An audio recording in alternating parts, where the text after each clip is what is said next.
At the start of the story, a man was seen surrounded by many workers. The man was none other than the protagonist, Chen Luo. All the workers were telling him about his delivery, as they had delivered the ordered items on time. The first worker came with 100 portions of fried chicken buckets. Similarly, others had brought 100 portions of roasted duck, sweet and sour pork ribs, and braised crucian carp. Hearing this, Chen Luo responded with an okay and told them they could all go. Everyone agreed to leave since the delivery was completed. As they left, all the workers murmured and discussed Chen Luo, making sarcastic comments and gossiping about him. One worker asked if Chen Luo had brought so many dishes because he was a hungry ghost. Another responded that rich people could do anything. However, the first worker did not agree and sarcastically Jianand that Chen Luo was nothing but a rich idiot. While they were all leaving, Chen Luo stood silently. Once they were gone, he slowly opened the back door of the truck. Seeing the cartons of food, he felt dazzled, as it was a very pleasant feeling for him to be surrounded by such food and delicacies. Chen Luo then wondered who would have thought that he was starving and suffering amidst the apocalypse just 3 days earlier. Now, the main question arises. What was Chen Luo talking about, and why was he storing so much food? As if we were there, we wouldn't be able to stop ourselves from eating it. Slowly, Chen Luo stored all of his food magically in some type of void. Here comes the actual story, as Chen Luo shared that in 27 days, the world would be struck by an apocalypse. At that time, 80% of humans would turn into zombies, and at least 90% of the remaining humans would die at the hands of zombies. A small portion of the survivors would gain supernatural powers. He also shared that there were different types of powers. Some gained physical power, while others gained elemental or psychological superpowers. However, he was the only one who obtained a very rare space attribute superpower and became known as the Void Sovereign. Ever since Chen Luo mastered the ability of void traveling, a skill that excelled in both offense and survivability in battles, he thrived in the apocalypse like a fish in water. Despite his immense power, he always acted pitifully, constantly hiding until all the other survivors eventually died. The world was filled with increasingly absurd monsters, and Chen Luo couldn't find a single human. Eventually, he grew too lonely, and he no longer wanted to live. But here comes another twist. Chen Luo was so lucky that he got reincarnated, or perhaps sent back in time. To his surprise, after sleeping, he found himself back in his home when he woke up. Upon checking, he discovered that he had been transported 27 days before the apocalypse arrived. He was indeed fortunate. First, he obtained a rare power that allowed him to survive, and now he had been reincarnated. But it wasn't the end. Despite all his powers disappearing, one remained. The subspace he had created in his previous life was still with him. In the apocalypse, the most important thing was food and resources, as humans needed food to survive. No one could ever live without it. Happily, Chen Luo had his subspace, which could freeze time and keep the food fresh. Realizing this, Chen Luo became incredibly happy and decided to use his subspace with full efficiency. How could he let such an opportunity, granted by the heavens, slip through his hands? When he successfully stored his food, Chen Luo suddenly received a call. Upon picking up, a person on the other end of the phone shouted at Chen Luo, asking him to come to the office immediately for a talk. Surprisingly, Chen Luo smiled and said that he wouldn't be so naive this time with his uncle. It was indeed a call from his uncle, and Chen Luo was determined not to repeat the mistakes he had made in the past. The scene then shifted to Chen Luo's office, indicating that he belonged to a wealthy family, which explained why he never had financial problems like in other stories. In the office, Chen Luo's uncle named Chen Jianan shouted at him, demanding to know why he sold shares worth more than 3 billion for 1 billion. Chen Jianan continued to question why Chen Luo hadn't informed him and whether Chen Luo didn't consider him as his uncle. But Chen Luo remained calm, simply listening to Chen Jianan's words without reacting. Chen Jianan then told Chen Luo that if he was being threatened by someone or facing any problems, Chen Luo should tell him or just blink his eyes, and his uncle would take care of everything. Hearing this, Chen Luo wondered if his uncle was really acting, as he had personally heard from his cousin, Chen Fei, during the apocalypse, that his uncle was the one who planned his parents' death. It was revealed that Chen Jianan had schemed the car accident that killed Chen Luo's parents, and had even embezzled the original shares of the organization that his parents had left for him. Frustrated, Chen Luo realized that he could have remained in the dark for the rest of his life, believing that Chen Jianan was a good person. So, Chen Luo responded to his uncle, saying that no one had threatened him. He simply had a hunch that the price of pork would rise significantly again, reaching 50 catty per pork, which wasn't like a dream. Therefore, the 1 million worth of pork he had bought would increase in value to 5 million. He suddenly got excited and shared that he thought it could be sold at 100 catty per pork, which he didn't consider an impossible task in the future. Hearing all that from Chen Luo, Chen Jianan became furious and frustrated. He started wondering if Chen Luo really believed in such a ridiculous dream, and if it wasn't essentially madness. But Chen Jianan decided to set aside his frustration and asked Chen Luo why he hadn't sold him those shares for 1.5 billion. Chen Luo tensely denied, apologizing and explaining that he had already sold them and the contract had been signed, making it impossible to buy them back from that young master. Hearing this, Chen Jianan fell silent and didn't know what to say. Suddenly, Chen Luo's phone rang, so he apologized to his uncle and said he needed to pick up the call. Frustrated, Chen Jianan, despite his caring personality in front of Chen Luo, wasn't able to do anything. He told Chen Luo to pick up his phone, saying it wasn't a problem for him. As Chen Luo left the cabin, Chen Jianan wondered how Chen Luo could do something like that. He decided that he must teach Chen Luo a lesson. On the other end, Chen Luo picked up his phone and asked who was calling. The person on the other end replied that they had found the dog Chen Luo entrusted them to search for. It was a black-haired dog with one ear missing, and they had sent a photo to him. The person asked Chen Luo to confirm if it was the lost dog. Excited, Chen Luo wondered if it could really be that dog. He responded with an okay and said he would check it right away. Chen Luo then shared that just after the apocalypse, some busybodies who were bored ranked the super ability users. So naturally, Void was first, which was him, and Fire was first, held by a person with the title of Scarlet Rose. As for Lightning, the first was a dog called Lightning King. Chen Luo agreed with the ranking, acknowledging that any creature that didn't turn into a zombie had a chance to develop an ability. However, he hadn't expected it to be a dog. When there was no food in the apocalypse, that dog was a fresh find for them. Many people had their eyes on the dog, but all failed except Chen Luo, who was the only one cunning enough to eat it. He knew it all too well. Suddenly, while sharing the memory, Chen Luo's mouth watered as he remembered the taste of it. When Chen Luo saw the photo, he became assured that it was indeed the same dog, as the notched left ear was proof. Chen Luo thought that now he had infinite food for this life. So why didn't he make the dog his companion? He would treat the dog well, and they both could enjoy good food and drinks together. Chen Luo then asked the person to send him the address of the dog, as he didn't want to waste any time. He moved forward towards the location, thinking that the dog should wait for him. He hoped that the dog would acknowledge him as its master, as he intended to treat it well. Before going, Chen Luo met with his uncle Chen Jianan and told him that he had some work, so he would leave early. Chen Jianan responded with an okay and asked Chen Luo to meet as soon as possible again. While leaving, Chen Luo smiled, feeling pity for his uncle, as his uncle wouldn't get another chance to meet with him again because on the day when the apocalypse occurred, Chen Jianan and his son both died. So Chen Jianan left fully, as he wanted just for the time being. The scene then shifted to 1 hour later at Dog Meat Hall, where Chen Luo saw a dog kept in a cage. The dog was making a very pitiful face, seeing which Chen Luo wondered if the dog knew its own appearance during the apocalypse. Chen Luo moved forward toward the dog and smiled, saying that the dog shouldn't worry, as his brother had come to save him. He then furiously turned his face back and asked where the shop's boss was. Chen Luo shouted for the boss to come out as soon as possible. The owner of the shop, named Pasha, came out and politely asked Chen Luo why he had come to find him. Chen Luo pointed his finger toward the dog and asked if Pasha still dared to question why he had come, accusing Pasha of stealing his dog.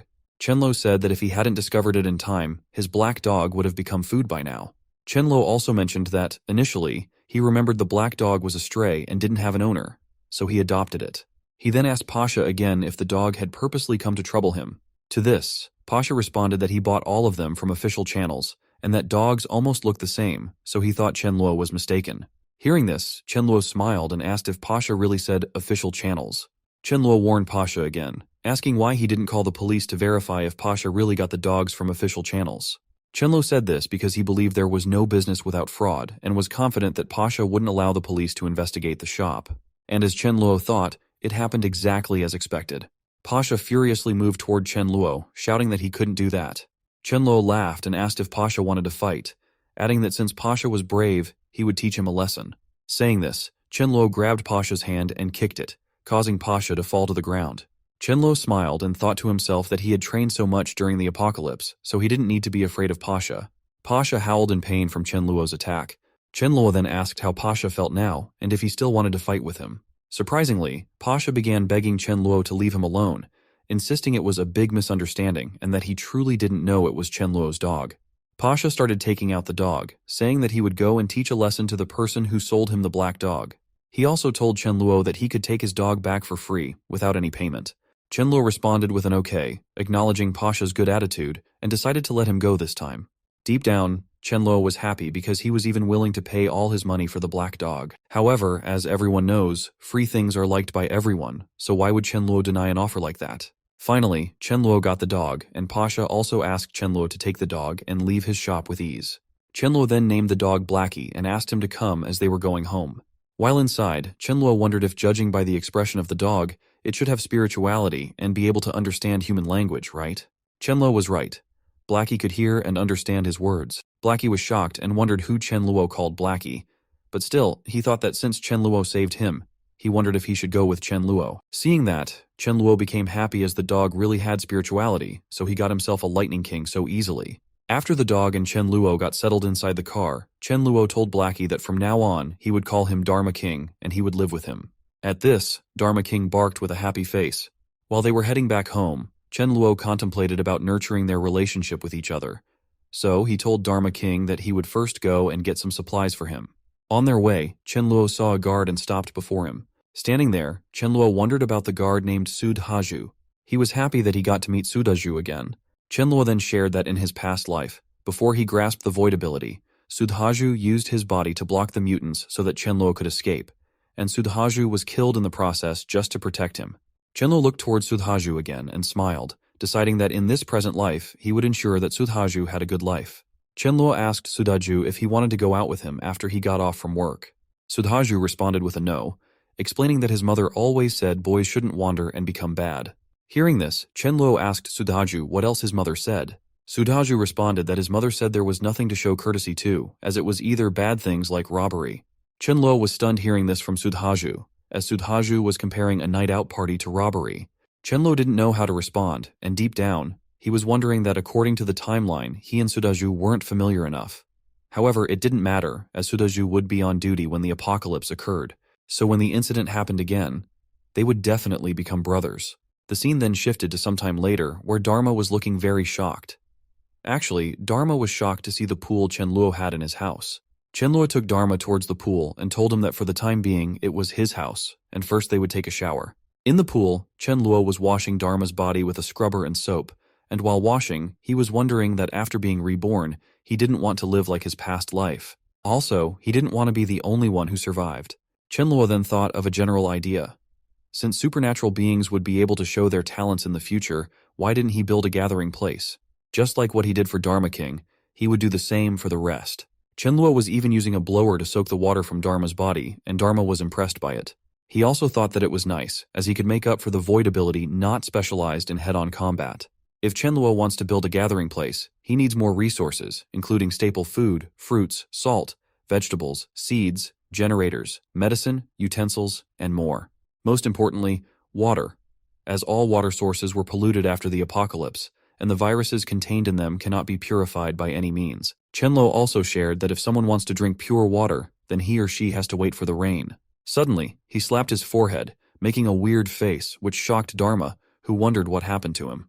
Chen Luo then shouted that he forgot he firstly needs to prepare a batch of high-voltage electric batons too. Hearing this, Dharma got scared and looked tensely towards Chen Luo. Chen Luo patted his head and asked Dharma not to take tension, as it was for the zombies and not him. Chen Luo then thought that in the starting of the apocalypse, the electric batons were like godly weapons. Excited by the idea, Chen Luo decided to buy a few sets of alloy armors. Hastily, he started scrolling his phone to book the order, while thinking carefully to choose wisely when placing the order. The scene then shifted to some time later, where Chen Luo and Dharma were eating their food. However, Dharma was eating so hastily that Chen Luo asked him to slow down. Otherwise, he would choke. After finishing their food, Chen Luo told Dharma that they had plenty of stockpiled food, so Chen Luo promised him that they would eat delicious food in the future. While talking, Chen Luo casually disposed of the leftover chicken bone. Seeing Dharma doing the same, Chen Luo felt happy as Dharma was copying him. However, Chen Luo was still lost in thought about something when suddenly, to his surprise, someone came to his door and began knocking. When Chen Luo opened the door, there was a beautiful lady standing outside his home. Seeing her, Chen Luo asked who she was. The girl introduced herself as Lady Mayu. Hearing the name, Chen Luo was stunned, as she was the cooking teacher he had hired for himself. Chen Luo apologized to Mayu for forgetting about the cooking class lesson and smilingly asked her to come inside. On the other hand, seeing Chen Luo like that, Mayu wondered that Chen Luo was giving her 50,000 wen just for teaching him cooking, so he must be a rich person. She was also happy that it seemed to her like she didn't have to worry about the employer using any tricks. But after seeing Chen Luo, she felt relieved. She also wondered, given Chen Luo's conditions, how many beautiful ladies outside couldn't be seduced, and whether Chen Luo had thoughts about her. Inside the kitchen Chen Luo showed Mayu that the utensils and ingredients she had asked for were already ready in advance. But deep down, he was wondering that in order to prevent all kinds of uncertainties in the apocalypse, he couldn't just have supplies but also needed cooking skills. Therefore, he needed to spend a lot of money to hire Mayu as a chef. Mayu then got ready and shared that first she would teach him how to cook sweet and sour pork ribs. Chen Luo responded with an okay, but deep down, he was happy, because he knew he only had to pay Mayu's salary for 1 month, a time that would definitely not come in the post-apocalyptic world. Chen Luo was making the food, and Mayu was instructing him on what to do. Mayu asked him to cut the ribs into smaller pieces and blanch them in a pan with cold water for a while. Then she asked Chen Luo to pour oil, but surprisingly, he was pouring too much. Seeing this, Mayu asked if his oil did not cost any money and why he poured so much. Again, when it was time to use salt, he mistakenly used sugar, causing Mayu to shout at him, asking why he couldn't differentiate between sugar and salt. At last, the dish turned out so pathetic that Mayu gave it to the dog, but even the dog wouldn't eat it. Mayu told Chen Luo that he finally made some improvements, but Chen Luo was tense and sad that the food he cooked wasn't even eaten by the dog, so she didn't need to comfort him. Dharma was also barking furiously at Mayu, as he had no grudges against the owner and wondered why she was trying to poison him. Mayu then clarified her motive by saying that at least the kitchen Luo didn't get burned during Chen Luo's cooking. Chen Luo, hearing this, was stunned and didn't respond. Instead, he thought that he was really not fit to cook and that he could only rely on a royal chef. Mayu then said goodbye to Chen Luo and left his house. After Mayu left, Chen Luo started wondering about her skills, realizing they weren't bad. It was such a pity they didn't know each other in the past. He also wondered what happened to her after the apocalypse occurred. Chen Luo was actually thinking about her because he was considering recruiting her as his chef. But in the end, he just hoped for her luck to be good. The scene then shifted to some time later, where Chen Luo was taking a walk. Suddenly, he saw someone and wondered if it was really them. Next, it showed that he saw a duo of sisters named Millie and Milling. Chen Luo shared that these sisters weren't simple. After Milling awakened her fire ability, she became the first person with such an ability, and was called the Scarlet Rose Spirit Flame Princess. What's more amazing was her younger sister Millie, who was a light element ability user. Even though her combat skills were weak, she was a strong support healer. Chen Luo also shared that he heard she could use a revive technique in the later stages.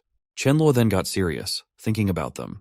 He believed that while only kids make choices, he would get his hands on them no matter what. So he made a call to a person named Raka, who had previously found out about the dog. Chen Luo told Raka that he was giving him 3 days to find out information about a pair of sisters, including what they like to eat. He emphasized that this was very important because he believed in the saying that if someone wants to capture a girl's heart, food is the best choice. Therefore, he decided that whatever they liked to eat, he would stock up on it. As more days passed, the scene shifted to 5 days before the apocalypse occurred. Chen Luo noticed that Milling liked Sichuan cuisine, and her favorite fruit was grapes. Meanwhile, Millie liked braised pig's trotters, and her favorite fruit was watermelon. This reminded him that classic dishes tasted very good, so he should stock some as well. The next day, Chen Luo was checking an armor he ordered for himself and Sudhaju. After wearing it, Chen Luo shared that it wasn't bad, as even though it was heavy, it could guarantee his safety. Now, Chen Luo was thinking about the way of sending the second armor he brought to give it to Sudhaju. With only 3 days left before the apocalypse occurred, he was holding an electric baton. The dealer told Chen Luo that the high-voltage electricity released by the electric baton could stun a person instantly, and it could even incapacitate a person within a few seconds, so Chen Luo needed to use it very carefully. Chen Luo was happy holding the baton because he was thinking that he could easily kill hundreds of zombies with it. The scene shifted to the next day, where Chen Luo was asking someone about a truck as he wanted to buy it. The owner responded with an okay as he would soon tell the price to Chen Luo. The scene then comes to the night just before the apocalypse would occur. Here, Chen Luo was trying to sleep on the bed, but he was tense and thinking of so many scenarios, which made it impossible for him to have a peaceful sleep. Actually, he was wondering if he had been reborn. Would the apocalypse still come? If it didn't, then the stocked resources would be a big loss. But soon, he hoped that the apocalypse wouldn't occur so that he could sacrifice himself for the benefit of the whole country. This shows how good and generous Chen Luo was as a human being. After that, he thought that even after the loss, he would still be rich. So wasn't it good to enjoy life in a peaceful world? Why experience a dangerous and inhuman apocalypse? The next day, just 1 hour and 20 minutes before the apocalypse would occur, Chen Luo called his uncle Chen Jianan and apologized for disturbing him early in the morning, but he had something he needed Chen Jianan's help with. Chen Jianan happily responds with a yes and asks Chen Luo to tell him what problem he has, as he would definitely help him no matter what. Chen Luo then explains that he thinks the virtual currency would rise, possibly increasing by 8 to 10 times. Chen Luo also tells Chen Jianan that, as Chen Jianan knows, he used the money to buy pork meat. So, he wants to mortgage all of his horde, which was worth 1 billion to him, but he only wants to borrow 500 million. He assures Chen Jianan that when his 500 million becomes 5 million, he will definitely pay him back with interest. Chen Luo then asks why Chen Jianan didn't wait for him at his home, as he would personally go find him to talk about it, and it would be nice if his brother Chen Luo Chenfei would also be there to join them. Chen Jianan responds with an okay and asks Chen Luo to come as soon as he could. While going out of the house towards Chen Jianan's house, Chen Luo smiles and shouts that he told them that on the day of the apocalypse outbreak, they must die. On his way, when Chen Luo reached near Chen Jianan's house, he asked Dharma to wait in the car as he was going to handle some personal business and requested for safety's sake not to run anywhere. Dharma responded by barking and shaking his head. Just as Chen Luo started going forward, he saw Sudaju and thought that even though Sudaju lived well in his last life without his help, it was a matter of fate, so he decided to help a bit. So he goes near Sudhaju, and seeing Chen Luo in the car, Sudhaju asks Chen Luo if he was leaving. To which Chen Luo responds that he came there to tell him one thing. When he woke up in the morning, he had a bad feeling that something massive was going to happen, so when it would be 9 a.m., Sudhaju needs to be careful. He even asks for a promise from Sudhaju. Sudhaju responds with an okay, promising him to be careful. The scene then shifted to some time later at Chen Jianan's house, where Chen Fei and Chen Jianan were discussing Chen Luo.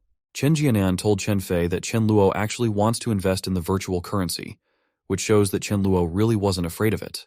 Chen Jianan then shared with Chen Fei that he was shocked by Chen Luo's decision, because he could tell that even though that thing was rising rapidly, it had no realistic value. Hearing all that, Chen Fei was confused and asked Chen Jianan how there could be any reason not to do the money-making business delivered to their doorstep. Chen Jianan responded that Chen Luo knows he was going to trick him and asked Chen Fei if he thought Chen Luo would do a trade that was profitable for them but not for him. So Chen Jianan wonders whether it was a scam planned by Chen Luo for them. Chen Fei shares that he understands the psychology of speculation in virtual currency. He even gives an example of it by comparing virtual currency with Chen Jianan's gambling habits, as Chen Jianan always rushes to use money in gambling. Chen Fei also points out that similarly, Chen Luo would be in a hurry, and there was no one like Chen Jianan who could give 500 million at once. So, that was the reason why Chen Luo came to them. Suddenly, someone knocks on the door, and upon hearing it, they got serious and decided to be careful all the time. When Chen Luo enters the room, it was already past 9 a.m., and still, they didn't know anything because they were inside a closed air conditioning room. Chen Fei, without greeting Chen Luo, told him that he would have also joined him if he was as brave as Chen Luo. Chen Fei also sarcastically said to Chen Luo not to forget him if he earns money from that. To which Chen Luo responds with an okay, stating that of course if he earns the 5 billion, then he would definitely gift Chen Fei a super sports car. Hearing this, Chen Fei goes and hugs Chen Luo, sharing that he would remember Chen Luo's words. Chen Fei also tells Chen Luo not to go back on the words of giving him a sports car, and that dinner was ready, so they should talk while eating a bit. Chen Luo feels frustrated while hugging Chen Fei, but on the contrary, he is ready to eat with full power. At 9:15 a.m., he is eating food like a beast, indicating that he never had that type of food before. Both Chen Jianan and Chen Fei are confused about what happened to Chen Luo, but suddenly, to their surprise, they hear an anonymous type sound from outside of their room. Chen Jianan asks what kind of sound it could be, as it seemed to have come from the maid's room. He asks Chen Fei to go and take a look at it. Chen Fei agrees and goes to check, while on the other hand, Chen Luo gets serious because he knows that it is none other than the indication of the arrival of the apocalypse. Chen Luo also stands up and tells his uncle Chen Jianan that he would also go and take a look, just in case the maid was injured, so he could help Chen Fei send her to the hospital. But deep down, Chen Luo is happy, because he is thinking that it looks like his uncle Chen Jianan and Chen Fei would die a painful death. Here, when Chen Fei opens the room, he is shocked to see a zombie in the maid's room, and the maid is already dead. The room is full of blood. He gets startled and falls to the ground, but soon, seeing that the zombie is approaching towards him, he forcefully tries to close the door. But the twist comes here, or it could be said that Chen Fei's nightmare comes true, as Chen Luo stops Chen Fei from closing the door, saying that they came to check what's going on and to interpret the situation, so why was Chen Fei closing the door? Chen Fei, confused and stunned, surprisingly asks Chen Luo what he was doing and why he was not letting him close the door. But before he could complete his sentence, Chen Luo attacks Chen Fei with the electrifying baton, stunning him and causing him to fall to the ground. Chen Luo laughs and says that he wouldn't let both of them die so easily. Actually, he made that comment to Chen Fei because he wants Chen Fei to be wiped out by the zombies, experiencing a painful death. With that intention, he opens the door and lets the zombie come outside, attacking Chen Fei. Chen Jianan saw Chen Luo doing all that, and so Chen Jianan was furiously coming towards Chen Luo, asking what he had done and vowing that Chen Luo had to die by his hands. But as it happens with every lead role, Chen Luo was ready with his baton to attack. Chen Luo happily asks Chen Jianan to come forward, and the moment Chen Jianan advances, Chen Luo attacks Chen Jianan with the baton. Seeing this, Chen Jianan tries to block the attack with his hands, to which Chen Luo laughs and asks if Chen Jianan really thought he had resistance to lightning, which is why he was blocking with his hands. Che. After being attacked with an electric baton, Chen Jianan falls unconscious. Chen Luo then approaches Chen Fei and laughs at him, making a comment that he knows it hurts too much, as he could feel it just by looking at Chen Fei. Chen Fei is in excruciating pain as the zombie is eating him, causing him to howl in agony. Chen Fei shouts for help from Chen Luo and his father, but Chen Luo tells him to be quiet and not scream, stating that he doesn't have a worthless son like Chen Fei. Despite the pain, Chen Fei manages to drag himself towards Chen Luo to apologize by touching his feet, hoping that Chen Luo will help him afterward. Chen Luo, being cold-hearted due to past life incidents, sternly tells Chen Fei not to come towards him as his father lies on the ground.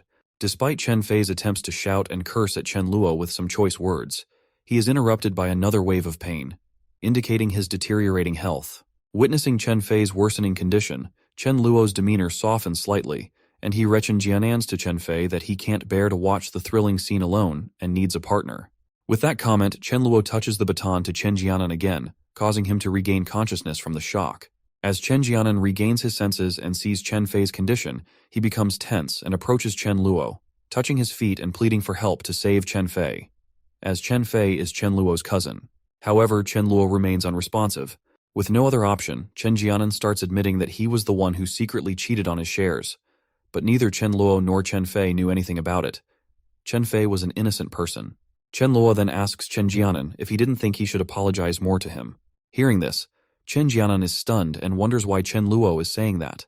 He wonders if Chen Luo knows about the matter too. However, Chen Jianan still refuses to apologize for killing Chen Luo's parents. Chen Luo then asks Chen Jianan if he had thought about his answer, as Chen Fei didn't have much time left and couldn't hold on much longer. In response, Chen Jianan furiously demands that Chen Luo save Chen Fei immediately and promises not to call the police if Chen Luo does so. Chen Jianan warned Chen Luo that if he calls the police, Chen Luo's future would be in danger and it could also be doomed. In response, Chen Luo said that he had already given Chen Jianan a chance, but now he wouldn't give him another. Hearing this, Chen Jianan became furious and started shouting, calling Chen Luo an ungrateful bastard who wants to betray his own cousin and uncle, stating that Chen Luo was even worse than a dog. Off which Chen Luo feels frustrated and responds to Chen Jianan that he is the one who is ungrateful. Chen Luo slaps Chen Jianan and tells him that his father saw Chen Jianan fail and never succeeded anything, yet still introduced Chen Jianan to the Chen Luo organization. But what did Chen Jianan do in return? Chen Jianan plotted against his parents. Chen Luo couldn't comprehend how Chen Jianan could utter such shameless words. Until Chen Fei died, Chen Jianan got sad and angry. He responded to Chen Luo that he was Chen Luo's father's brother, and he even contributed to the company. Yet, in response, what did he get? Chen Jianan furiously asks if Chen Luo's father saw him as a beggar for only giving him 10% equity in the company. He questions if that's why he deserved to die. Chen Jianan even scolds Chen Luo, saying that he cannot escape with the current technology of the police. Chen Luo, hearing all that, gets pissed off and points out that during those times shares also had value, as 10% share was worth 1.5 billion. He asks if a worker would be able to earn 1.5 billion worth of shares. Chen Luo, realizing Chen Jianan's evil heart, throws him towards the zombies. Deep down, he feels a sense of satisfaction, knowing that his father was too kind-hearted for helping someone like Chen Jianan, and it was the only thing he could do for them. Chen Luo even sheds tears as he thinks about his parents. After some time, a zombie also comes to attack Chen Luo. Seeing this, he realizes that, as he expected, after becoming a zombie, it was no longer possible to have other emotions besides wanting to eat people. So, the moment the zombie comes close to him, he uses the baton to give it an electrifying shock. Chen Luo shares that even though zombies don't experience fear, they can still feel pain, and paralysis and stunning techniques work on them. After stunning the zombie, he takes out the sword and strikes between its head, explaining that killing zombies isn't too hard as they just have to pierce the body part between the eyebrows. Chenluo was smiling at that point and pondering that even though killing someone was disgusting, piercing that part was amazing because it revealed a hidden treasure known as the core crystal. After collecting the crystal, he stores it in his void and Reconnecting that it happened exactly as he thought. At the beginning of the apocalypse, the crystal was of low rank. Chenluo then wonders that at the start of the zombie outbreak, whether it's an ability user or a zombie, a crystal will be born between the eyebrows. The energy contained inside the core crystal could not only help the awakened speed up their recovery, but also assist the awakener in becoming stronger. In short, it was a valuable treasure for Chenluo, and he decided to collect as many as possible. Chenluo shares that the crystal's size and color would change according to the target's ability and combat prowess. For example, the crystal of a fire-type ability user or zombie would be red in color, while that of a wind-type ability user or zombie would be green. Lastly, he mentions that the crystal of a space-type ability user or zombie would be transparent in color. Chenluo then recalls the time when he obtained the lightning core crystal from the Lightning King's head, noting that it was a dark purple crystal about the size of an egg. Upon getting out of the house, Chenluo encounters a zombie. Seeing it, he laughs, Reconnecting that the zombie was very lively. This implies that the zombie was someone who had definitely tried to help his uncle very much. The zombie attacks Chenluo, who then takes out his baton and uses it on the zombie, making a sarcastic comment to come, as his uncle would give him a good treat. The zombie gets stunned by the baton, and then while taking the crystal, Chenluo again sarcastically asks if taking a reward for helping the zombie, as his uncle did, wasn't too much. Chenluo was taking everything lightly and in a fun way. On the other hand, the Dharma King was shocked to see Chenluo wiping out the zombies so harshly and wondered why Chenluo was so cruel. Chenluo approached the car and told Dharma that he felt they would awaken soon, so it wasn't safe for them to stay outside. He also informed Dharma that he needed to come with him to his house for a while, and after awakening, he could leave. Inside the house, there were many zombie dead bodies killed by Chenluo. Seeing this, Dharma started panicking and barking. Chenluo asked him not to panic, assuring him that he would get used to it slowly. After that, Chenluo was silently peeling an apple and eating it, while Dharma was experiencing a strange sensation in his body. Suddenly, Chenluo noticed that lightning-like rays were emanating from Dharma. Seeing this, Chenluo panicked a little because he didn't know what type of effect Dharma's awakening ability might have. As Dharma was awakening his lightning ability, Chenluo got scared and hid behind a sofa, wondering what was going on and whether he would be the first one to get hit by Dharma's lightning strike. But to his surprise, Dharma didn't attack Chenluo and instead relaxed from his lightning awakening position. Chenluo then stood up and shared that whether a talent was strong or not mainly depended on two aspects. The first was the earlier the awakening time, and the second was the faster growth of the ability. Chenluo then got a little sad, realizing that the Lightning King Dharma was probably at the peak of his lightning talents. He felt jealous of Dharma, lamenting that he was worse than a dog. He was feeling a bit downcast by the fact that the dog was more powerful than him. Suddenly, out of nowhere, apples fell to the ground. At first he acted a little scared, but soon he smiled weirdly, saying that it seemed he was quite talented like the others as well. Chenluo then stood up again, and this time he looked very serious. He raised something like a ball in his hand and, out of nowhere, he attacked the wall with it. The wall got a hole in it, and seeing this, Dharma was stunned and couldn't believe it. But Chenluo wasn't happy, as he thought it was very bad that his void ball attack took 25% of his ability power. Additionally, his attack couldn't even instantly wipe out the lowest rank zombie. He decided that his first step would be to absorb a core crystal and quickly level up. In his past life, Lightning King Dharma and Ling Yangji were both of king rank. He also shared that in his past life, his body was also of king rank. But after he absorbed Lightning King's core crystal, he leveled up to another rank. Also, during that time, he didn't know the use of it because with no food, no drinks, and no one to accompany him, life was meaningless. So it was better to die. So, like that, he thought a lot, and the scene then shifted to 5 minutes later, where Chenluo was still pondering. This time, he was thinking that according to the progress, if he absorbed around 20 core crystals, he would become a rank 2 ability user. Chenluo then yawned and told Dharma that he had to use his ability somehow. So, Chenluo commanded him to try to condense the power in the body to the throat and accumulate it, then spray it in the direction he looked. Following the command, Dharma did the same, and the lightning strike that came from his mouth was massive. Seeing this, Chenluo felt happy and patted Dharma's head, calling him a smart and good dog. Chenluo then asked Dharma to accompany him to the cold storage first, as the first thing was to store the goods they had stocked. Dharma happily agreed to go with Chenluo. After that, Chenluo went to the Super Chen Jianane, and standing in front of it, he happily asked Dharma to look at the size of the Super Chen Jiananet, as it was so big, indicating there would be many resources inside. He then sarcastically said that everyone says no one should leave empty-handed, implying there would be many good things inside, and they couldn't let zombies take them instead.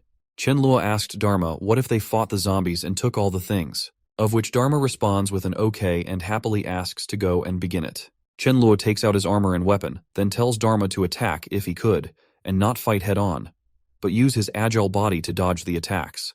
Dharma responds that he understood, so they started fighting together and were easily defeating them, but suddenly when Dharma struck a girl with his lightning power, he got stunned to see that there wasn't any scratch on her body. Dharma was wondering what was wrong with her, but Chenluo comforted him by saying not to take tension, just to lure them away. Dharma understood and started fighting with them to lure them away from the Super Chenjiananet. Seeing Dharma easily defeating them, Chenluo asks Dharma to be careful as he was going inside the Super Chenjianane and would come back soon. Inside the Super Chenjiananet, seeing the high-quality things and materials, Chenluo got happy as he was right that the Super Chenjiananet in front of the villa would have such quality products. Chenluo then opens his void and starts absorbing everything of use inside it, laughing and shouting that it was all his now. Slowly, Chenluo absorbed everything, even taking out the crystals from the zombies' heads. While doing all the work and absorbing the foods and crystals, he came out yawning happily, as the ability space was big, and it was great when everything was free. He then told Dharma that it was time for them to leave, but when he looked up, he saw that Dharma was running from a zombie for his life. So Chenluo went and saved Dharma very easily by defeating that monster. After which Dharma was sobbing, wondering why his master could kill zombies so easily while he couldn't. So Chenluo patted his head and asked Dharma not to be upset, reassuring him that he was already very good. He just had to work hard, and after some time, he would be the best and coolest dog. Hearing all that, Dharma got happy and was smiling as if he had received something big. Chenluo then asked Dharma to, let's go to the cold storage. As they were going towards the cold storage, someone in the way asked them to stop from behind. It was a random person who saw Chenluo alive, so he asked Chenluo to wait for a moment to talk. The boy asked Chenluo if he knew what was happening because he called the police, but no one was answering. Chenluo very calmly responded that it was obvious that it was an apocalypse and a zombie outbreak. Hearing this, the boy got scared, pondering the situation. But soon, he happily asked Chenluo to be companions with each other, suggesting they could take care of each other in the apocalypse. Chenluo directly denied the offer, saying that he didn't need it and moved forward. The boy kept shouting for Chenluo to wait, but Chenluo didn't stop again. After going from there, Chenluo was wondering that he planned to accept some underlings, but only elite ones. So, he didn't blame him for being so cold-blooded, as even if he had many resources, they were not infinite, and he needed to be cautious. Suddenly, in the way, he saw something and stopped the car. Actually, there were so many zombies blocking the road. Chenluo wondered that he remembered they could only reach the cold storage by that specific road, but it was blocked by the zombies. Hence, it seemed like he had to kill them all. Chenluo then got out of the car and told Dharma to go and stroll around while being protective.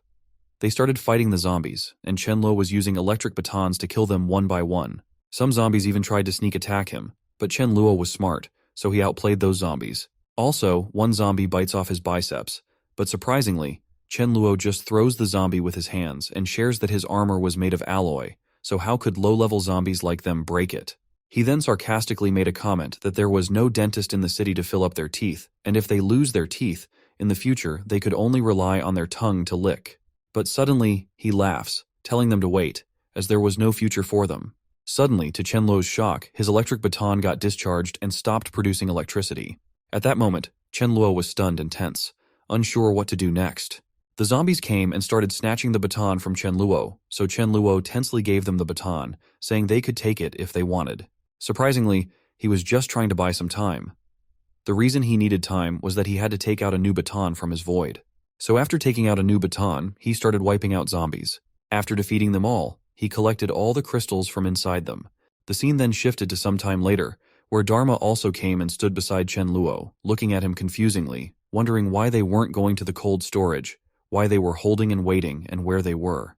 Chenluo then asks Dharma to come and shows him a truck, sharing that the heavy truck was more amazing than alloy armor and an electric baton, as he had kept the truck there for the day of the apocalypse. Hearing this, Dharma got impressed and looked happily towards Chenluo. Chenluo asks Dharma to get up on the truck as he would drive it. He then moves forward, and a closed door was coming. Seeing this, Chenluo asks Dharma to look at what he was going to do. With a truck like that, there wasn't any need for them to get outside and open the door. so he easily broke the door with the truck. Seeing this, Dharma was stunned, whereas Chen Luo was feeling amazing, as it looked like a heroic stunt to him. Upon going further, they met with hundreds of zombies, and there Chen Luo shared that he already knew that those hundreds of zombies would take a long time to kill with the electric baton, also wasting his electricity. Chen Luo then, without wasting time, hit zombies with the truck and slashed them away.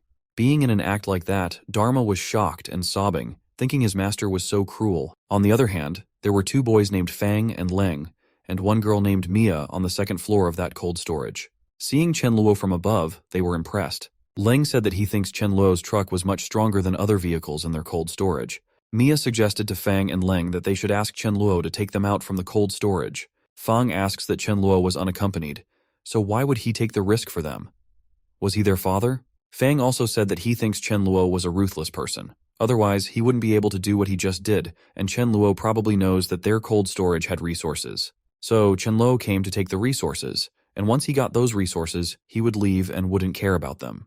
Fang then suggested that instead of asking for help, they should try to help themselves, and they could snatch Chen Luo's truck, as it was the most reliable means of transportation, with the truck in their own hands. Leng asks them to look that Chen Luo seems to be wearing armor. Fang again said that they just need to snatch the truck, and they would be safe. So what did they think about it?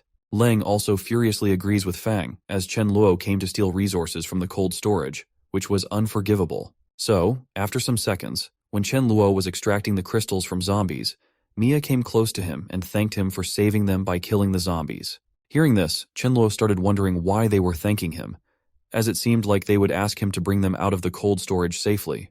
Chen Luo then asks Mia whether they were the only survivors there. Mia responds with a yes, as only the three of them survived.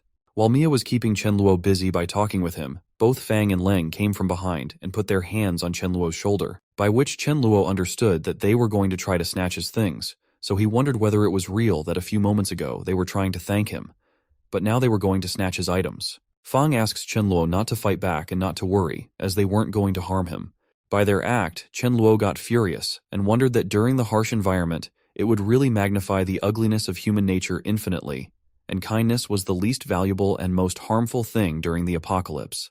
Suddenly, to the surprise of Fang and the others, a dog came towards them barking. Seeing this, Fang asks where the dog came from. Leng responds that he thinks the dog wasn't infected yet. While they were distracted by the appearance of Dharma, Chen Luo got the time to open his void, as now he didn't have to worry about exposing his void ability in front of them. So, sneakily, he took out the baton and attacked them with it. Lastly, he said that they didn't have to worry because dead people didn't speak at all. After he killed both boys, Mia got scared and started asking Chen Luo not to kill her.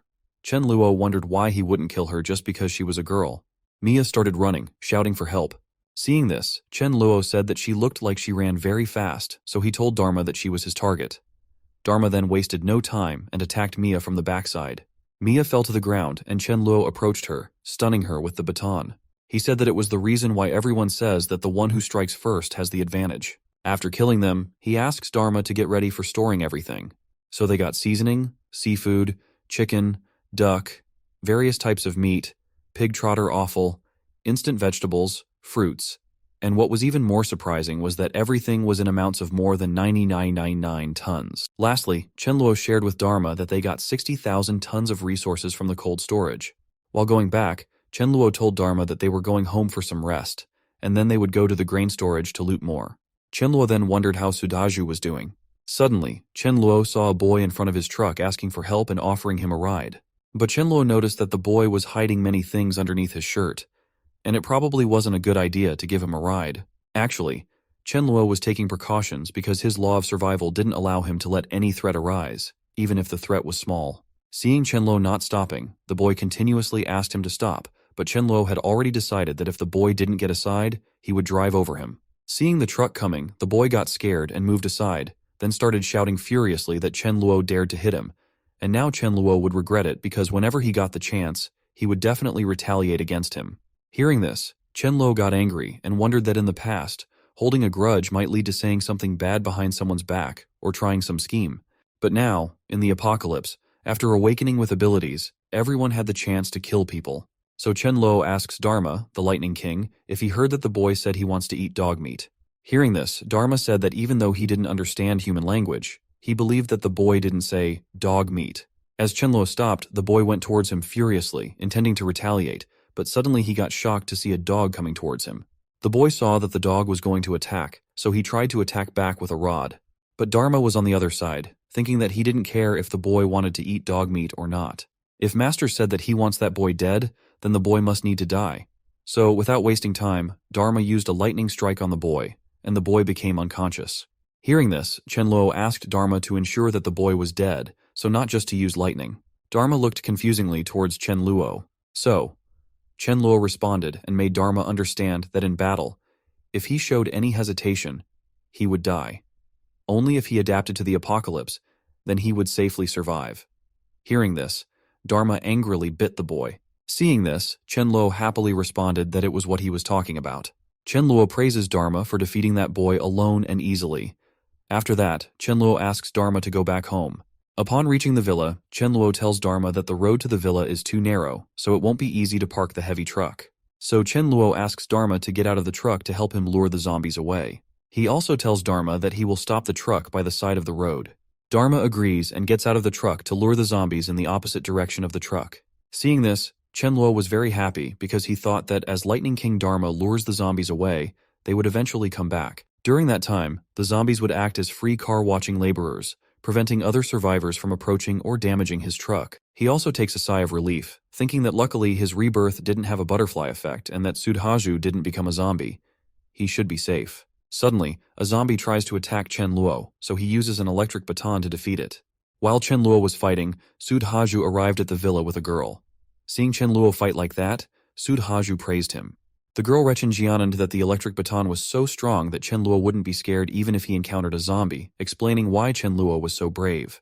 After the fight ended, Sudhaju shouted and told Chen Luo about his place. Seeing Sudhaju alive, Chen Luo was happy as it was what he expected.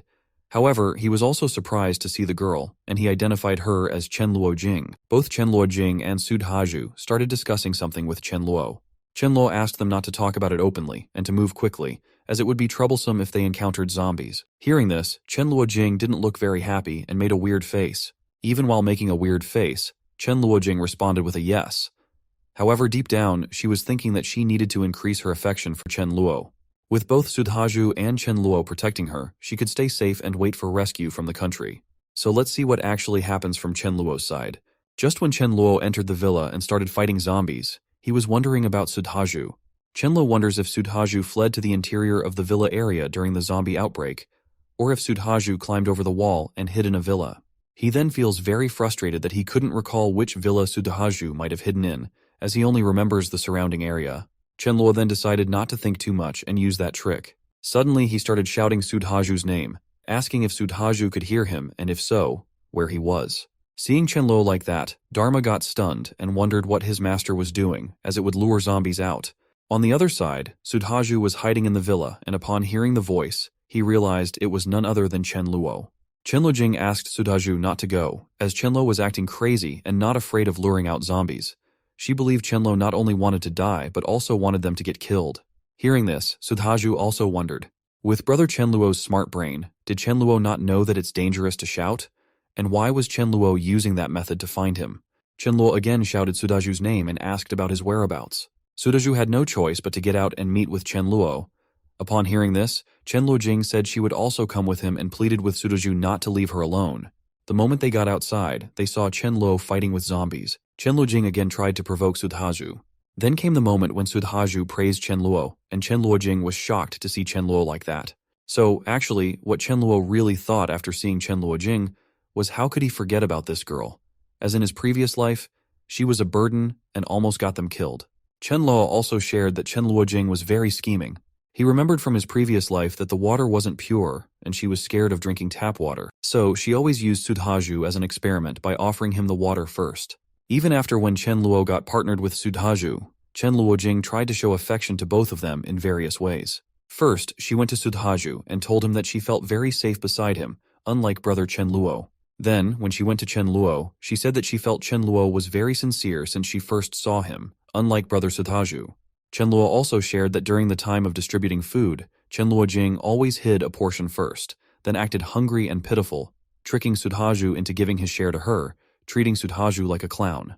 Lastly, Chen Luo thought that if Chen Luojing still dared to be so shameless again in this present life, then she wasn't someone to blame him for using her to let Sudhaju understand that people's hearts are sinister. Chen Luo then offers Sudhaju to come to his house so they both could take care of each other, to which Sudhaju thanks Chen Luo. Chen Luojing interrupts them and introduces herself to Chen Luo. She even tries to create a connection with Chen Luo by mentioning they have the same surname, suggesting they might have been from the same family 500 years ago. Surprisingly, while Chen Luojing was talking with Chen Luo, she got attacked by Dharma. Dharma jumped and tore out her bag, causing many resources to spill out from inside. Even Chen Luo got stunned to see so many things, and wondered why Chen Luojing was protecting her bag so fiercely. He thought that perhaps she had snacks hidden in it, and was planning to enjoy them after they left. Chen Luo then decided not to care about her and opened a can of cold drink to drink. He told Chen Luojing that he was hungry, so he was taking it. Chen Luo even gave Sudhaju some snacks, telling him that he must be hungry too. After eating, they could go to get some resources. Seeing this, Sudhaju got furious and wondered. He had risked his life to save her last time, then successfully saved her. But what about her? She had food all the time, yet she still dared to lie to him, saying that she didn't have any. Sudhaju realized that she planned not to share with them, so he decided to not care about her anymore. Chen Luojing got tense seeing them eating, and with a tear in her eyes, she approached Sudhaju, asking that he couldn't be allowed to eat as it was her food. So Sudhaju put it down and gave it back, but Chen Luo used his leg to make her fall down on the ground. After falling down, she howled in pain and shouted that bullying a poor girl, were they guys still considered as men? Hearing this, Chen Luo smiled and wondered aloud, let this girl go and ask the zombies whether they care if someone is a guy or a girl. But he also thought that exposing this much wasn't enough to make Sudhaju understand human nature, so he needed to make her expose more. Chen Luo smiled and asked Chen Luojing why she needed to cry, as they would only have energy to find food after they ate, right? So, this time she didn't have to come with them, as they had eaten her food. And when they come back, they will give her double the amount of food they had taken. Hearing this, Chen Luojing thought that no matter what, she couldn't make Chen Luo and Sudhaju her enemies, so she had to accept it. Afterward, Chen Luojing apologized, saying it was her fault as she had just reacted instinctively. When she was younger, she had starved a lot, and she didn't really mean to do whatever she just did. Hearing her story, Chen Luo got frustrated as Chen Luojing was really good at making up stories. Chen Luo then asked Sudhaju to go to the Super Chen Jiananate together, as he would go first and make some preparations. Sudhaju agreed with Chen Luo, sharing that he would listen to him. So Chen Luo goes to Dharma and asks him to go outside and lure some zombies into their house. Hearing this, Dharma got shocked and wondered whether his master was joking, as he could understand luring the zombies. But luring them into their house was so confusing. Seeing Dharma's reaction, Chen Luo understood his confusion, so he told Dharma not to worry too much as he would understand when he comes back. After that, Chen Luo took out some garlic from the void and chuckled, knowing that the show was about to start. Chen Luo then went towards Sudhaju and Chen Luojing with the garlic juice. He asked them if they had rested well, and now they should check out this garlic juice. Chen Luojing got tensed from the smell of the garlic juice. Even Sudhaju confusingly asked Chen Luo why he made so much garlic juice. Chen Luo responded that they didn't know, but when he came back from outside, he saw someone imitating a scene from a movie where the person hung a string of garlic from his body. Chen Luo also mentioned that he even saw with his own eyes that the zombies were so scared that they kept backing away. Chen Luo felt happy that they believed his story, but deep down, he thought it was a pity, because they both didn't know there's a difference between movies and reality, as the smell of garlic would actually lure zombies even more. After that, Chen Luo sadly shared with them that it was a pity his house had so much garlic, which was only enough for 2 people. So he asked Sudhaju to let's go to the Super Chen Jiananet and try to find some more garlic there. Suddenly, all of them heard some weird sounds, which made Chen Luo smile. He asked them if they also heard it, as it seemed like a group of zombies were coming close to them. Chen Luojing got scared upon hearing it. Now, Chen Luo was wondering about Chen Luojing and waiting to see if Chen Luojing was going to choose to resist with them or snatch that life-saving garlic juice. Chen Luojing heard some more sounds and tensely asked if it was the sound of the iron door being destroyed. Chen Luo quickly asked Sudhaju to use the bowl of garlic juice. Surprisingly, Sudhaju hesitated to use the garlic juice because he was thinking that even though he hated Chen Luojing, she hadn't done something guilty enough to die. With so many zombies around, if he used that bowl of garlic juice, wouldn't she die? Here, Sudhaju was thinking of giving it to Chen Luojing, whereas on the other hand, Chen Luojing was looking at the bowl of garlic juice, thinking that there was only one bowl of garlic juice, which meant only one person could survive. Here, Sudhaju was going to take the bowl and give it to her, but seeing him coming close to the bowl of garlic juice, without thinking twice, she snatched the bowl from the table and poured it all over herself, deciding that she should be the one to survive. Seeing her do that, Sudhaju got pissed off as he had even thought of giving it to her, but from now on, he wouldn't think about her. Chenluo came there and asked Sudhaju if he saw that or not, so it's better not to treat people well in the apocalypse because some people were not fit to be humans. Hearing this, Chenluo Jing understood Chenluo's motive and asked if Chenluo tried to set her up. Chenluo smiled and asked her if he set her up. Didn't she make that decision herself? Or did he force her to pour the garlic over herself? Chenluo then laughed and told Chenluo Jing that zombies were very sensitive to the smell of garlic, so she was now dead for sure. Hearing this, Chenluo Jing got tense and started shouting, asking Chenluo if he lied to her about the juice and whether there was something wrong with her just wanting to live. Chenluo responds that it wasn't wrong to want to live, but she was wrong to use people's kindness and bully him, especially when it came to Sudhaju. He also asks her that just as she said they also want to live, so sacrificing her for that, whether it was wrong. After that, Chenluo started taking out armor and weapons from his void, thinking that Chenluo Jing would be dead soon, and dead people wouldn't reveal secrets, especially talking about Sudhaju, so he would tell Sudhaju himself that the ability he awakened was void. Seeing Chenluo taking out the armor, Chenluo Jing got stunned and asked about it. She realized that Chenluo had prepared it a long time ago, which was the reason why he didn't pour the garlic on himself. Chenluo then told Sudhaju to go and find a room to hide, as he would only be a burden to him. Sudhaju responded with an okay and left to hide. Even Chenluo Jing came close to Chenluo and, in a romantic gesture, she asked Chenluo to let her off this time, promising that in the future, he could do anything he wanted with her. Now that Chenluo Jing had no choice left, she was trying to seduce Chenluo using her charm and body. To her surprise, Chenluo was like stone-hearted and told Chenluo Jing that he only wanted her to go and die, as once she was dead, he would let her off. Chenluo Jing got furious and called Chenluo a bastard, saying that she didn't offend him, so why had he made things difficult for her since they met? Suddenly, she was attacked by the zombies, and while dying, Chenluo Jing shouted that Chenluo would die a miserable death. The scene then shifted to some time later, where Chenluo had defeated all the zombies. There, he admitted it was a miscalculation on his part, as he had lived in that house for more than 10 years, but today was exceptionally lucky. Sudhaju came there and seeing Chenluo Jing dead and about to say something, but Chenluo told Sudhaju to stop, as they didn't have time for expressing emotions, since there was no way they could stay in such a messy house. Chenluo asks Sudhaju to help him quickly move all the corpses outside. After half an hour, they successfully remove all the corpses outside. Now he had a problem. There was a bloodstain which he had to clean. He realized that if he had a maid, it would be easy for him to wipe those bloodstains. Chenluo then recalled Mayu, as she wasn't that bad, looked good, and worked hard, so he wondered if Mayu was still alive. While Chenluo was thinking about Mayu, Sudhaju interrupts him and asks him to go to the Super Chenjiananet. Chenluo smiles and tells Sudhaju not to worry because he has better food with him and suggests going upstairs to enjoy the meal. When Chenluo takes out the food and drinks, Sudhaju is shocked that the food seemingly came out of thin air. Sudhaju asks Chenluo about it in shock. Chenluo, in response, asks Sudhaju if he felt any changes in his body. Sudhaju explains that his head was hurting in the afternoon, but now he feels much stronger. Chenluo shares that this type of change often occurs before an apocalypse, and he has experienced it himself. Chenluo also informs Sudhaju that everyone experiences different types of changes. Since Sudhaju's change is related to strength, Chenluo speculates that he himself might have a change related to the void. Chenluo shares with Sudhaju that he suddenly realized he could grasp some void power, and he feels that there might be a disaster happening soon, so he has stored some resources. Sudhaju responds with understanding, indicating that he got the message. Chenluo feels relieved, thinking that this explanation is much better than something as crazy as reincarnation, which Sudhaju could easily accept. He then tells Sudhaju that he has a feeling they are going to become brothers, so Sudhaju shouldn't hesitate, and they should start eating. Sudhaju mentions that there is too much food, and they couldn't finish it all, suggesting they save some as just 2 or 3 dishes were enough.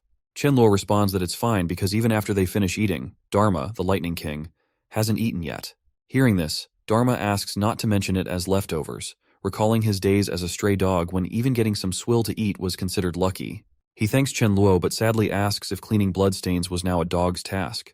In reality, Chenluo had asked Dharma to clean the bloodstains. After eating, Chenluo tried to create a void sword, but it disappeared just 5 seconds after being generated. While lying on the bed, he laughs, thinking about how he observed 42 core crystals, which wasn't a joke, and he even managed to create a void sword. Chenluo shared that in his past life, he could only grasp the void sword when he was at level 7, and according to his current progress, in his past life, he only grasped the void passage at rank 9, so he might be able to use it when he reaches rank 4 now. He also wonders if the elemental blade he used when he was at the king rank could be accessed earlier in his present life, which feels great just by thinking about it. In the next morning, Sudhaju happily tells Chenluo that whatever Chenluo said really worked, as he feels much stronger after absorbing 7 core crystals. Even Dharma barks 9 times in front of them. Seeing this, Chenluo smiles and asks if Sudhaju really ate 9, Reconnecting that it wasn't that bad. He even makes a sarcastic comment that luckily it wasn't 99. Otherwise, Dharma would be shouting for a long time. On the other hand, Sudhaju is shocked that a dog absorbed more crystals than him. Chenluo then opens his void and takes out an armor to give to Sudhaju, asking him not to look down on Dharma as he is very talented. He suggests trying on the armor after eating breakfast because afterward they have to go to the grain storage. Sudhaju responds with an okay. The scene then shifts to sometime later when they head towards the truck. Seeing the zombies walking around the truck, Chenluo gets happy, as zombies are really free laborers who help him guard the truck. Sudhaju, seeing the zombies, asks Chenluo about wiping them out, but Chenluo stops him, saying that those zombies are free laborers, so Lightning King Dharma will lure them away. Just as Chenluo speaks, Dharma starts luring away the zombies, to which Sudhaju asks why he feels like the dog has more use than him. Chenluo responds by asking Sudhaju not to compare himself with a dog, as there are things that a dog can do that he can't, and vice versa. He reassures Sudhaju that they all have their own usefulness. Hearing this, Sudhaju surprisingly asks Chenluo if there really was some work that a dog can do, but he can't. Chenluo responds with a yes and asks if Sudhaju dares to eat feces, just like a dog would. Chenluo says it as a joke, but hearing it, Dharma gets stunned and furiously turns away, shouting that it's slander as he didn't eat anything like that. The scene then shifts to the grain storage, where Chenluo is slashing away the zombies by hitting them with the truck. Seeing this, Sudhaju praises Chenluo for taking the truck. Chenluo shares that he feels strange because there were quite a few staff members in the grain storage. They shouldn't all be dead. Also, the sound outside was so loud, so why did no one call for help? Sudhaju also suggests that it's a big place, so there might be an underground basement, and people could be hiding there, which is why they didn't hear anything. Hearing this, Chenluo finds it knowledgeable. He stops in front of a passage and shares his thought that it might be the passage leading to the basement. Chenluo asks Sudhaju to go together and check it out. Upon moving further, they find a skull of someone. Seeing this, Chenluo is stunned because while normal zombies gnaw on humans, they wouldn't eat everything until only one bone is left. Chenluo wonders if some zombies got mutated inside and tells Sudhaju that he wonders whether it was an ant or a rat. Chenluo thought that both were gregarious, so they should be in such large numbers. Due to this, he couldn't take the risk as life was important. Suddenly they hear some sounds, and when Chenluo looks carefully, he is shocked to see a whole group of rats. Chenluo asks everyone to run as fast as they could. The horde of rats is rapidly approaching Chenluo and the others directly. When Chenluo and Sudhaju are trying to run, Dharma is trying to stop the horde of rats. Seeing this, Chenluo asks Dharma to take care of his own safety, so Dharma also runs with them. Surprisingly, a slightly mutated rat appears, and upon seeing the humans, it becomes excited, considering them delicious food. It jumps towards Chenluo for an attack, expressing its desire to see how they could escape. Due to the sudden attack, Chenluo falls to the ground. Seeing this, Sudhaju helps him up and expresses his belief that they are now doomed. Chenluo, realizing the severity of the situation, asks Sudhaju not to hesitate and to attack the rats. Somehow, they were able to fight off the smaller rats together, with the help of electricity wiping out the rats. However, Chenluo was tensed about the Rat King, as it was clearly a mutant. Surprisingly, the Rat King was also smiling as it watched them. Chenluo shared that whether survivors, zombies, or creatures, all combat abilities will grow slowly, but there will always be individual mutants who will overdraw their life potential and make their strength skyrocket. Chenluo then wonders that even though they grow stronger, their longevity decreases. He even shouts at his destiny, feeling unlucky to encounter one so early. While fighting with the small rats, Sudhaju falls to the ground. Seeing Sudhaju fall, the Rat King thinks it's the best time to attack. Sudhaju tries to use a baton, but the Rat King throws it away, deeming it useless. Then the Rat King starts a continuous attack on Sudhaju's armor. As the armor reaches its limit, Sudhaju gets tense, realizing that just one more attack from the Rat King could puncture it. Chenluo rushes over and shouts for Sudhaju to watch out. He explains that the Rat King is at least level 3 or 4, so he has no choice but to use normal methods as he can't kill it in such a short amount of time. Chenluo uses some food to distract the rats with it and wonders that if he hadn't broken through to rank 2 last night, all of them would have definitely died in the basement. On the other hand, seeing Chenluo with the baton, the Rat King wonders if Chenluo's electric baton would hurt him or not.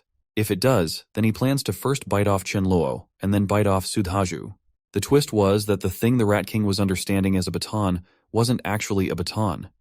It was Chen Luo coming with the Void Sword, hoping that the Rat King would be killed by it, as it was his last hope. The moment the Rat King realizes that it's a Void Sword, he gets tensed and wants to run. Seeing this, Chen Luo smiles and asks the Rat King whether he wants to run away, telling him to stop daydreaming.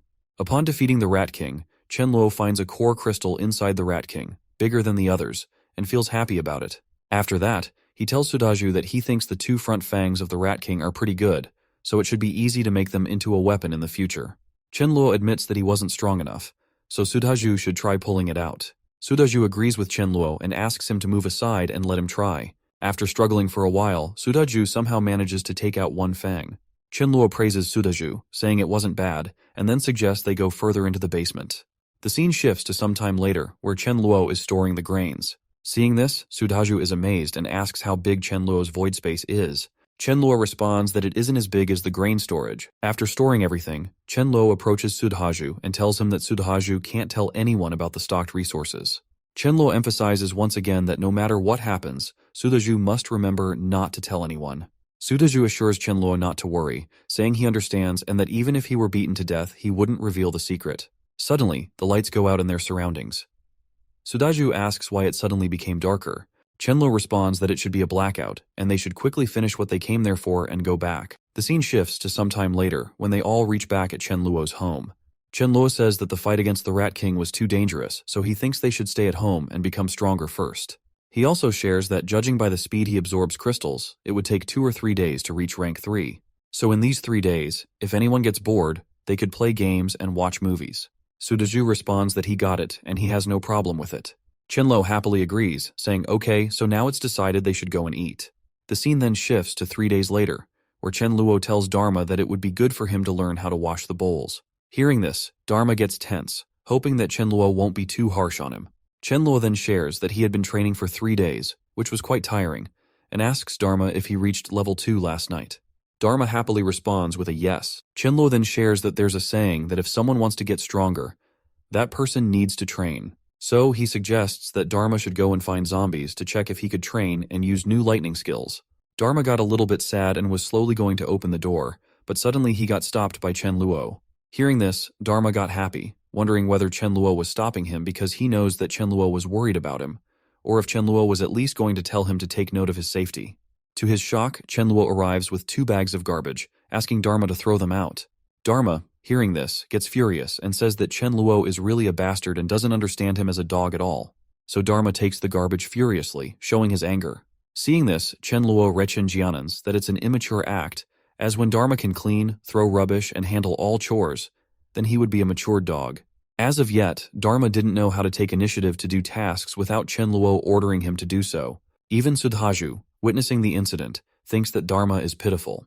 After that, Chen Luo thinks that he really needs Mayu now so she could take care of their daily life.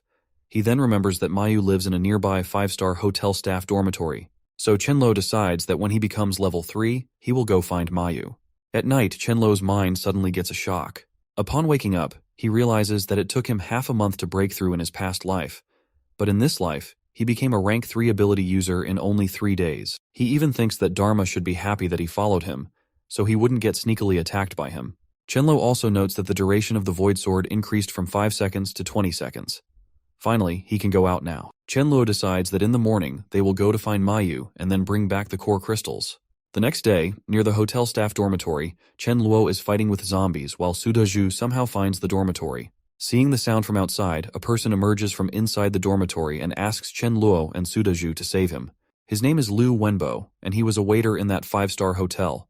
Chen Luo is happy to see Liu, as finally, after killing zombies for half an hour, he sees someone alive. Without wasting time, Chen Luo directly asks Liu if he saw Mayu. The scene shifts to Mayu, who is being beaten by a girl named Lin Lie. The problem arises because Lin wants Mayu to leave the place, but Mayu isn't agreeing, as she also wants to live there. She asserts that she is also a living person who needs space. Lin Lier gets angry over Mayu's refusal, so she pulls Mayu in anger. A man named Lilan, the business tycoon, arrives and interrupts them. He expresses concern that the remaining vegetables may not be enough for all of them to survive. He warns that if Mayu doesn't listen, then they should throw her out. Lin Lear agrees with Lilin, stating that Mayu was disobedient, so they should throw her out. The hotel manager, named Harry, tells Mayu that as she can see, they don't have enough space, so for the sake of everyone, they can only sacrifice her.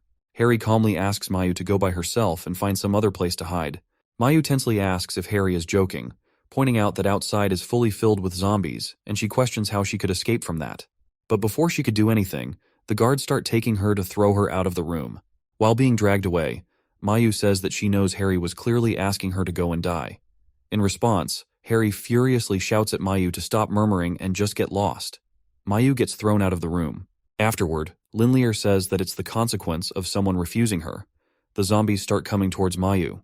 At that moment, Mayu makes herself understand that she has to hold herself back and not cry to avoid giving them a reason to laugh. She realizes that she is so angry that she's willing to pay any price to find someone to help her kill the group of bastards. Suddenly, the zombies attack her, and Mayu feels pity for herself as she now doesn't have any chance for taking revenge.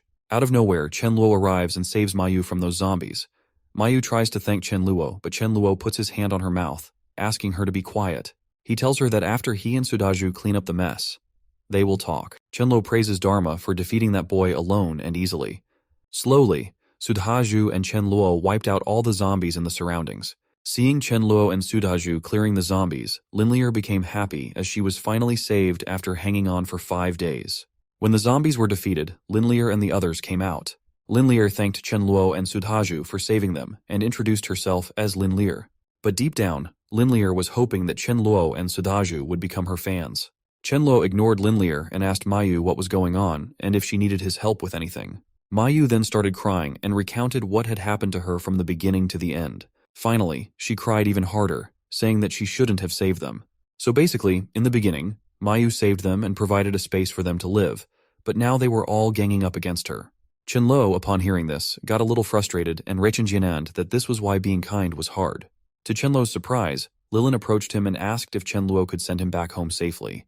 Then, Lilin offered Chen Luo a job at his company after the crisis was resolved, with a monthly salary of 2 lakhs. Hearing this, Sudhaju furiously asks Lilin what he would do if he were rich. Out of nowhere, he hits Lilin with a powerful punch, saying that he hates people who betray others' kindness the most. Seeing this, Lu got shocked and wondered how brave both Chen Luo and Sudhaju were, considering that all those people were big shots. Liu was surprised that they weren't afraid of the potential revenge from those individuals. After receiving the punch, Lilin calmly and slowly acknowledged that he understood they were letting out their anger for what they did to their friend.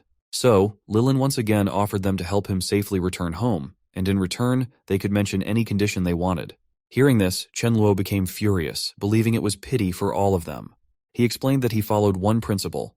If someone was his enemy, he wouldn't let those guys off when he had the chance to eliminate them. Chen Luo then opens his coat to retrieve something and assures Lilin and the others not to worry, stating that even though they offended his friend, he wouldn't kill them. Chen Luo smiles and shares that he would tie all of them up, leaving their fate, whether they live or die, solely to chance. Lilin furiously responds, stating that it was no different from killing, and questions how both Chen Luo and Sudaju could be so ruthless. Sudaju counters by asking if they all had forgotten this issue when they abandoned Mayu, even though she was in a zombie-like state. Lin Lear sits on the ground in front of Chen Luo and starts pleading with him to save her, offering to do anything for her survival. Seeing this, Chen Luo notices that Lin Lear is willing to offer her body to survive. He responds by telling her to get lost, saying she is too dirty. Sudaju starts tying them up, and as Lin Lear is being bound, she mentions that she hasn't taken a shower for a few days, so it's unavoidable that she's dirty. But she asks if he could help her wash her body. Finally, Chen Luo and Sudhaju put a paper ball in everyone's mouth so they couldn't shout.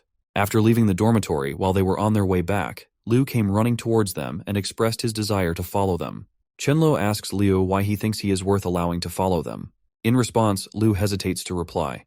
But before he can articulate his thoughts clearly, Chen Luo offers him a baseball bat and challenges him to kill 10 zombies with it. Chen Luo explains that if Liu is able to accomplish this task, then he would be deemed worthy of following them. Without hesitation, Liu denies Chen Luo's offer, stating that he wouldn't dare to fight zombies with a baseball bat. Chen Luo smiles and thinks to himself that he had already given Liu a chance, but Liu didn't treasure it. Chen Luo informs Liu that he wouldn't let him join the team, but he could offer him some benefits.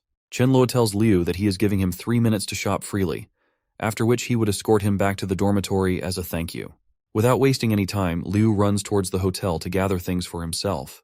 While Liu goes to gather essential items, Chen Luo talks to Mayu, expressing that they lack logistics and no one is cooking, so he thought of her. He assures her that instead of washing dishes and pots, he would prefer to fight zombies and guarantees her personal safety. He also promises not to treat her badly, so encountering him was the luckiest thing in her life. Lastly, Chen Luo asks Mayu for her response, if she was willing to go back with him. Without hesitating, Mayu responds with a yes, as she is willing to join. Chen Luo happily welcomes her to the team and tells her that after sending Liu home, they will go back and celebrate with a feast. However, he also tells Mayu that it's obvious she will have to cook for all of them. Mayu's eyes light up, and she responds with an okay. The scene then shifts to night at Chen Luo's home, where Chen Luo is discussing his and Sudhaju's powers. He then asks Mayu if she has felt anything in the past few days, if she has awakened her ability yet. Mayu responds that on the third day, she did have a headache, but she didn't know what her ability is because she had been starving, so she didn't pay attention to it. Chen Luo, upon hearing this, shares that an ability awakened on the third day isn't necessarily good or bad, it's just average. He then asks Mayu to listen to him carefully, as now she had to feel the power inside her body slowly. When Mayu tries to feel it, fire arises from her hand. Seeing this, both of them are stunned. Chen Luo is stunned but happy to see that Mayu has a fire ability, as fire ability users can make cooked food even better and more delicious. The scene then shifts to 1.5 hours later, where we see many types of food served in front of Sudhaju and Chen Luo. They are impressed by the food and very happy, so Chen Luo suggests they start eating without delay. While eating, they feel like they are in heaven because the taste and deliciousness of the food are so good. They feel that finding Mayu was the right thing for them. Now Chen Luo doesn't need to wash dishes anymore. At night, Chen Luo asks Mayu not to rush, as he would be showing her to her own room. While showing her the room, Chen Luo asks her to go in and see if she needs anything. She could tell him.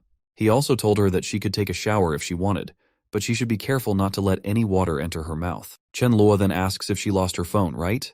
So he gives her a phone and a portable charger, telling her that there are movies and novels on the phone that she can read and watch when she is bored. Seeing Chen Luo doing so many things, Mayu is impressed and blushes at the gesture. Chen Luo again shares that they will not go out for the next few days, as they will stay at home and upgrade their abilities. He tells Mayu that he will inform her about the specific upgrade method later. She happily goes into her room, thanking Chen Luo.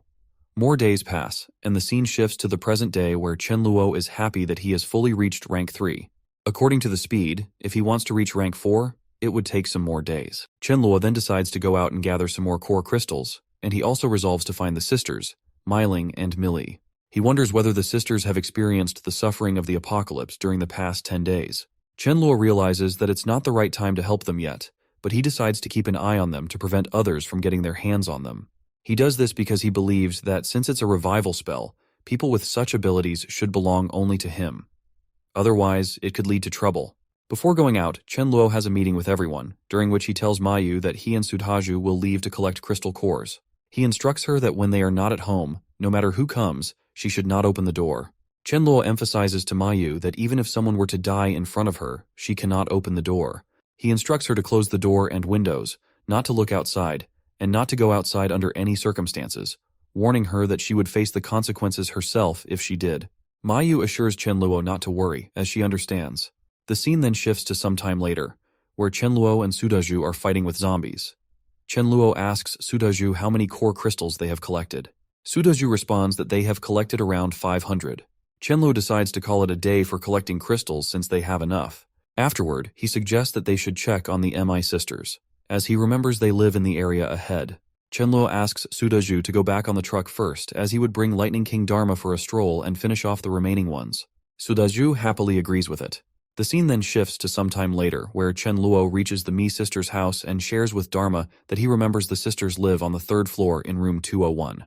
Chen Luo asks Dharma to go and check if there is someone in room 201.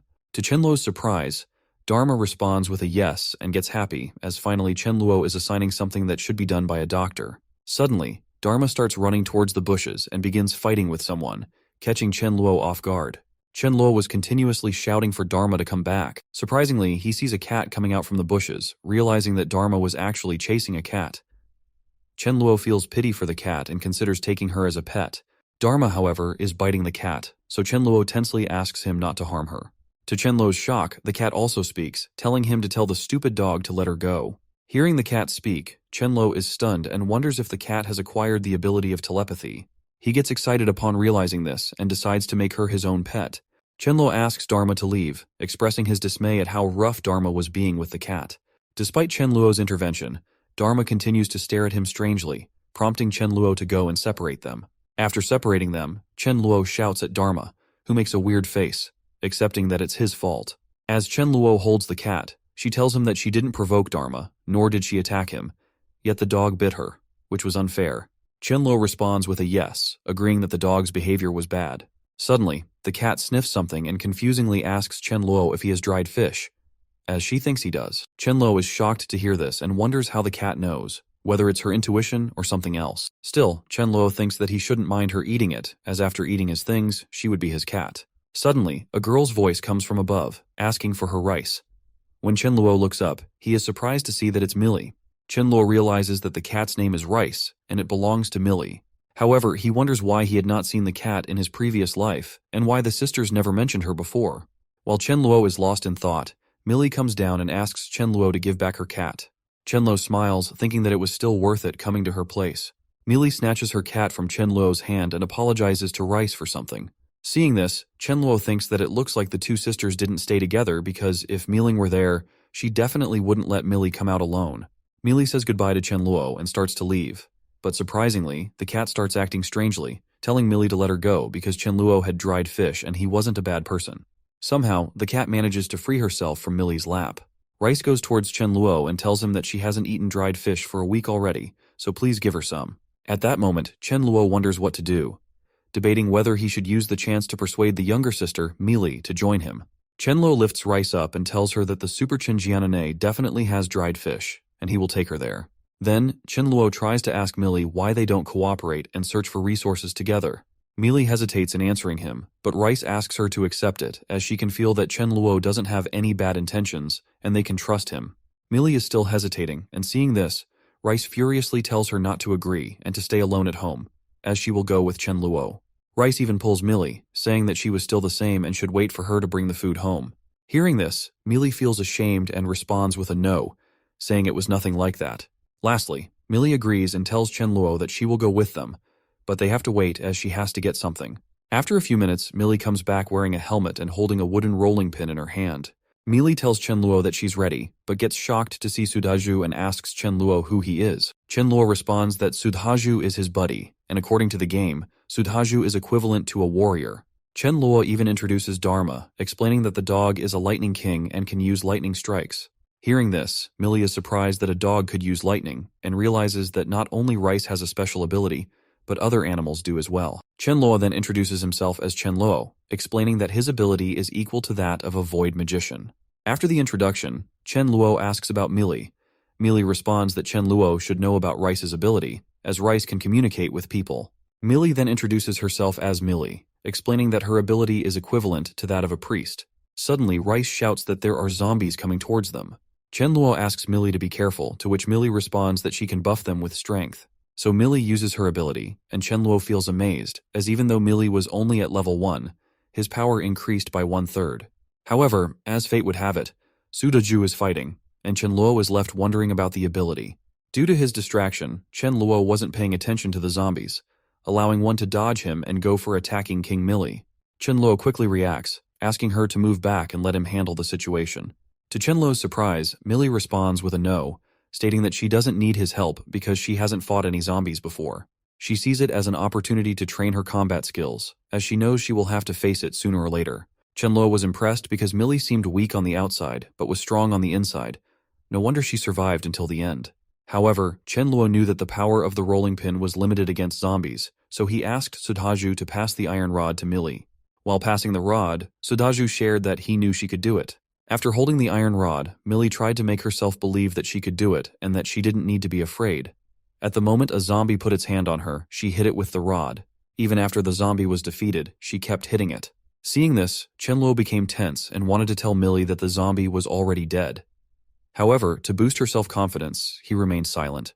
After defeating the zombie, Millie even vomited at the sight of its dead body. Chenluo praised her and gave her a water bottle to help her feel better. Millie responded with a, "Thanks." Meanwhile, the cat, Rice, was angry and wondering why they were wasting time instead of searching for dried fish. The scene then shifted to some time later on the second floor of the mall, where Chenluo and the others were fighting zombies. After they finished fighting, Chen Luo asked Millie to get a bag and fill it with whatever she wanted, as much as she could. Millie responded with an okay. Rice also came near Chen Luo and asked for help opening a packet of packed fish. Chen Luo wondered why he felt that the cat's abilities should be more than just mental power, as a special ability like telepathy cannot typically be mastered so early in the apocalypse. So he thought of somehow adding the cat to his team. Then, Chen Luo told Rice to eat less of the packed fish because he had fresh ones as well. He also told Rice to come back later, as he would cook him a braised fish at that time. Hearing this, Rice got happy and started celebrating, saying that she would definitely come with him. On the other hand, while Millie was filling her bag with food, she didn't notice that a mutated zombie was coming toward her. But Dharma was quick to sense the presence of the zombie and started barking to alert everyone. Hearing the bark, Millie turned around and was shocked to see the mutated zombie behind her.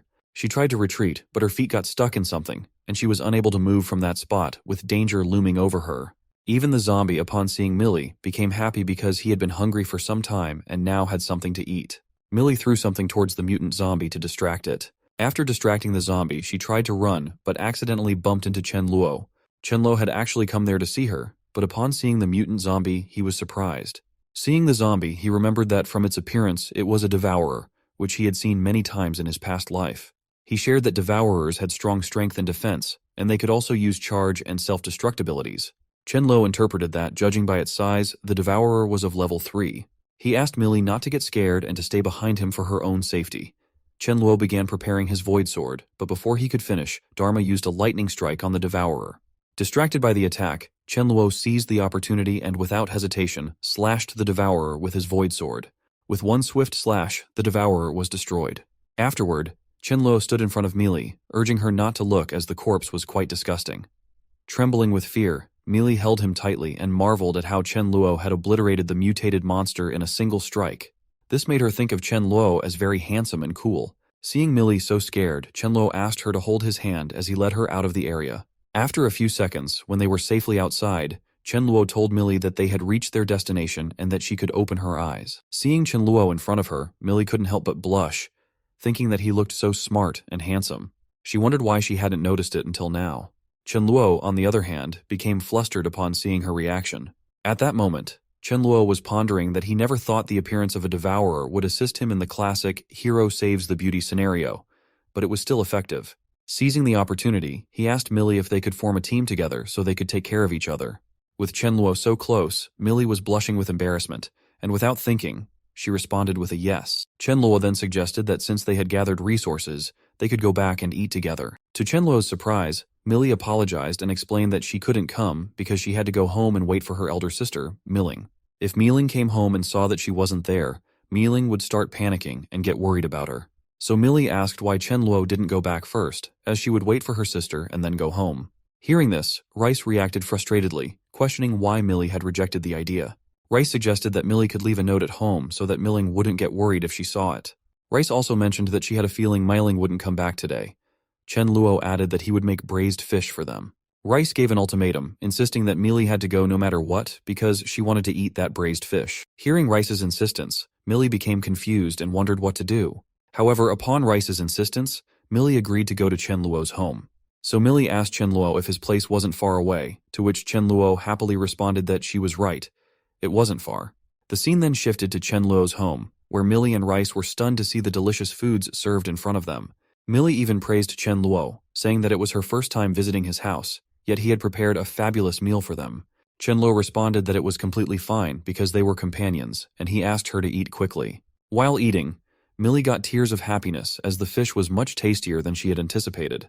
After Millie finished the meal, she thanked Chen Luo for the meal, and then apologized, explaining that she had to get back home because she was scared that her sister Milling would panic if she didn't see her at home.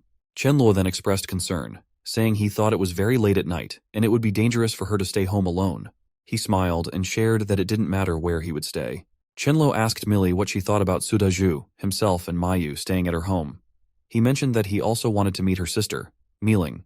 Chen Luo even suggested another idea, mentioning that there were many unoccupied houses beside hers, so they could move there, allowing everyone to take care of each other.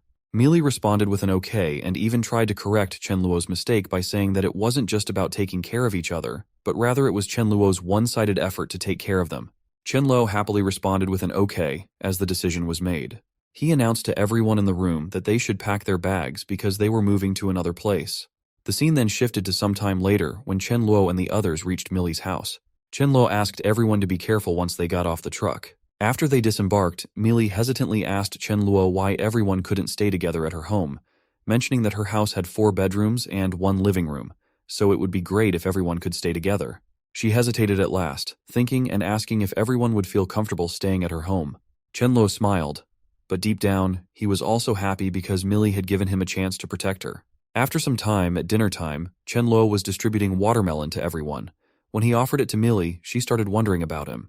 Despite the dangers outside, Chen Luo was protecting her and not only letting her eat delicious food but also giving her light and her favorite watermelon when the power was out.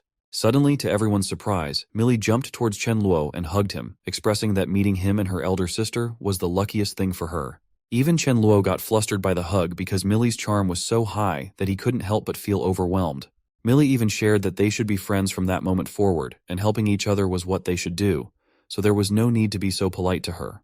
At that moment, Chen Luo felt pity for himself because such a cute girl was with him, but he couldn't do anything as it was his first day meeting her, so he couldn't rush, otherwise his true intentions would be revealed. Chen Luo smiled and asked Millie if she was sure she didn't want to eat the watermelon he had in his hand before hugging him.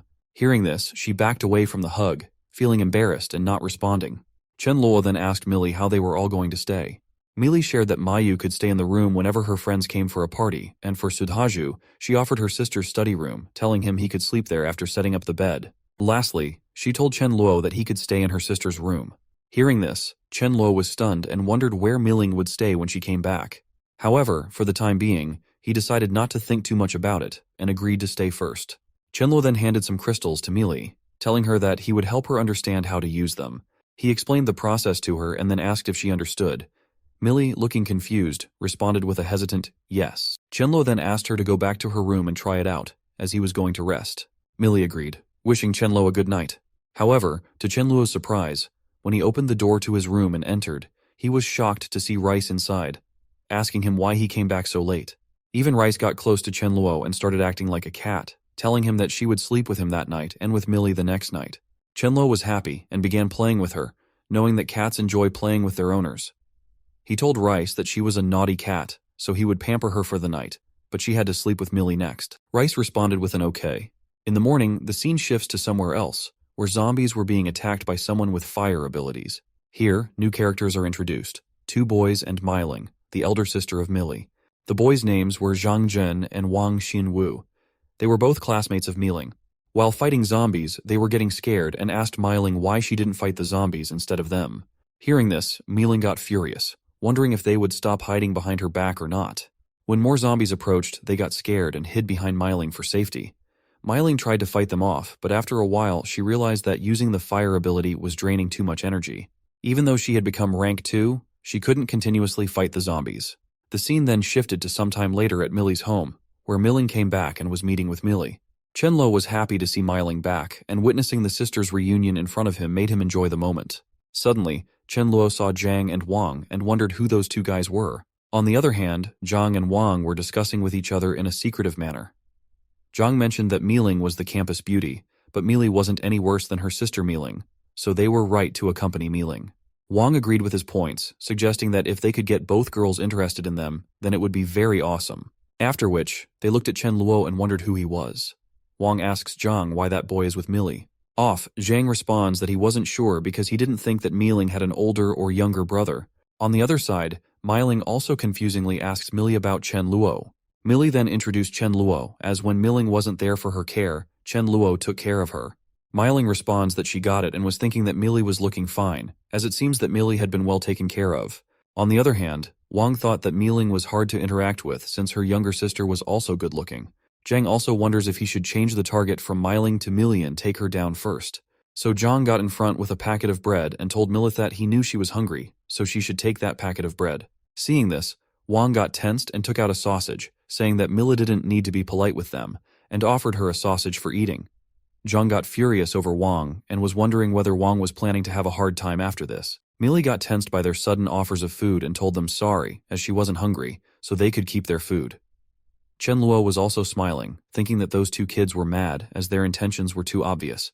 So Chenlo asks them why they both don't go up first and catch up with old times later. Millie also agreed with Chenluo and asked Mealing to go back home as it wasn't safe for them to stay on the road. Mealing, hearing it, thought that she was very dumb to find those two burdens, and she couldn't let them continue being burdens for her and her sister, so it would be nice as they could have a break-up meal. So she also agreed with Millie and Chenluo about going back home. Hearing this made Zhang happy, as finally his cohabitation life with Campus Beauty will begin now. And Wang also got happy thinking that if he and Mealing lived together, wouldn't they become closer and his plan would succeed? Both were fully wondering about just being with Mealing, as they weren't paying attention to that. They were just being a burden on her by not fighting and getting their respect down in the eyes of Mealing. Mealing asks Millie whether there was food at their home. Hearing this, Chenluo wonders that, of course, they had food until they followed him. Otherwise, they wouldn't have had to dream about it. So Chenluo came up and asked Mayu whether they had some rice to eat. If yes, cook some. At that time, he was thinking that since Mealing was Mill's sister, not giving her anything to eat wouldn't be polite. On the other hand, Mayu got confused and wondered if they weren't going to prepare barbecue. Upon getting inside, Zhang tells Chenluo that it's tough to live for everyone at a time like that, but he's still raising a dog. Wang also agreed with Zhang, saying that he just heard Chenluo say that they only have some rice. So if it's all eaten, what are they going to do? Hearing this, Dharma got furious as he heard that they were both dreaming about eating him. Seeing Dharma like that, Zhang tensely shouts that the dog is so fierce and asks what the dog hurts. Mealing, so they must cook him and eat it. Wang also shows bravery by saying that they should leave that work to him and just get ready to eat that dog's meat. Off, Chenluo told them that it was enough of them and that they didn't have enough food to feed the dogs. But soon Chenluo makes a sarcastic comment, saying that, by a dog, he means both of them, so they get lost. Hearing it, Zhang got furious and asked Chenluo to watch his words to see if he had ever fought with a zombie before. Off, to which Chenluo responds with a no. Zhang, hearing it, smiles and describes Chenluo as a coward who only dares to hide at home. Zhang then goes to Mealing and asks if she knows they followed her, suffering a lot, and she even knows how dangerous it was all the way. Zhang also asks, Mealing knows how hard it is for a human to live. But still, Chenluo feeds his dog food. Wasn't it a waste of food? Wang also shouts and asks that they staved all along the way, so shouldn't they be the ones to eat it? Zhang clarified that they weren't eating all of it, as everyone could eat together. Mealing got angry hearing their shut and asked them to be quiet, as they thought she didn't know why they followed her or how much they had done. Hearing this, Zhang and Wang both get furious and ask Mealing to wait, as they will regret it messing with them. At that time, Chenluo pats Dharma and asks him to kill them. Otherwise, he has to handle their corpses. Dharma was happy as he was waiting for such an order, so he told Chenluo to leave everything to him. Mealing saw Dharma going towards Zhang, and Wang got confused about why the dog was following them and whether he was seeking death.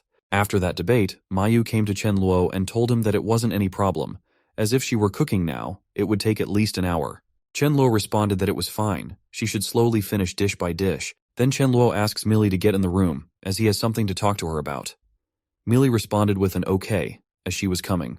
Seeing this, Mealing got tensed and wondered if a man and woman were entering the same room.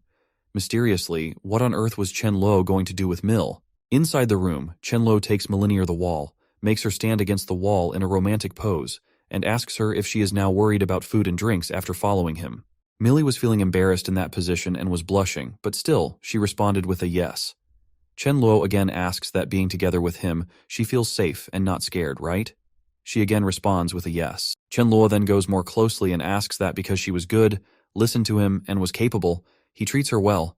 But what about her sister, Mealing? Whether Mealing would listen to him or not. Hearing this, Millie wonders that Mealing always had her own opinion and also that she wasn't familiar with Chenluo, so there was a high probability that she wouldn't listen to him.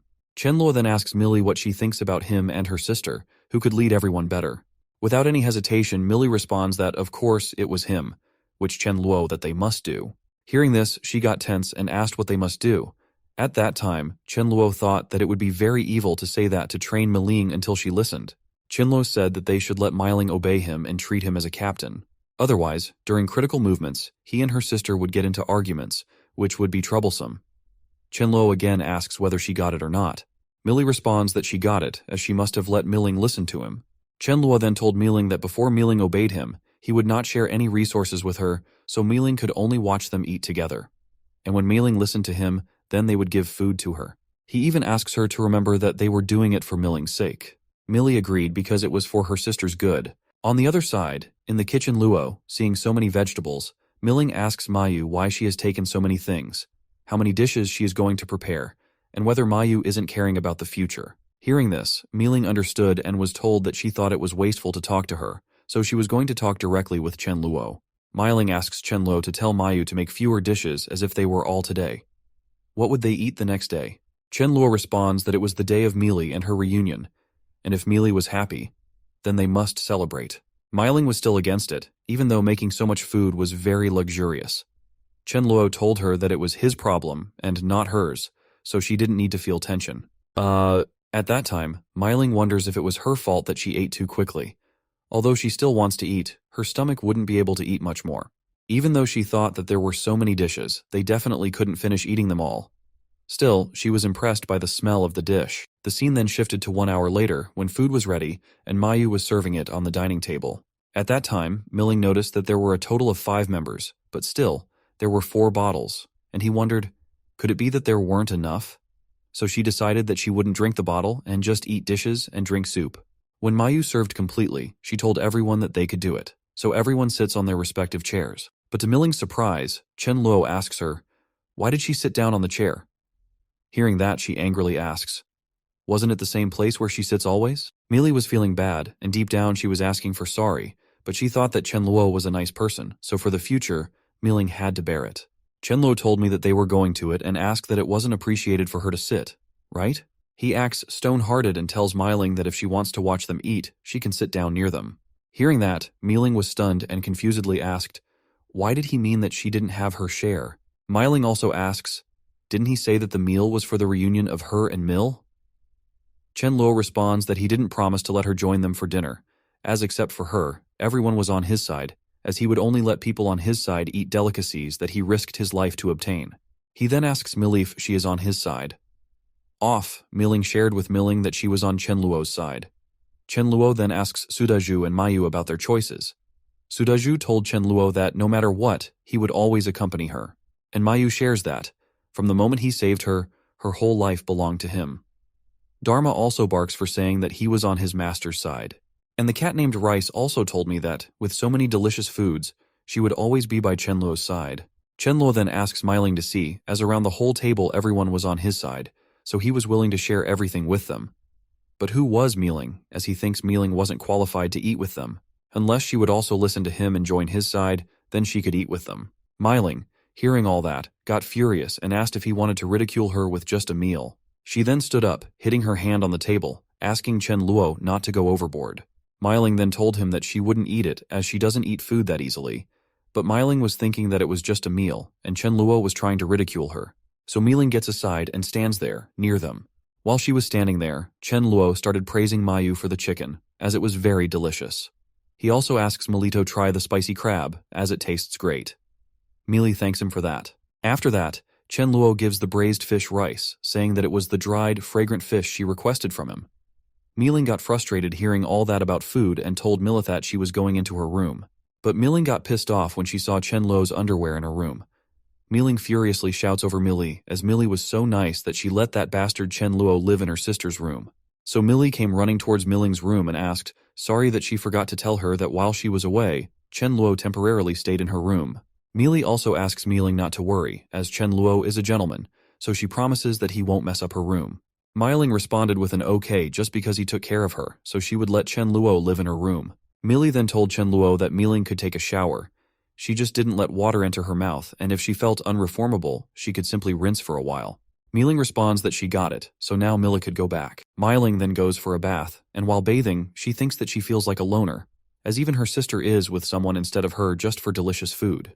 She also wonders how many things could be kept inside a small fridge, and lastly, she thinks of making Chen Luo see who takes the last laugh. After bathing, when Milling was wearing clothes, she heard Chen Luo asking everyone why they didn't eat some fruits, like grapes. Hearing this, she got pissed off, as out of so many fruits, why were they all eating her favorite fruit, grapes? Milling started getting cravings for grapes, but somehow she made herself rigid against it, thinking that it was the apocalypse, so the grapes must be the frozen ones. They were not fresh or tasty, and she wasn't hungry at all. Milling then comes out of the room and calls Millie. Seeing Milling Chen Luo, he was amazed and was praising her beauty, as even she made him have dirty thoughts for her. Milling came to ask Melito come with her to her room, as she had to talk with Mill. While Millie was going, Chen Luo asked her to come back quickly as the grapes were too sweet, so he would save some grapes for her. Also, Chen Luo said that when eating grapes, no one spits out the grape skin, and when not eating grapes, it spits out the grape skin. Chen Luo was saying that to attract Meiling towards him for eating grapes, and she was even having fun doing that, but Meiling knows that Chen Luo was doing it on purpose, due to which she was getting frustrated with him. In the room, Meiling pushed Millie onto the bed, held her hand tightly, and asked whether Millie hadn't gotten so bold as she was teaming up with a stranger to get on her sister's nerves. Meiling then started tickling and asked Millie to speak about what was going on and why Millie didn't help her at the dining table. Millie started laughing due to tickling and asked Meiling to stop, as she would tell everything. Millie then told me that they had become a team with mutual understanding, and to prevent any disagreement during critical moments, everyone agreed that Chen Luo should be their captain. She continues to say that Chen Luo was afraid that Meiling wouldn't listen to him, so he purposely did that to her. Millie also told her that even though he shared this thing with her beforehand, she thought it was reasonable. Hearing all this, Meiling got tensed and asked whether Meiling got brainwashed. Meiling furiously said that if Chen Luo showed sufficient combat ability, she would naturally listen to him, but he used such a lowly, cowardly method instead. Meiling then laughs and asks Millie, "Did Chen Luo think he could use a meal to make her join his side?" Millie tensely asks what Meiling plans to do, as it wouldn't be good if she continued to go against Chen Luo. Meiling responds that if Chen Luo wants her to listen to him, then he must show strong combat ability, and she would fight against him and see who was going to have the last laugh. Meiling then got ready and started getting outside, seeing which Millie tensely asks, "Where was Meiling going?" "Off." Meiling responds that she didn't dare to eat someone's thing, as she naturally needed to go out to the district to search for food and drinks. Millie tried to stop Meiling, saying that it was too late and that Meiling encountered a danger. But Meiling wasn't hearing, so Millie asked Chen Luo if her sister was going out, to please persuade her. First, Chen Luo asks for a sorry from Millie if he doesn't have any miserable reasons to stop her sister, but if Millie is worried, she could let Rice go with her. As with Rice, Meiling could get alerted to any danger in advance. Hearing which Rice was during that wasn't being with Chen Luo was good. Why was Meiling so willful? Even Chen Luo asks Dharma to follow Meiling, off which Dharma gets annoyed as he doesn't want to go outside on such a hot day. Seeing that Chen Luo is sending the pets, Millie asks whether she could also go to help her sister. Chen Luo responds that she can of course go, but she has to take note of her safety and even asks Melito take a baton with her. While everyone went, Chen Luo was wondering why he shouldn't use such a way to deal with Meiling. Chen Luo then remembers past lives, as in past lives, Meiling always shouted at him for stealing vegetables and even beat him for that. So that's why, because of Meiling kicking his butt in his past life, Chen Luo was taking revenge, which wasn't overboard at all. But soon he thinks that it wasn't good, as he had too quickly made Meiling join his side. The scene then shifted to 10 minutes later, when Meiling came back and shared that she had braised beef cup noodles and 2 eggs for the night, even though it wasn't as great as someone's meal, but she was satisfied. Hearing this, Chen Luo laughs and thinks that the people who don't know would think that there was beef inside the beef cup noodles. So that means Meiling was using that cup as a gimmick for food. Chen Luo then calls Mayu and says that he also wants to eat beef cup noodles, so be prepared for that. Mayu responds with an okay. Chen Luo was doing that to make her pissed off by showing what truly beef noodles look like. Chen Luo then goes to Meiling and tells her not to be so fragile, and let's talk. Meiling got ready for the talk. When they start chatting, Chen Luo first asks for forgiveness, saying he had overdone it in the afternoon. Hearing that, Meiling asks whether Chen Luo came up with new tricks and why he was doing all that. Chen Luo said that his apology was sincere, as he didn't overdo it in the afternoon, but before she could acknowledge her captain's position, he wouldn't be sharing food with her. Chen Luo himself shares that a captain position person must not lack combat ability and strategy, so he would prove to her, no matter which category, that he completely overpowers her. He then said that first of all, they should go for combat ability, and asked, why don't fight after 3 days, and if he lost, he would listen to her. Hearing that, Meiling got happy and asked to confirm whether he was serious and meant that or not. Chen Luo responds with a yes. So Meiling got ready but asked why, after 3 days, they couldn't fight at the present time. Chen Luo told her that he couldn't control his ability well for the time being, so he was worried that he might badly hurt her. But actually, Chen Luo was doing that because after 2 to 3 days, he would reach rank 4 and could grasp his ability better. Chen Luo then tries to make fun of Meiling by telling her not to mention to him that she couldn't even defeat Lightning King. Hearing this, Meiling got furious and asked what nonsense Chen Luo was saying, as he thought she couldn't even beat a dog. Off, Chen Luo told her that it was fine. He got that she was stronger than Dharma, the Lightning King. Meiling was frustrated because she was thinking that Chen Luo was humiliating and making fun of her. Suddenly, they saw that Dharma was growling and barking against the door. An ant was living in the neighborhood of her sister's home. Auntie's name was Maya. Maya was knocking at the door and asking whether Millie and Mealing were inside. Maya again told them that she came to see them and was begging them to please give her something to eat, as she hadn't eaten anything for 2 days. So please give anything. Off. Mealing asks Maya, who said she hadn't eaten for 2 days, which means she ate things 2 days ago. Chenlo got tense to see Mealing answer Maya so naturally, so Mealing asks Maya to get lost, as she also doesn't have food. Millie came near Mealing and was going to ask Mealing about showing pity on Aunt Maya. But Mealing asks Melito remember that no matter how much food they give Auntie Maya, she will finish eating it in 1 day. And if Maya finished eating, what if Maya came back to find them again? Do they need to give or not, even though it was hard enough for them to survive? Chenlo hearing it got him happy and praises Mealing, but Mealing asks him to shut up, as she would see 3 days later that from where he would get that confidence. Chenlo responds with an okay. Suddenly Rice came and started hugging Chenluo, and when Chenluo looked, Rice told her that she felt Aunt Maya had a hostile intention. So Chenluo takes her up in arms, hugging Rice, and tells her that he knows. Chenluo also said that no matter what reason made them have hostile intentions, if they all dared to come, then they would all die. The scene shifted towards Aunt Maya's side, where Maya was getting down the stairs, saying that she had no idea Mealing was so vicious, and so she was so angry at those sisters. Next, it shows that Maya was going towards boys. The boys ask whether she checked it or not and whether Mealing was at home or not. Maya responded that Mealing was at home as she just talked with her, and Mealing was also at home as she was just going in and out with 2 boys. Everyone was happy hearing it, and one boy said that if Mealing wasn't alive, it would be a waste. Another boy told me that every time he needed to take medicine to look up, but when he saw Mealing, he no longer needed to take medicine to look up. They then start praising her body shape and figure, saying that enjoying Mealing was worth dying for. It didn't look like a good thing, as everyone thought it wasn't looking great for the sisters, as it's clear that they want to do romance with both sisters. Lastly, they decided that they couldn't wait anymore, and so they thought of charging at their house and making both girls hostile. Even Aunt Maya was in favor of it, saying that from the start she hated those sisters. Aunt Maya got so devilish and lowly that she asked the boys to torture both sisters after they finished their romance. When they all came in front of their house, Sudaju was watching from the window and shared with Chen Luo that Aunt Maya came back with boys with weapons in their hands, and it wasn't looking good at all.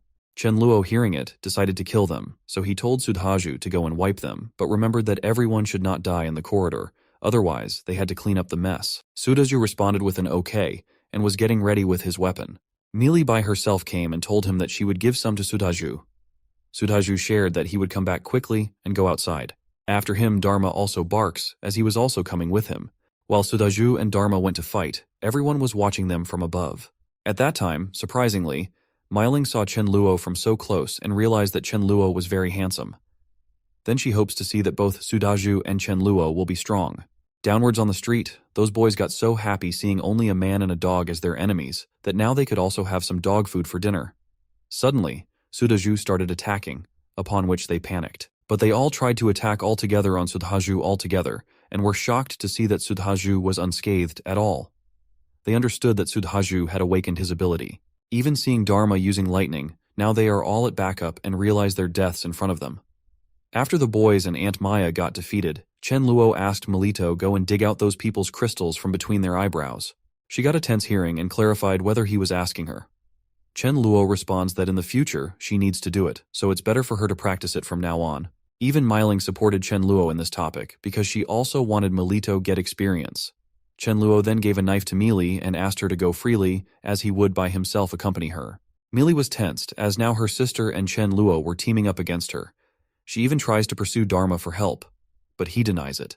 So lastly, Mealy had to do it by herself. Even she vomited in that process. But Chen Luo was happy to share that she would get used to it, so no need to worry. After that, they all go for dinner, and seeing beef noodles, Mealing is shocked that beef noodles could be eaten like that. Chen Luo offers the food to Mill, but she denies it, saying that she doesn't have an appetite.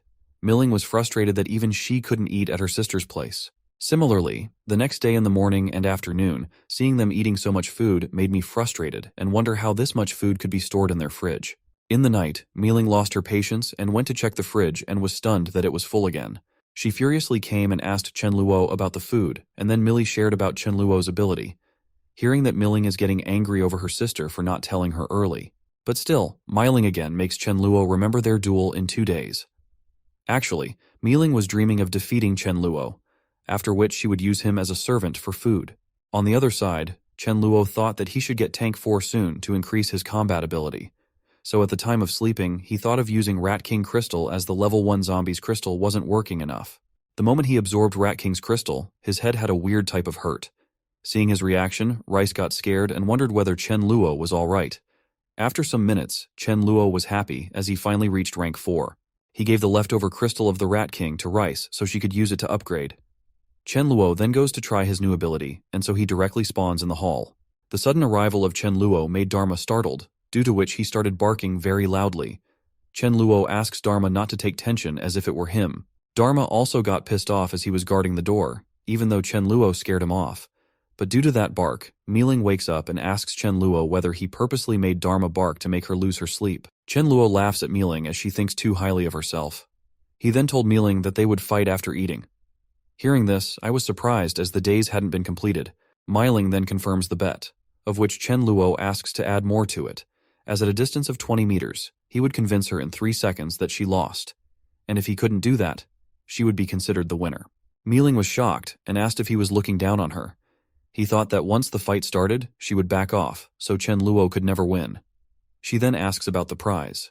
Chen Luo, with a weird smile, told me that it's very simple.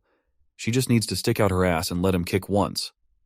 Mealing finds it very weird, but still she gets ready with the rule that she would do the same upon winning.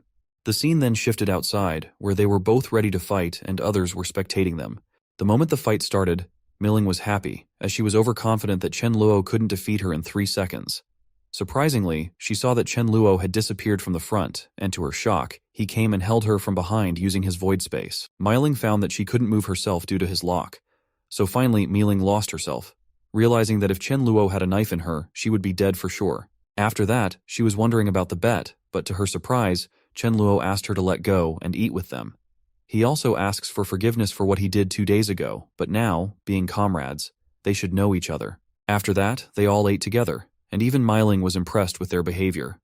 Chen Luo was also happy that, without any accident, he made his comrade. Lastly, Chen Luo asks that if everyone's dinner is done, then they should be in the living room to discuss their future plans. Chen Luo starts talking as the zombies are getting stronger, so they also need to stick together and work together as a unit against them. Also, the resources were getting hard to get at a time like that, so they should also focus on the trend for survivors. As the trend was of surviving in groups, even their team's combat ability was high, and if they won against a horde of zombies, there were definitely going to be some injuries to them, which he couldn't accept. Chen Luo then picks up the topic of joining another team, so it would be like he was going to be inferior in front of someone, which he couldn't afford. Also, if they get into a group, what if other people start asking Mealing to accompany them to sleep? Mealing furiously responds that she would kill those who have dirty thoughts about them. Chen Luo then gives the idea of making sub-teams to create a big team. Mealy and Sudahaju found that idea great and were ready to do it. Chen Luo then told me that in the city center, people used to hide in shrubs to be safe from zombies. So according to her judgment, there would be a gathering place in the suburbs with many people. Mealing was impressed hearing it and praised Chen Luo, saying that what he said was very reasonable, and even she couldn't think that far. Hearing this, Chen Luo thought that Mealing was convinced, so he wondered whether it was time for him to get what she promised. Even Chen Luo was hoping for Mealing to break her promise so he could kick her more than once in her whole life. But he knows that kicking in front of everyone would be inappropriate. Chen Luo then ends the meeting, saying that they didn't need to rush and asking Mealing to come to his room as he had to talk about something in detail. Mealing confusingly asks why, to which Chen Luo replies that it is a private matter. Mealing understood that it was about their bet, and she couldn't deny her promise. Mealing in the room stands quietly and asks Chen Luo to kick off. Chen Luo asks whether she had any misunderstandings about sticking her ass out or whether she was bad at academics. Mealing hearing it wonders why Chen Luo was so serious about punishment and asks Chen Luo, who couldn't help but change the punishment, adding a kick in the ass as it's fine if it's not overboard. Chen Luo denies it and asks directly whether she is going to fulfill her promise or not. Even getting pissed off, Smiling needs to stick her ass out for letting Chen Luo kick it. Chen Luo was also happy as it was seen, and he could never have imagined that the future war god Fire Fairy would stand in front of him like that. Chen Luo then starts taking out his shoe, seeing which Mealing wonders whether he's going to kick her ruthlessly. She even told Chen Luo to not wait, as she would count to 10, and if he didn't do that, he would never ask again. So Chen Luo wonders whether it was right to kick her ass, as he feels that if he kicks her ass, he's going to be single for his entire life. The time left was only 2 seconds, so without thinking, he slapped her buttocks with his hands. Mealing got embarrassed and asked why he used his hands. Off, which Chen Luo asks sorry as he forgot and asks to let him kick again. Miling, in anger, goes close to Chen Luo, pinches her hand and shares that if he dares to tell anyone, he is going to be killed by her. He then told her that he was going to ask Mayu to cook some of her favorite dishes as a celebration of her joining the team. First, Miling shows anger over him, but later realizes that it is strange because he never asks about her favorite food and thinks it would be possible for Millie to tell her. Ming then eats happily and thanks Chen Luo for taking care of Millie. Chen Luo asks her not to worry, as it is something he should do. He then told everyone that he had an announcement. Chen Luo then shares that for the supplies, survivors could rummage, so for their safety, they need to go back to his mansion. And also that if anyone was good, they could recruit. The next day, while driving home, Chen Luo was wondering about Miling and other training when suddenly he heard someone shouting a name to help them. Chen Luo saw that 4 boys were fighting with zombies, 1 boy fighting for all of them. The 3 boys ask Fang to run away, but Fang denies, saying that if they die, they all would die together. Chen Luo was impressed that even after Oolong got attacked by poisonous zombies, Fang didn't run away, leaving those 3. Suddenly Fang saw Che and asked for help saving them, as he knew you would definitely repay Chen Luo's kindness. Chen Luo asks Dharma to help them. Then, one by one, they introduced themselves. Firstly, Fang Lu introduced himself, as his ability was making his strength and physique stronger. The second boy told me that his name was Yang Xuan, and his ability was ice. The third boy introduced himself as Li Fei, and his ability was lightning. But compared to Damra, it was very low. The last boy introduced himself as Shu Lan, and his ability was sand. Fang Lu then told me that they were all comrades from the same security, and they came out in search of supplies but got into an encounter with poisonous zombies. Chen Luo then asks them about forming a team, as he would be the captain. Fang Lu agreed with Chen Luo about forming a team. Chen Luo then asks them to sit in the truck, and if they need to take something, they could go and take it, and if not, sit in the truck. The scene then shifted sometime later to Chen Luo's villa, where Chen Luo asked Fang Lu and others to temporarily live in his neighborhood house as it was empty. After they go, Miling also praises Fang and the other boys for having the courage to fight. But Chen Luo asks Sudaju and Miling not to guard down, as they first need to keep their eyes on them to be sure. After that, Chen Luo asks Miling and Mili to go to the 3rd floor to find a room and tells Sudaju and Mayu that they are going to live on the 2nd floor. Chen Luo asks Sudaju to come with him to check on his neighbor. When Chen Luo went there, he found that they were discussing Dharma, as they might not even defeat Dharma. Chen Luo coughs to let them know about him and asks them whether they know how to cook rice, and he gives them some food supplies. But Fang was so kind that he wasn't taking it because he had yet to repay Chen Luo's kindness in saving them. Chen Luo smiled and told them to take it, as now they were considered his teammates, so giving food was normal. Even Chen Luo asks Sudhaju to give them a communication device. Chen Luo then shares with them that they will stay there for a long time, so they should ensure their health and enjoy the day.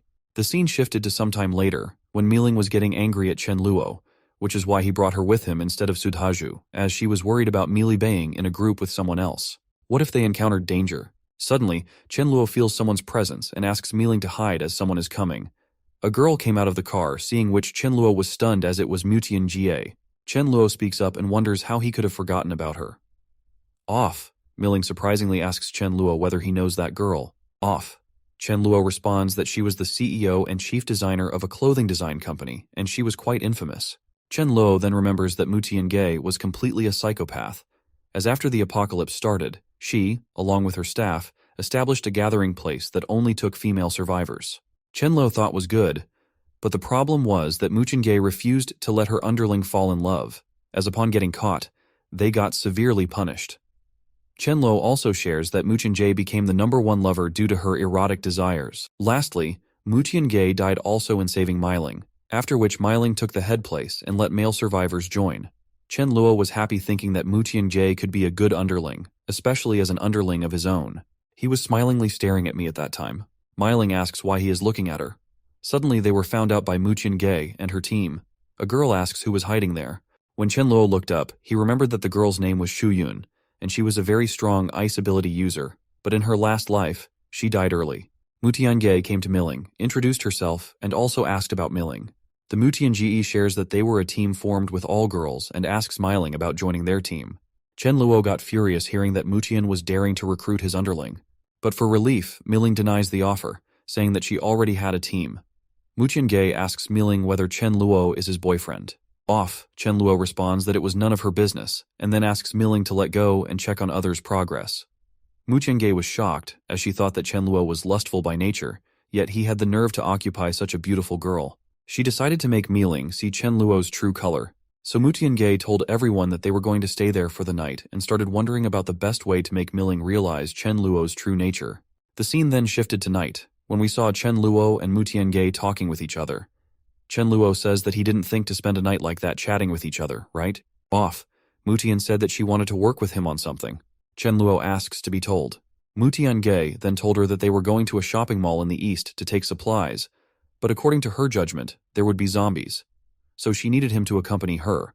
After which Chen Luo could take 30% of the supplies and they would take 70%. Hearing this, Chen Luo got tensed and wondered whether it wasn't the same mall where he and Millie encountered mutant zombies. As all supplies had been taken by him, what would Muti be going for? So Chen Luo denies saying that he was a coward and didn't dare get there. Hearing this, Mutian got furious and wondered why such a beauty would fall in love with a loser guy like Chen Luo. Actually, Mutian thought of exposing Chen Luo in front of Mealing by doing something in the mall, but now she had no choice, so she thought of asking for help from a person. On the other hand, Chen Luo got that Mutian was trying to eliminate him just because he was with Mealing. So Chen Luo also got furious and decided that if she had a hostile intention against him, then there was no point left for him to think about her and leave, eliminating his threat. Chen Luo was then thinking about whom to send to get rid of Mutian. He saw Dharma on the way, so he decided to send him. On the other side, Mutian knocks at a place and calls a person named Feng. When Feng came out, he asked her not to call him brother. Mutian got pissed off, but for Mealing, she had to talk with Feng. Mutian then told him that she had a favor to ask him, and a few minutes later, she explained everything. Lastly, she asks Feng to lure zombies to Chen Luo's place with his wind ability. Feng agreed with it, saying that it would be his honor to help CEO Mutian remove trash like Chen Luo. Feng tried to put in some demand, but before he could say anything, Mutian offered him to join them after Chen Luo got eliminated. Feng agreed. Actually, Feng was getting ready to do that just for a girl named Wang Ling, as he had to be with her anyway. Feng also knew Sudhaju somehow and was thinking of searching for him at the mansion, as Sudhaju was a bodyguard there.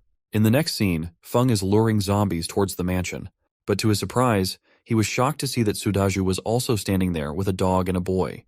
Dharma was going to attack, but Chen Luo asked him to wait. Feng asks Sudhaju why he is at the mansion. Feng then thought that just because Mutian hadn't told him that his friend was inside, he couldn't let his friends get injured just for joining a girl's team. So Feng goes to lure those zombies away. Chen Luo, seeing Feng, remembers that he was also a friend of theirs, helping to lure zombies so they could take away some supplies. And it was bad that Feng got bitten off by so many zombies in his last life. Feng came back and asked for forgiveness for luring zombies. Off, Sudhaju responds that he knows Feng wouldn't do it purposely to harm him. Chen Luo there asks Feng whether Mutian asked him to bring zombies to their mansion. Right? Hearing this, Feng was stunned and asked, how did he know? And soon realized that the trash guy she was talking about was Chen Luo. Chen Luo then asks if Feng knows anything else. Feng tensely responds that it was only him and her at that time, and she only said that she would come at a critical time. Suddenly, Chen Luo saw Mutian coming with her teammates on a bus. Everyone looked at something else, and Chen Luo noticed that hearing the sound, a level 5 zombie became a mutant zombie and came towards them.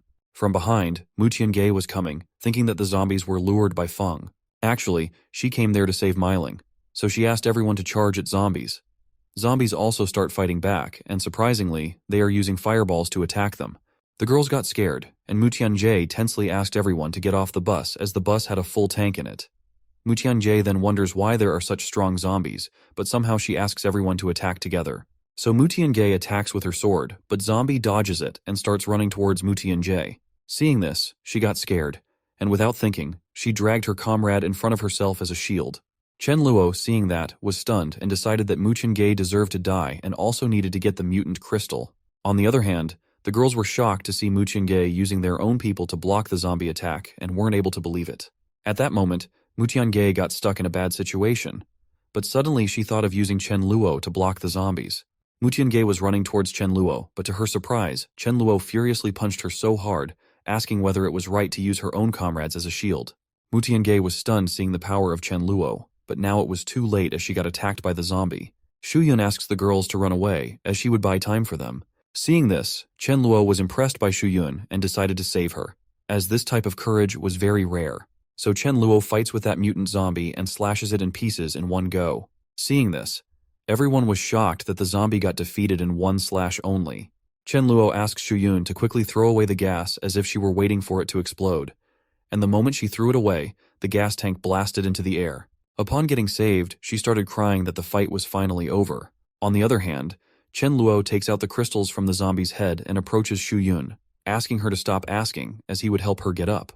He also asks Xu Yun to comfort her sisters as the dead also need to be buried. Off, Xu Yun felt impressed and said thanks to Chen Luo for the help. Chen Luo then asks Xu Yun what they all plan to do after this. Off, Xu Yun realizes that Chen Luo is right, as they need a plan because survivors need to continue living. After some time, Xu Yun came to Chen Luo's room and asked whether he was inside. Chen Luo hearing it got him happy as he was waiting for her, as it wasn't in vain to bait 50 tons of rice for contacting her.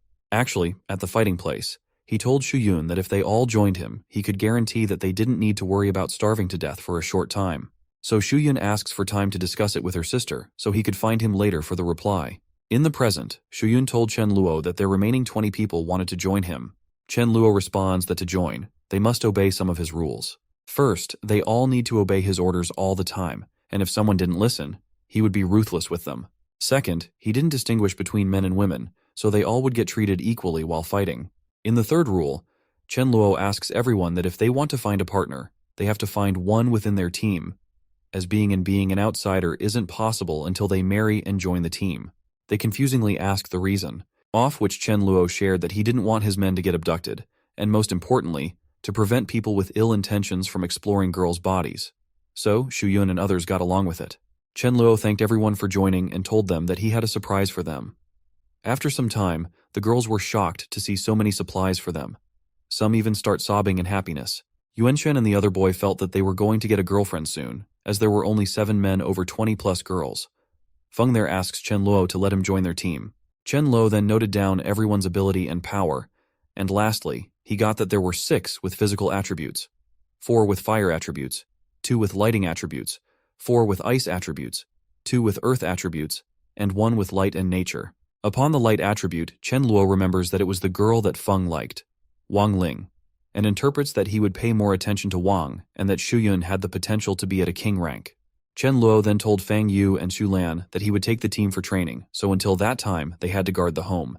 If someone came, they could beat him, but if there were many people, they should wait for him to come. The scene then shifted to some time later, when everyone was going to the training place in the bus and truck. Actually, Chen Luo chose that place because it had roughly 300 to 400 zombies only, which he thought would be great for training. Chen Luo then orders Feng to lure some zombies and says that it shouldn't be more than 30 at once. When Feng lured the zombies, Su Dezhu physically asked people's permission to follow him to fight with zombies. Meiling takes the command for magician users and asks them to attack, but while training, they were messing up, and some weren't able to attack, or some were fighting for their specific target. Some start crying while fighting. Seeing which, Chen Luo got tensed as the accuracy of the girls was so pure, but he was doing all that because of his boys. Otherwise, the girls would have been wiped till now. After 2 hours, the training was over, and Chen Luo praised everyone for their good work, despite being their first time. Chen Luo then orders everyone to go quickly and choose some suitable clothes for themselves. While everyone was picking clothes, Chen Luo secretly picked up a black cloth and hid it in his void. Meiling saw that Chen Luo was stocking black clothes. At first she thought that Chen Luo had a weird fetish for liking to wear that type of clothing, but soon she denied it and wondered to whom Chen Luo was going to give it, whether it was for Meiling. Even though it was a guess, she got pissed off as the black color didn't suit her sister. A girl came and told every other girl that there were many supplies, so they could come and take a look. Everyone was happy to see the mineral water. But Xu Yun asks everyone to wait and goes to ask Chen Luo about distribution.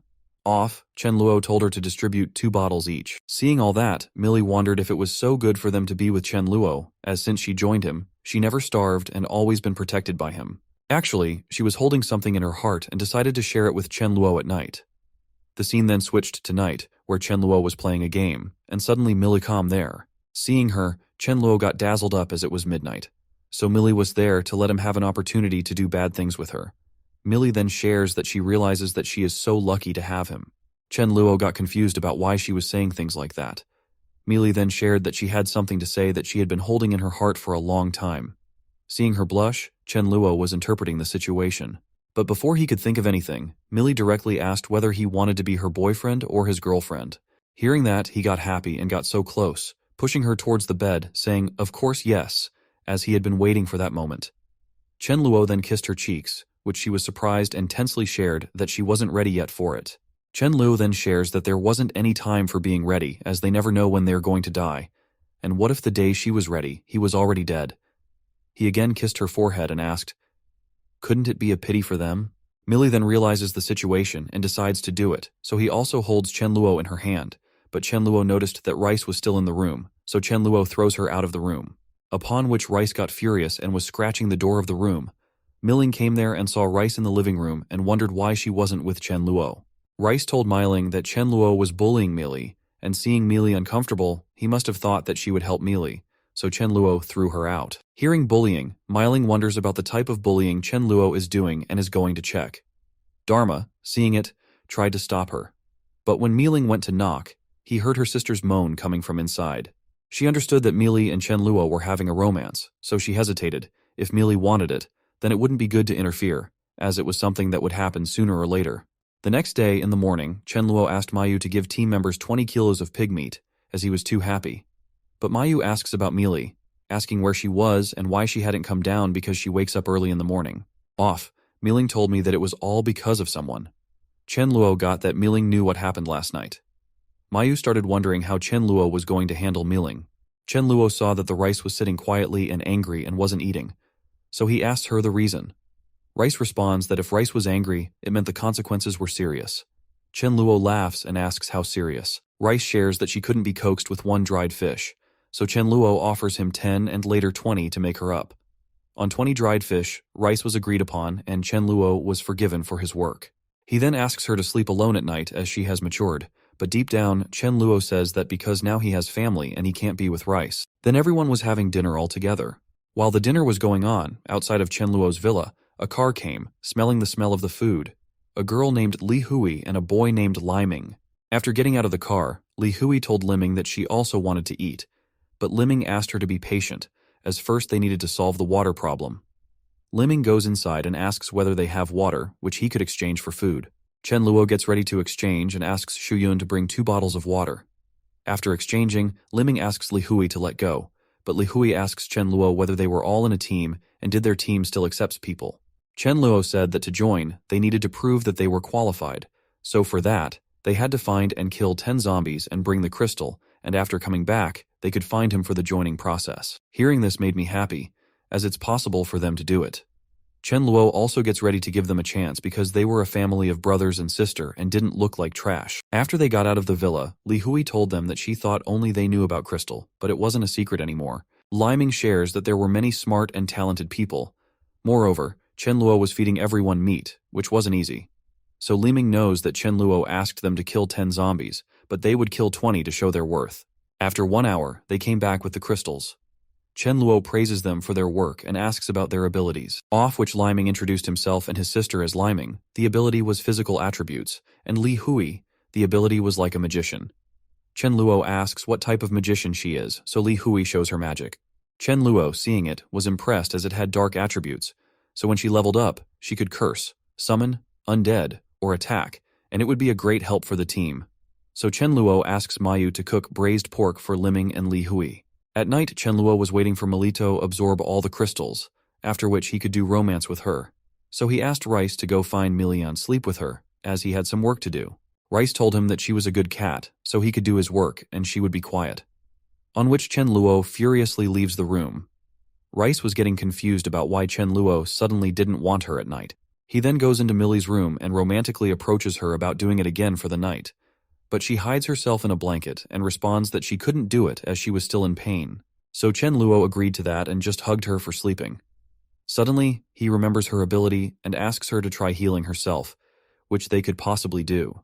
Millie blushed, even being tensed due to the situation.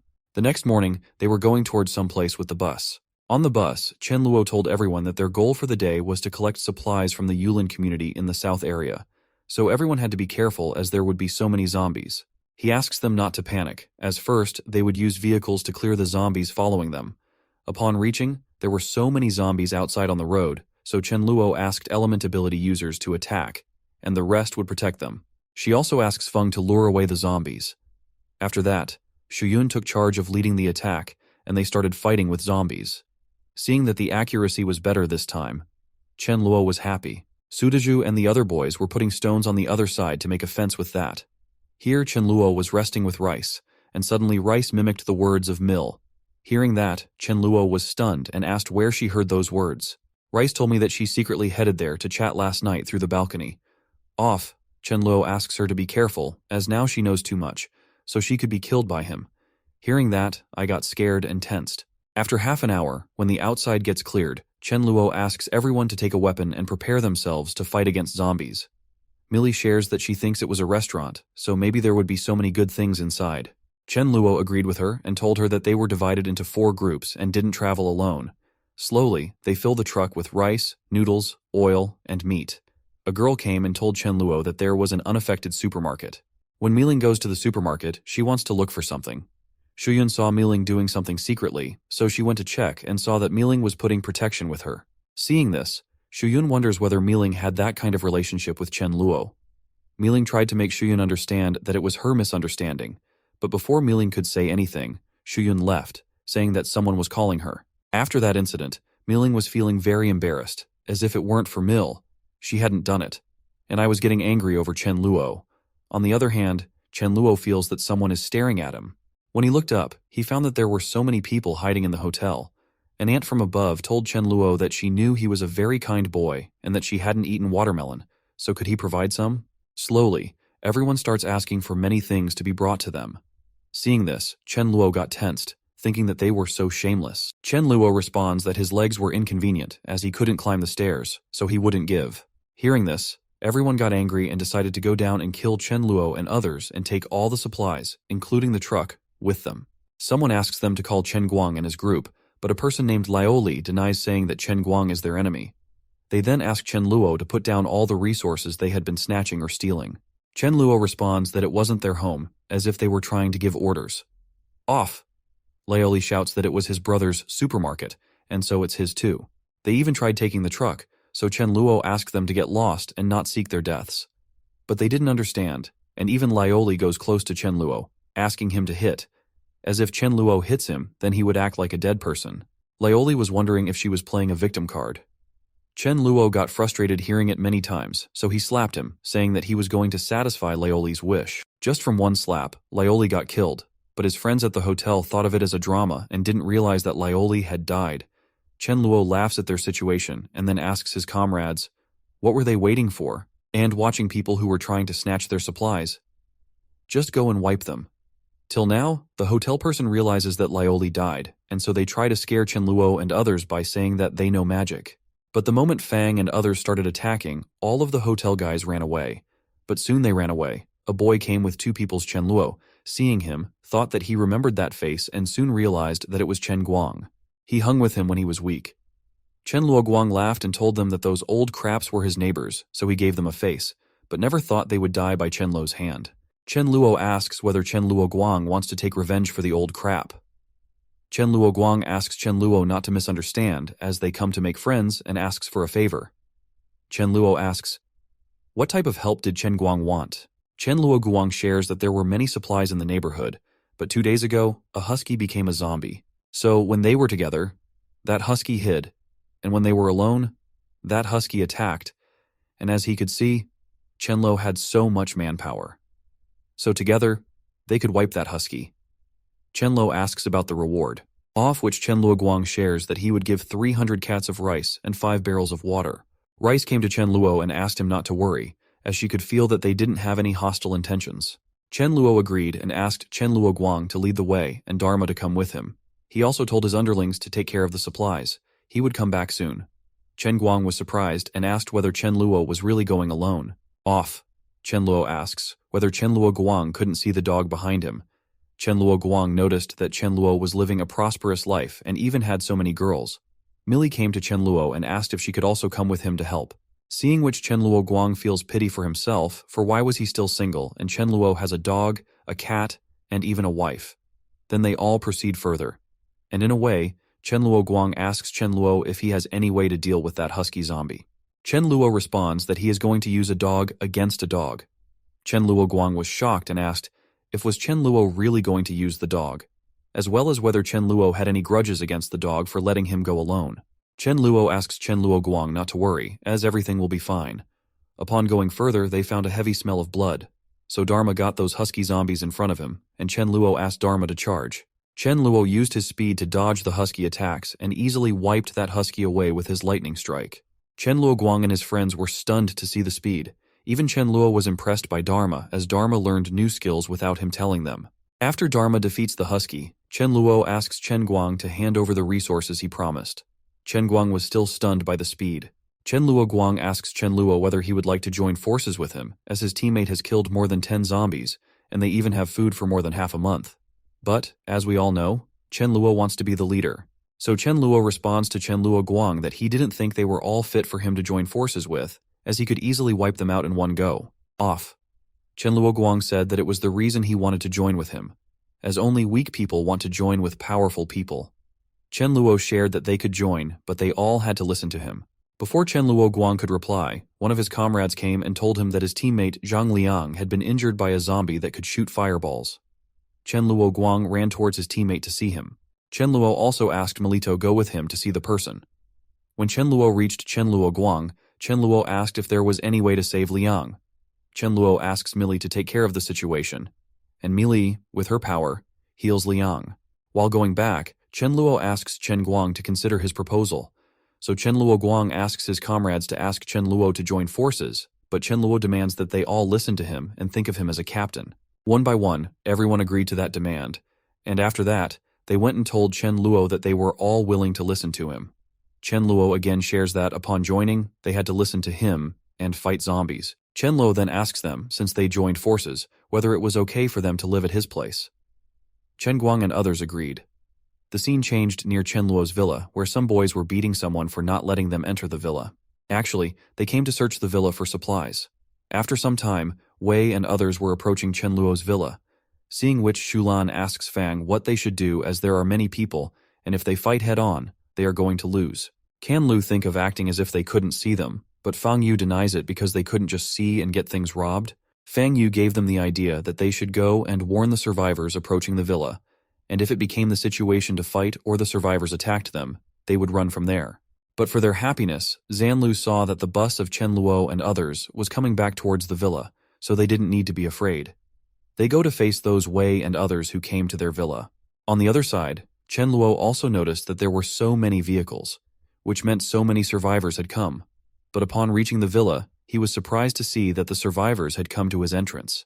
When Chen Luo and others reached, there were so many girls. Seeing them, Chen Luo remembers that it was his last life enemies, Fang Wei and Chen Luo Jing.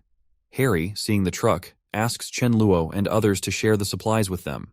But surprisingly, she got slapped by Wei, asking who he was and why they shared with him the supply they obtained through hard work. Actually, Wei has eyes on the girls, so he asks for forgiveness from Chen Luo and others, and he asks his teammates to leave the villa and go back. Chen Luo shares that he remembers that Wei had a poison-type ability, which was a little dangerous for them. Rice tensely came to Chen Luo and told her that she felt weird and that others had hostile intentions towards her. On the other hand, Harry asks Wei if he got back without having anything. Wei slaps him again and tells him that it would be hard for them to take it head-on, so it would be better to attack at midnight. Harry was happily sharing that he had understood, but suddenly his happiness went in vain as he saw that his head had burst from some attack. So it's actually Chen Luo who attacked, and after that, he asks his comrades to wipe others. He shares with them that he knows they have hostile intentions, so leaving them and getting attacked first would be very naive of him. The scene then shifted to night, where Chen Luo was wondering about the next day, as some zombies would evolve to level 1, so he must get Chen Luo Guang and others to bring all the supplies back. Suddenly, someone knocked at his door. He thought that there was only Mealy and Mealing living on his floor, so it could be Mealy. But to his surprise, when Chen Luo opened the door, it was melting. Miling without saying anything gave me a bag full of protection. Chen Luo is also shocked to see those, seeing which Mealing asks the reason for his shock as she was doing that for Mealy when she was young and had time. But she also told Chen Luo that if he was ready to be a father, then he could forget about using protection. And I ran away from there. After which Chen Luo thinks that he shouldn't wait for Mealing's hard work, so he goes to Mealy's room to make romance. The next morning, everyone had a meeting together. Chen Luo tells everyone that he thinks they all feel that zombies have learned magic, off which everyone agrees. So Chen Luo told them that he was going to share some useful information. Chen Luo then shares that rank 1 zombies had the same abilities as them, and to deal with them, the best formation would be of 4 people, 2 combat types and 2 mage types, so they could fight head-on and could even run after encountering a group of zombies. He then told me that he was going to show some ways of dodging attacks, and for that, he asked Shuyun and Miling to attack him. So, both girls attacked together, but to everyone's surprise, he easily dodged both attacks. Chen Luo explains that it's impossible to avoid a spell after seeing it, so to avoid and dodge them, they had to predict the trajectory by seeing the gesture of the attacker. So with this trick, they could easily defeat rank 1 zombies. Miling again asks Chen Luo to dodge her attack, but this time Chen Luo won't be able to dodge it because now Miling has predicted his trajectory of dodging. Chen Luo praises her, and deep inside, he is convinced that she is really a fire fairy. So, Chen Luo also asks them not to take tension as zombies don't have wisdom to predict, and if someone encounters a zombie with wisdom, then he should run away from there. Chen Luo then orders them to practice by making groups as they would leave after eating lunch. The scene shifted. In the evening, Chen Luo told everyone that they had to bring 3 rank 1 crystals, and the team that didn't complete would get the punishment of not getting dinner at night. While on the way, Chen Luo knows that the more zombies evolve, the more survivors slaughter each other. Suddenly, Chen Luo and Mili noticed that some guys were threatening a girl and her father. Seeing that Mili told her that she was her classmate and, moreover, that she is her best friend, and asks Chen Luo whether they can do something. Chen Luo responds that if she were her best friend, then they would definitely help. Chen Luo just said Dharma's name, and he got it, and he went to attack the threateners. Seeing Dharma, those boys were happy as they were going to have dog meat for dinner, but to their surprise, they got a sneak attack by Miling and Sudhaju. The threatener side also came, and they had a fight in which Yan Li got killed. So furiously, Chen Luo and others killed 3 to 4 guys who killed Yan Li. Suddenly the boss named Lu Yuan came and told Chen Luo that those who took the initiative had already died, and even Chen Luo wiped out one of his people. So Lu Yuan asks Chen Luo to end the matter. But Chen Luo denies, saying that it wasn't enough in revenge for Yan Li, as they all should die. Lu Yuan asks Chen Luo to be reasonable, but Chen Luo still denies it. Lu Yuan then shared that he had never seen someone as arrogant as Chen Luo before, and asked whether Chen Luo was sure to fight as they had killed zombies. So Chen Luo and his team went back before it was too late. At that time, Chen Luo thought that if he wanted to suppress his subordinates, he should show them his combat ability, as he had never fought since the new members' arrival. So Chen Luo asks everyone to go back, as he would fight alone. Hearing this, Lu Yuan was shocked, as Chen Luo wanted to get wiped by them. Chen Luo attacked Lu Yuan with his void sword. Off, Lu Yuan got scared and was using his sand ability to fight back, but was too late, as in one slash, Lu Yuan got wiped. Everyone else on the Lu Yuan team was shocked and scared. Chen Luo also got happy as Millie buffed him with her ability, and then Chen Luo started eliminating other people from Lu Yuan's team one by one. Chen Luoguang and others were stunned by Chen Luo's power. Even the new subordinate, Leng Chen Luo, Feng Chen Luo, was happy that he had not decided to fight with Chen Luo.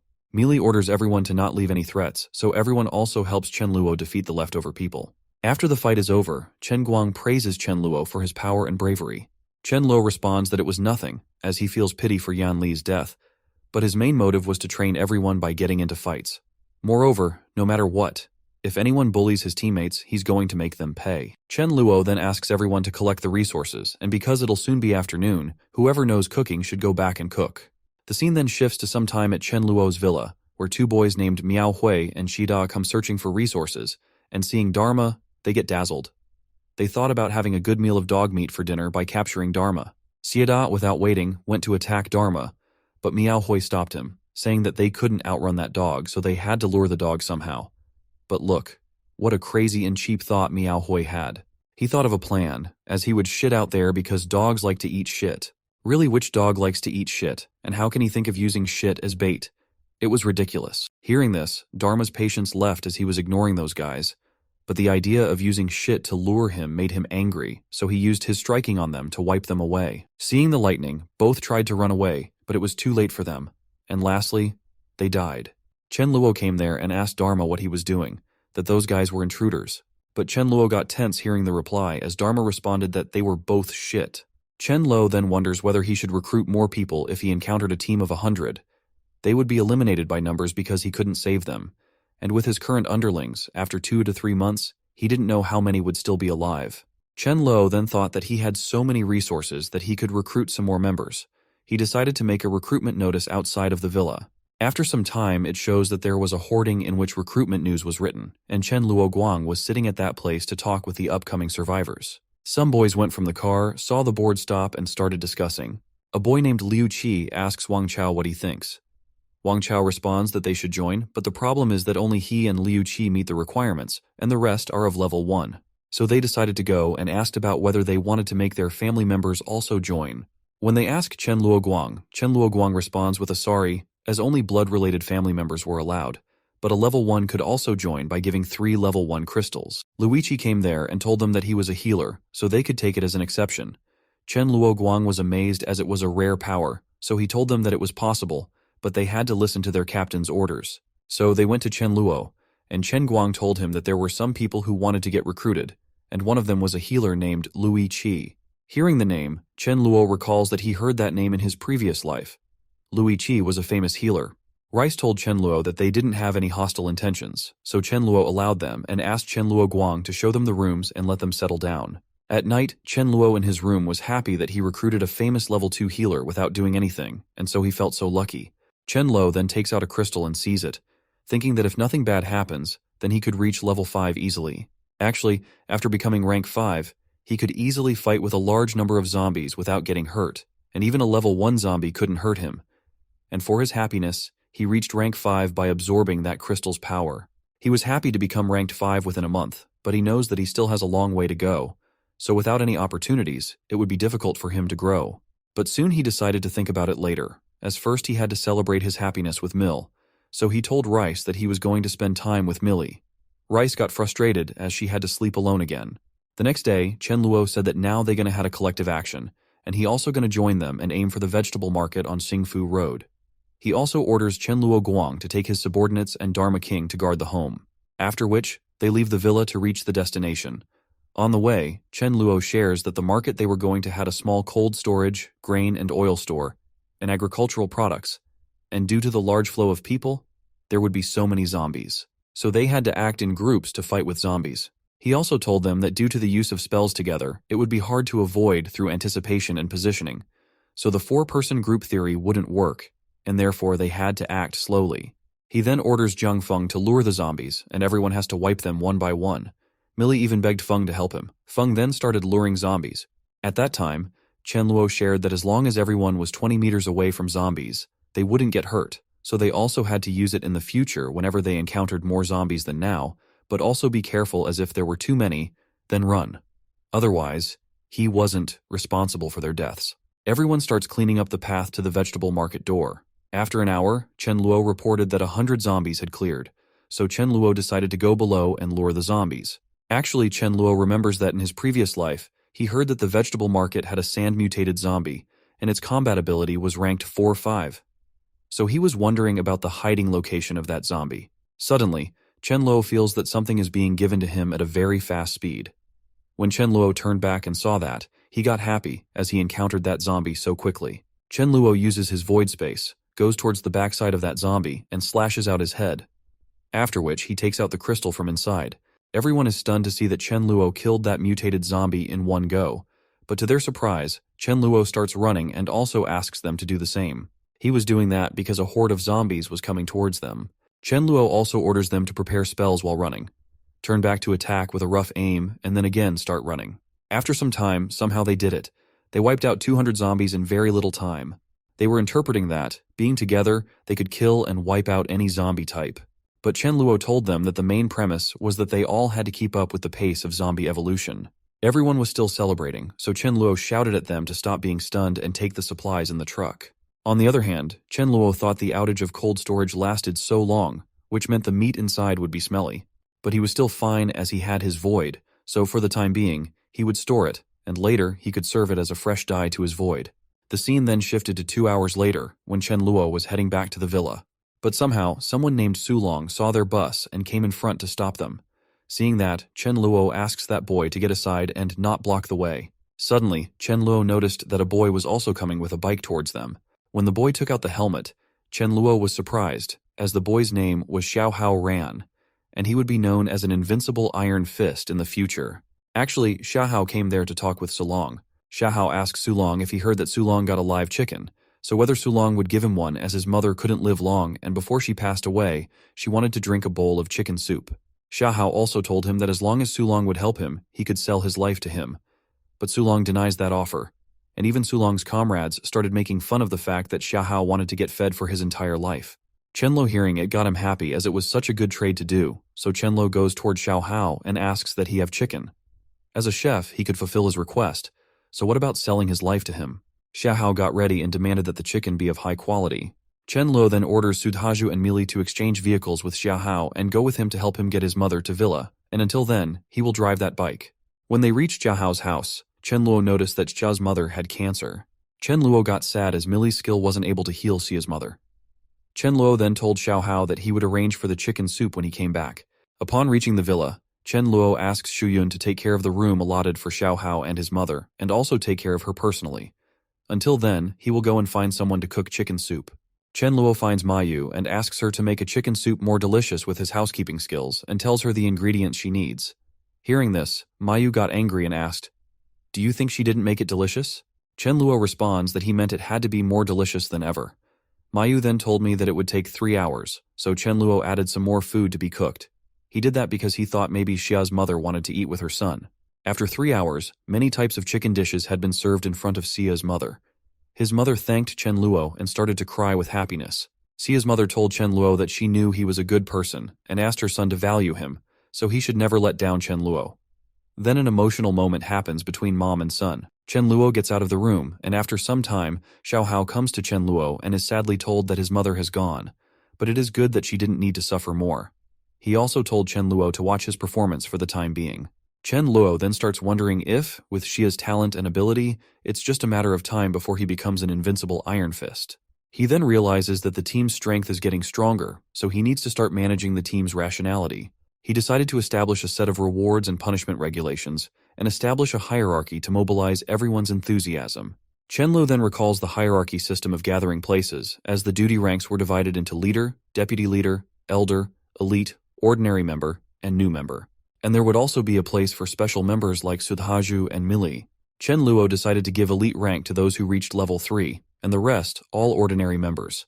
In the future, new members could be promoted based on their performances. Later, everyone could change their points with supplies, and the points would be awarded on the basis of performance, so all positions would be based on points no matter what. The next day, Chenluo shares with everyone that he is starting the point system for everything, and any elite members who have commanding ability could be divided into captains and lead a small team. He said that in view of the current situation, Shu Yun leads the women's team, while Fang Yu and Chen Guang are going to serve as temporary captains and lead the men's team. And that hierarchy system is getting started, so as long as they perform, they will live a good life. Hearing this, everyone gets excited and is full of courage to kill the zombies to have a good life. On the other hand, somewhere else was coming towards Chenluo's villa area. A man in a car named Zhao Hai asks a boy whether he knows what's going on and why they didn't see any zombies in their surroundings. The boy responds that all the zombies got killed as there was a team in the villa area who were very good at fighting, and they even ate meat during dinner time. Hearing about meat, Zhao Hai got shocked and asked his companion Jin Tao, "Shall they go and take a look?" Zhao Hai even asks about being friends with them. Jin Tao agreed, thinking that maybe they would give them some meat. On the way, Jin Tao shares with Zhao Hai that he remembers that a rich man named Chen Luo, the major shareholder in his company before his death, asked for $300 million. Suddenly, they saw that there was a mortgage in front of the village. Zhao Hai asks Jin Tao, "What's the use of money at the end of the world?" Jin Tao then thought that maybe Chen Luan had died a long time ago. On the villa, Len Chen Luo was standing outside as a guard, and seeing so many people, he got tensed and called Chen Luo for help as a large number of people were coming towards the villa. So the moment Chen Luo came out, Zhao Hai and Jin Tao were shocked to see him. Chen Luo also got tensed realizing that it was the creditor and was wondering what was going on. They both then greet each other, and Zhao Hai asks Chen Luo whether he is in charge of that villa. Chen Luo responds with a yes, so Zhao Hai makes him remember the debt he had taken and that now it is 330 million with the interest charge. But still, Zhao Hai asks Chen Luo to pay the original debt of $300 million. Chen Luo smiles and wonders what makes Zhao Hai think that he will repay him, so Chen Luo responds to Zhao Hai that he already paid him back, but it looks like due to a network problem, he didn't get the message. So for that, Zhao Hai couldn't slender Chen Luo or his bank account. Jin Tao from back shouts at Chen Luo, how could he fool them as it's a very large amount of money. Chen Luo smiles and asks Jin Tao to show him the evidence that he didn't pay back by going into the back. Deep down, Chen Luo knows that it isn't possible to get any proof. Chen Luo then told them that, in a way, they helped him, so to repay his kindness, he would give them a ton of rice for cooking as a thank you. Zhao Hai responds that Chen Luo wasn't being honest, but he would still give him a chance if he just gave him some meat. Zhao Hai calculates and asks for 15 tons of meat as repayment. Jin Tao interrupted, saying that if Chen Luo didn't have that much meat, he should pay for it using the girl behind him. Hearing this, Chen Luo got furious and angrily asked, "What if he wouldn't give it?" Seeing the attitude Zhao Hai got, Chen Luo's attitude was coming because of his power, so he must not act rashly. So Zhao Hai agreed that he didn't want meat. Hearing this, Jin Tao got furious and asked Zhao Hai what he was doing. Chen Luo got happy and asked Zhao Hai to get back safely before something happened. Zhao Hai was doing that because he knew Jin Tao just wanted the women standing behind Chen Luo, but he also wanted to look closely at Chen Luo's power, so he would leave for the time being. Jin Tao got furious and asked Chen Luo to fight with them. Chen Luo gives an ultimatum to others. If they don't want to get wiped, then they should stand with Zhao Hai. Jin Tao was shocked to see everyone back off with Zhao Hai, so he started using his power and summoned some skeletons. Chen Luo, seeing it, was impressed, as Jin Tao was a user of dark abilities. But still, it was a pity that he wasn't going to live. Jin Tao then laughs over Chen Luo, thinking that they are seeing it for the first time, and shouts that they are going to be devoured to hell. Chen Luo got furious and told his comrades that this time they had to fight, and upon clearing one enemy, they would get 5 points, and for capturing Jin Tao alive, they would get 100 points. Suddenly, Dharma came there and started barking. So Chen Luo asks from Rice what Dharma is saying. Rice said that Dharma said he also wanted a point system for the dogs, and if not, he would sue Chen Luo for discrimination against dogs. Hearing this, Chen Luo got pissed off, as when did he not give meat to Dharma that Dharma wanted? So he told Dharma that he would get a point similar to others. Dharma was happy sharing that he was on for fighting. Dharma then furiously starts wiping enemies, thinking of earning 20 points to become an elder. Chen Luo uses a lightning splash attack and destroys so many. Till then, Myling asks everyone to prepare spells to prevent enemies from rushing. Dharma was just using his speed to defeat every enemy, which Tin Zhao was shocked, and Chen Luo wasn't happy as he originally wanted it to be training for his underlings. But a dog ruined his plan. Dharma then ran towards Tin Zhao, seeing that he got scared and asked Dharma to stop, closing his eyes in fear. But to his surprise, he felt nothing. And when Tin Zhao opened his eyes, he was shocked to see that the dog was peeing in front of him. Actually, Dharma wanted to make a sign that Tin Zhao was his point. He then again starts wiping others' thoughts about points. On the other hand, Chen Luo feels shamed by the scene and wonders whether Dharma really needs to pee in front of everyone like that. Tin Zhao got scared and held Chen Luo's leg, asking for forgiveness and letting him live. Whereas Zhao Hai was relieved that, fortunately, he didn't mess up with Chen Luo. Chen Luo told Tin Zhao that he wouldn't kill him, but deep down, Chen Luo was happy because the summoned creatures of Tin Zhao could be used to obtain crystals. But the problem was that only level 3 summoned had crystals, so for that, Chen Luo needed to level up Tin Zhao to level 4. Tin Zhao, upon getting saved, got happy and asked Chen Luo to tell him what he wanted him to do.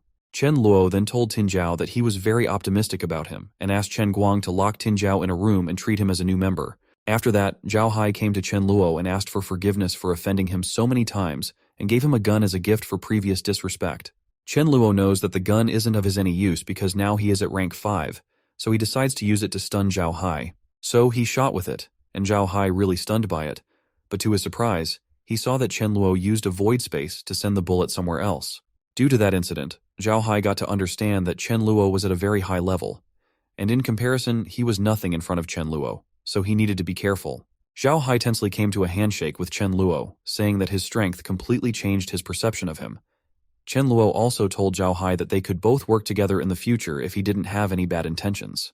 Then Chen Luo asks the comrades of Zhao Hai whether there were any members of dark, earth, or natural elements present, and also whether the auxiliary elements would be considered, so whoever wants to join could consider it. Chen Luo then looks at Leng Chen Luo, hoping for him to say something as a leader, he had to maintain his integrity. And surprisingly, Leng Chen Luo got it with one look. He came forward and told everyone that they had 3 meals a day and occasionally meat, so for joining, it all depends on their strengths. Hearing this, many got happy and started telling us about their abilities and how pleasing it was to let them join. Chen Luo then asks Zhao Hai whether he has any problems with it, which Zhao Hai denies due to his fear of Chen Luo's power. Everyone was now serious and telling Chen Luo their abilities and level, wondering whether they could join or not. So Chen Luo shares that they just had to wipe 10 zombies and bring the crystals as proof, and just after this, they could all join. Everyone leaves happily from there to fight zombies. After that, Zhao Hai told Chen Luo that if he wanted to meet him, he could come to Jinlong Garden and that he hoped that Chen Luo would help him in the future. The scene then shifted to night, where Mila told us that she thinks the new members were performing well, so why didn't he let them clear the nearby zombies? According to her calculation, they were all enough to kill all the zombies, and possibly all zombies would get eliminated before evolving. Chen Luo responds that there were many survivors who wouldn't want to fight, and moreover, if everyone gathered together and encountered a mutant zombie, everyone would die. But deep down, Chen Luo knows that it was half of the reason because he wants the zombies to get mutated, as it was the only way to get evolved by getting crystals of high power.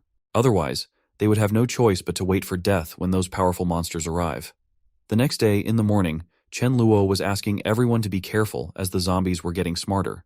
Chen Luo said that because he knows, zombies are going to level up. After they were gone, Chen Luo wondered if, due to natural selection, death and injury were inevitable. What's more, if someone didn't go through enough battles and absorb enough combat experience, they would die in the end. Suddenly, Rice shares with Chen Luo that she had an ominous feeling that Miling was going to get injured, but her life was not in danger. Chen Luo remembers that Miling, Mil, Sudhaju, and Dharma were working together, so under normal circumstances, there wouldn't be any possibility of injury. Chen Luo tensely asks Rice whether it is life-threatening. Off, which Rice denies. Then Chen Luo wonders whether he should follow them or not. But soon Chen Luo thought that if he went for help, then they weren't going to grow. And even if Miling reached king level, she wasn't going to be the spirit flame fairy. Chen Luo then pats Rice for being such a powerful cat. But deep down, he was wondering that only level 10 spiritual power users could detect a danger in advance, which means Rice got to that level of things. So he thought of giving Rice some more powerful crystals to let her level up fast. The scene then shifted towards Miling and others, where they were fighting with zombies. Miling shares that she remembers that in the past, with one punch, zombies easily got killed. But now she thinks level 2 zombies were more powerful, so the crystal effect should also be better than level 1 crystal. Sudaju responds that he didn't feel like that, as level 2 wasn't much greater than level 1. Lastly, after clearing up everything, Mila said that she thinks they gained a lot today. But there was a problem coming to them, as a mutant zombie was looking at them from far away. The zombie learned that they were very different from humans he had eaten in the past. So he decided not to rush and asked other zombies to get towards them and attack. Dharma felt the presence of other zombies and told everyone by barking. Millie asks them not to panic, and Miling and Sudhaju decide to kill the zombies one by one. They tried to attack, but there were too many zombies, so Miling decided to take some rest. But the mutant zombie uses his power to speed up zombies. Seeing the zombies walking so fast, they got tensed and wondered what happened suddenly. So now Miling and others have no more choice, rather to fight. They started fighting, but the mutant zombie left Millie alone, so he thought of attacking from behind. But Miling saw that mutant zombie and came in between the zombie and Miling to save her. Due to this, Miling got a scratch on her arm, but without wasting time, she attacked back. So the mutant zombie thought of escaping from there, thinking that it wasn't safe. Sudhaju then asks Miling to take on the ordinary zombies, hoping that he will hold on to the mutant zombie and then they both will work together. Millie also gets ready to buff Sudhaju, and when Dharma came back, they were shouting so much, hearing which Dharma got stunned and wondered what was happening as he had just been gone for a while. When he saw that they were fighting with mutant zombies, he also attacked, thinking that if something happened to those three, Chen Luo would make a lot of dog meat. Because of Dharma's attack, the mutant zombie's attention got directed towards him, and Sudhaju got a chance to attack, but still, after a slash at the head, the mutant zombie didn't die. So Dharma started attacking the mutant zombie, and the zombie was trying to run away. But Dharma makes him fall down, and then they all attack together to make it go to hell. After defeating them, they got tired, so Miling asked them to end today's search, whereas Dharma was happy to obtain a pink crystal from that mutant zombie. The scene shifts to sometime later, when Dharma goes to Chen Luo for the crystal and asks Rice how many points he would get for the crystals. Chen Luo saw the pink crystals and noticed that it was level 4. Chen Luo shares that Dharma would get 100 points for it. Hearing this, Dharma got happy, but soon his happiness turned into frustration when he saw that Chen Luo asked Rice to absorb that crystal to become level 4, upon which he furiously asks what. Chen Luo just gave a crystal he worked so hard to obtain to a cat. Chen Luo then told Dharma that if Dharma wanted to give him the crystal, he would give him the points, but if Dharma wanted to use it, he had to take away the points. Off, Dharma denies that he didn't need crystal, he just needs points. Chen Luo smiles because he knows how to handle Dharma easily. He does that because he wants Rice to have that crystal, as in the past, she helped him at the time of Mila by predicting the future. but he was tensed because he hadn't told him about the Sudhaju injury. So Chen Luo wonders whether it was due to her level or Sudhaju's injury, which wasn't so big. That's why Chen Luo decided to upgrade that heaven-defying ability anyhow. The scene then shifted to some days later, when Dharma came to Chen Luo and asked others to look at him. So when they looked at him, Millie asked whether it was her imagination or if Dharma had grown bigger. Myling responds that he has really grown bigger. Off. Sudhaju asks whether it was because of Mayu's food, but Dharma barks furiously. So Rice shares that Dharma said it's because he got to level 4 and his body underwent a change. Everyone was stunned by that news, and even Myling felt frustrated realizing that her progress was actually worse than that of a dog. Rice said that Dharma asked about the number of points Chen Luo would give him for the upgrade. Chen Luo was curious to know why Dharma needed so many points, so he asked, "Off?" Dharma said that he wants to become an elder, and then one day he slowly gets to deputy chief, so in the future everyone will call him Dog Chief. Hearing this, Chen Luo got furious and kicked him, saying that he thinks Dharma wants to take his position. Suddenly he got a call, and after talking on the call, Chen Luo shared that Zhao Hai sent someone over again, and they were saying that they wanted help. When Chen Luo goes to meet them, a boy offers an envelope and tells them that his name is Song Ling Hai. So he comes there to pay homage to him with that envelope. Song Ling Hai also said that Zhao Hai asked him to give the envelope, no matter if Chen Luo accepted to help or not. Chen Luo then asks Song Ling Hai to tell them what happened, off which Song Ling Hai shares that it was a supernatural being named Jiang Wu, who suddenly appeared on their side to fight them. Even Zhao Hai didn't want to conflict with Jiang Wu, but there was something wrong as Jiang Wu kept shouting that if Zhao Hai didn't become his little brother, he would keep destroying them. Song Ling Hai also says that Jiang Wu single-handedly destroys their 10 men alone, and his teammates have level 2 powers. Hearing this, Chen Luo was stunned and wondered how Jiang Wu was defeating 10 people alone, and interpreted that Jiang Wu must be of level 4. Chen Luo then thought about the way Jiang Wu evolved and whether it was his talent, but he himself denied thinking that it must be that Jiang Wu was lucky, like Lengchen Luo, to get a level 4 crystal. Chen Luo then wonders that if he wiped that Jiang Wu, he would get a level 4 crystal, and with that, he could also become level 6, or maybe level 7. Chen Luo then asks so many questions from Song Ling Hai about Jiang Wu's power, and lastly, he decides to help Zhao Hai and go check out Jiang Wu by himself. Chek told Song Ling Hai that he would come back soon, just after packing bags. Inside the villa, Chen Luo asks Rice if she thinks it would be dangerous for him to go out this time. Rice responds that she doesn't know yet. Chen Luo tensely asks what, saying whether it would be good or not. After thinking for a second, Rice responds that he could go with peace of mind. So Chen Luo takes Rice with him and asks Dharma to take care of the house. In the car, Chen Luo was impressed with the car. Upon hearing the song, Ling Hai told Chen Luo that he could take it when he came back home.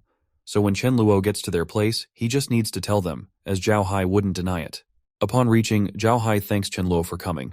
And when Chen Luo saw Jiang Wu, he laughed, as Jiang Wu was just relying on some abilities. So Chen Luo attacks Jiang Wu. In one go, Jiang Wu was defeated. Seeing this, everyone was stunned by Chen Luo's power, and even Jiang himself wasn't able to believe it.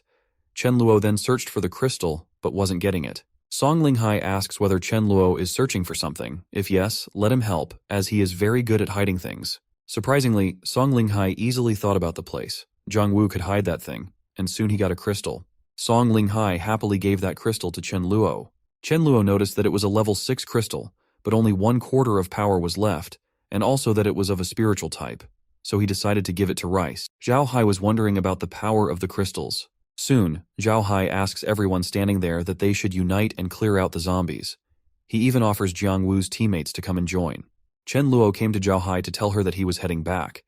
Zhao Hai asks Chen Luo whether he wants someone to escort him back home, so Chen Luo demands the golden Bentley.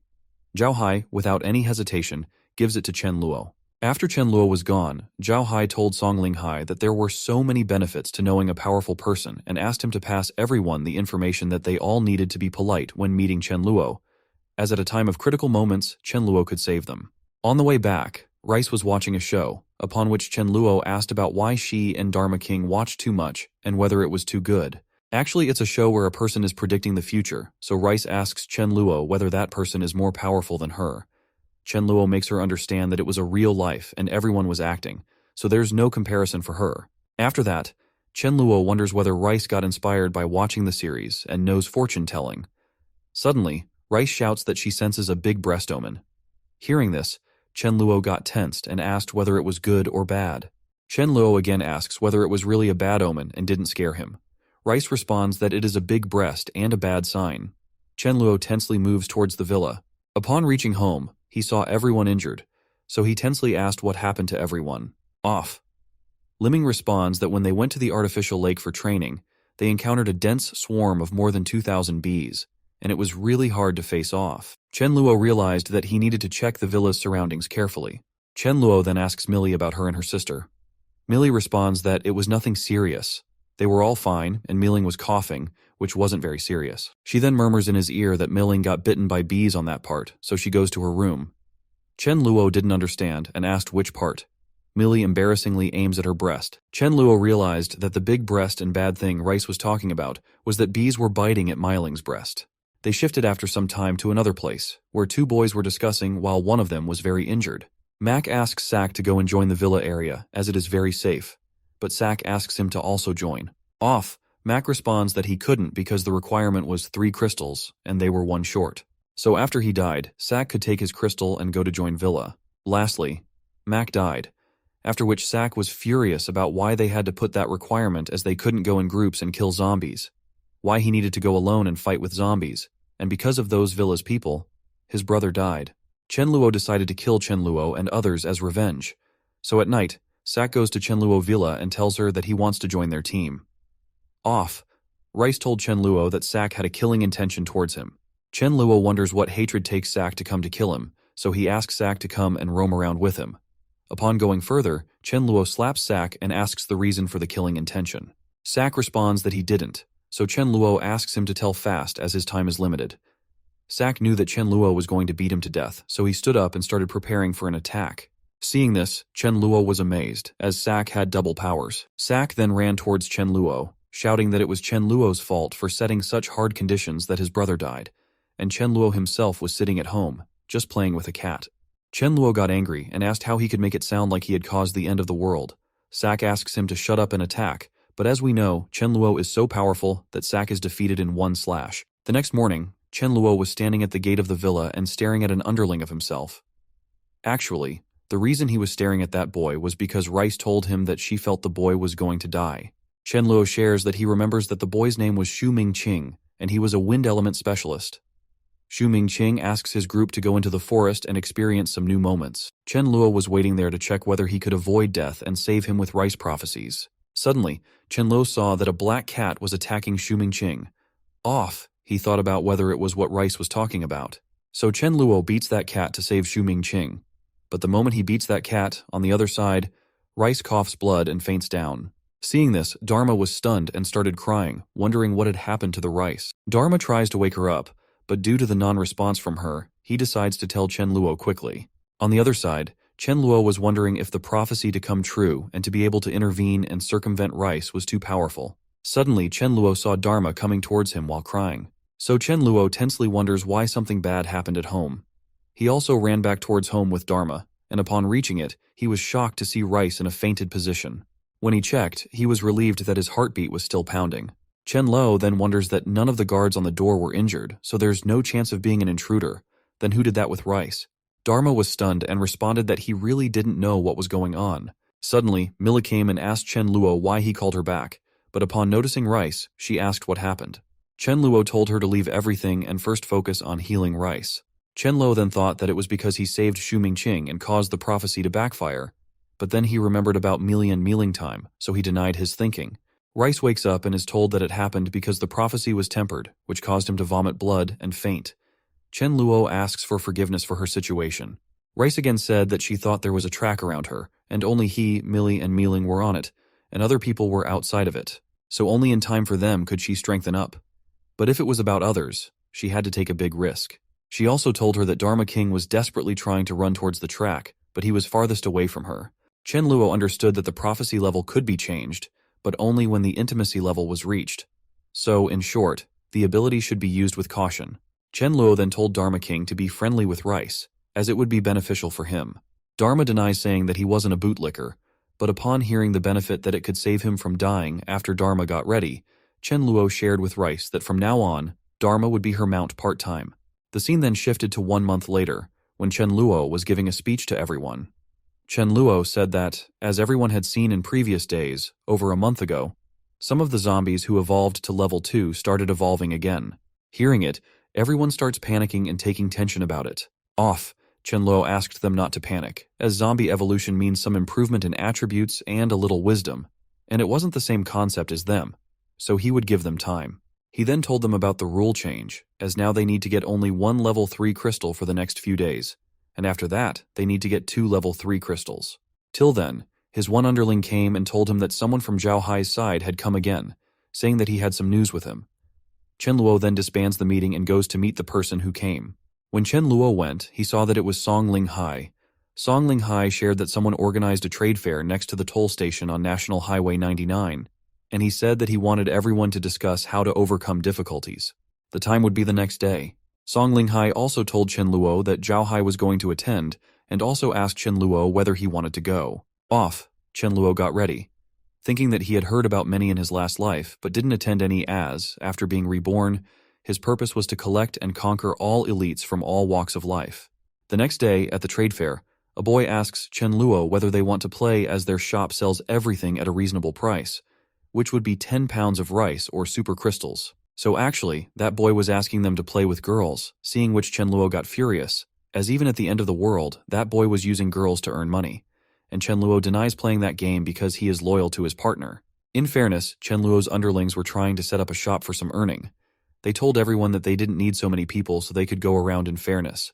Chenluo also told them to buy and play whatever they wanted, and if they saw something good, they had to contact him. Chenluo asks Sudaju, Fang Yu, Xiao Hai, and Chen Guang to follow him. Upon going further, Chenluo noticed that there were many people gathered up for something, so he decided to take a look. Chenluo then throws away some people to make space for going into that crowd and notices that it was Jiang Long, and he still had the chicken, which Xiao Hao begged for. A boy named Zhou Mingliang was having a chat with Jiang Long. Actually, Zhou Mingliang wanted that chicken, for which Jiang Long was asking for money, but Zhou Mingliang denied it, saying that his brother's head got burned by Jiang Long. Still, he wants money. Zhou Mingliang was ready to give 100 kilos of rice and nothing else, but Jiang Long wasn't getting ready for it, so Chenluo interrupted them and told them that he would give them 20 level 2 crystals for that chicken. Hearing this, Zhou Mingliang furiously asked Chenluo whether he was looking for trouble, but Chenluo didn't pay attention to him, so he furiously went to touch Chenluo, but before he could do that, he got launched by Xiao Hao. Xu Mingliang asks Xiao Hao to get away, as he is the one who bullies others, and if Xiao Hao gets into the matter, he is going to be killed. So Xiao Hao asks Chenluo to let him handle the whole situation, which Chenluo agrees because he wants to make Jiang regret his decision for his whole life. Slowly, in some seconds, Xiao easily defeated many of them, and seeing his speed and lunch power, everyone was tensed, thinking what to do. Lastly, many ran away from there without fighting. Jiang Lung saw Xiao Hao fighting, was stunned, and wondered if he knew Xiao Hao was a boxing champion, but didn't expect that the gap would be that big in terms of superpower. And as Chenluo wanted, Jiang really regrets his decision not to give him chicken. Chenluo then, without asking Jiang Long again, does the trade and takes the chicken away with himself.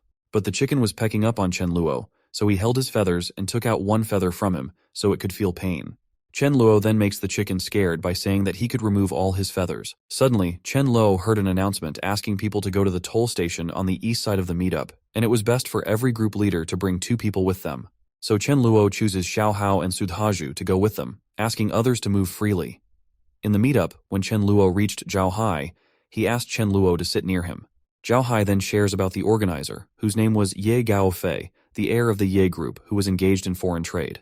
But deep down, Chenluo was wondering that for him, Ye Gaofei wasn't important, as what was important was the president beside Ye Gaofei, named Long Yu, a metal-based superpower that could transform into various forms of weapons to assist others. He also shared that Long Yu was also a king in his previous life. Chenluo then wonders if he gets him, whether he will ask him to turn into a sword or staff. Ye Gaofei then started sharing that his name was Ye Gaofei and that there were 1,252 survivors in his base, with 812 at level 2, 56 at level 3, and 4 at level 4. Hearing this, Chenluo got a little upset, and in his group, only 4 people and a dog and a cat had reached level 4, so the Gaofei is powerful and holds high-grade crystals in his hands. Ye Gaofei then shared that he was going to share 2 good news stories. The first was that upon reaching level 4, they didn't have to worry about water, and even level 3 could use it a bit. Chenluo knew that it was true, but the problem was that polluted water sources would permanently reduce human potential, and whoever drank it would be unlucky. Ye Gaofei then takes out a crystal and tells him that the second great news was the crystal he was holding in his hand of level 6 and that he didn't know the specific grade, but as with a level 6 crystal, they could get upgraded to level 4 quickly. Hearing this, Zhao Hai was stunned and relaxed, saying that it meant Chen Luo had used more high-power crystals to be so powerful. Ye Gaofei then also shares many things about the crystal and evolution. Seeing this, Chen Luo wonders why Ye Gaofei was telling everything and being so kind. Ye Gaofei then shares that he was telling everything because he didn't want to see everyone killing each other, so he was gathering everyone to unite and form a collective. He also said that he wasn't forcing anyone to join, as the collective would be formed collectively to establish an elder council. Any powerful leader could become an elder, and all decisions would be taken by voting. Chen Luo understood that it wasn't just a show. It was that Ye Gaofei wanted to recruit followers. Other groups start discussing and wondering about joining the Gaofei. Suddenly a girl came and shouted that their leader, Ye Gaofei, said that time was voluntary, but if someone didn't want to join, whenever they would meet while obtaining supplies, no one could blame them for bullying the minority. Suddenly, everyone started murmuring about something. It was actually that they got a pamphlet from Ye Gaofei requesting to make an alliance and be together. Chen Luo understood that the Gaofei was distributing the pamphlet to every member of the group because of the temptations of others, as even if the leader denied it, they could probably join privately. Ye Gaofei then ruthlessly told everyone that if they were interested, they could come to him and sign up. Chen Luo knows that Ye Gaofei was very ruthless, but he recalls that in his previous life, he didn't hear much about Ye Gaofei, which means Ye Gaofei soon played himself to death. Chen Luo then smiles, thinking that once Ye Gaofei dies, he will try to pursue Long Yu. Suddenly, a man came to Zhao Hai and asked, how about they team up against Ye Gaofei to deal with it together, and whether he should recruit more people, as he observed that many people hate Ye Gaofei. So Zhao Hai asks Chen Luo about the offer, which Chen Luo denies, saying that he wouldn't participate when kids fight. After that, the scene shifted to a later time, where Chen Luo Guang shared that 3 more people wanted to join them, but also murmured in Chen Luo's ears that their scheme of having level 3 recruitment attracted many people, so they needed to be careful. Chen Luo thought of them as intruders, intending to infiltrate their ranks, so he thought of letting them be checked by Rice, asking everyone to head back home. In this way, Chen Luo saw a girl and recalled that the girl he had just seen was Meng Yin, the natural ability user who had mastered the skills of improving seeds. So Chen Luo stops the girl, thinking that he needs to collect the treasure from her as soon as possible. Meng Yin got scared seeing so many people surrounding her, so she started running away. Chen Luo even tried to tell her to stop, so she transformed herself into a rabbit to run faster.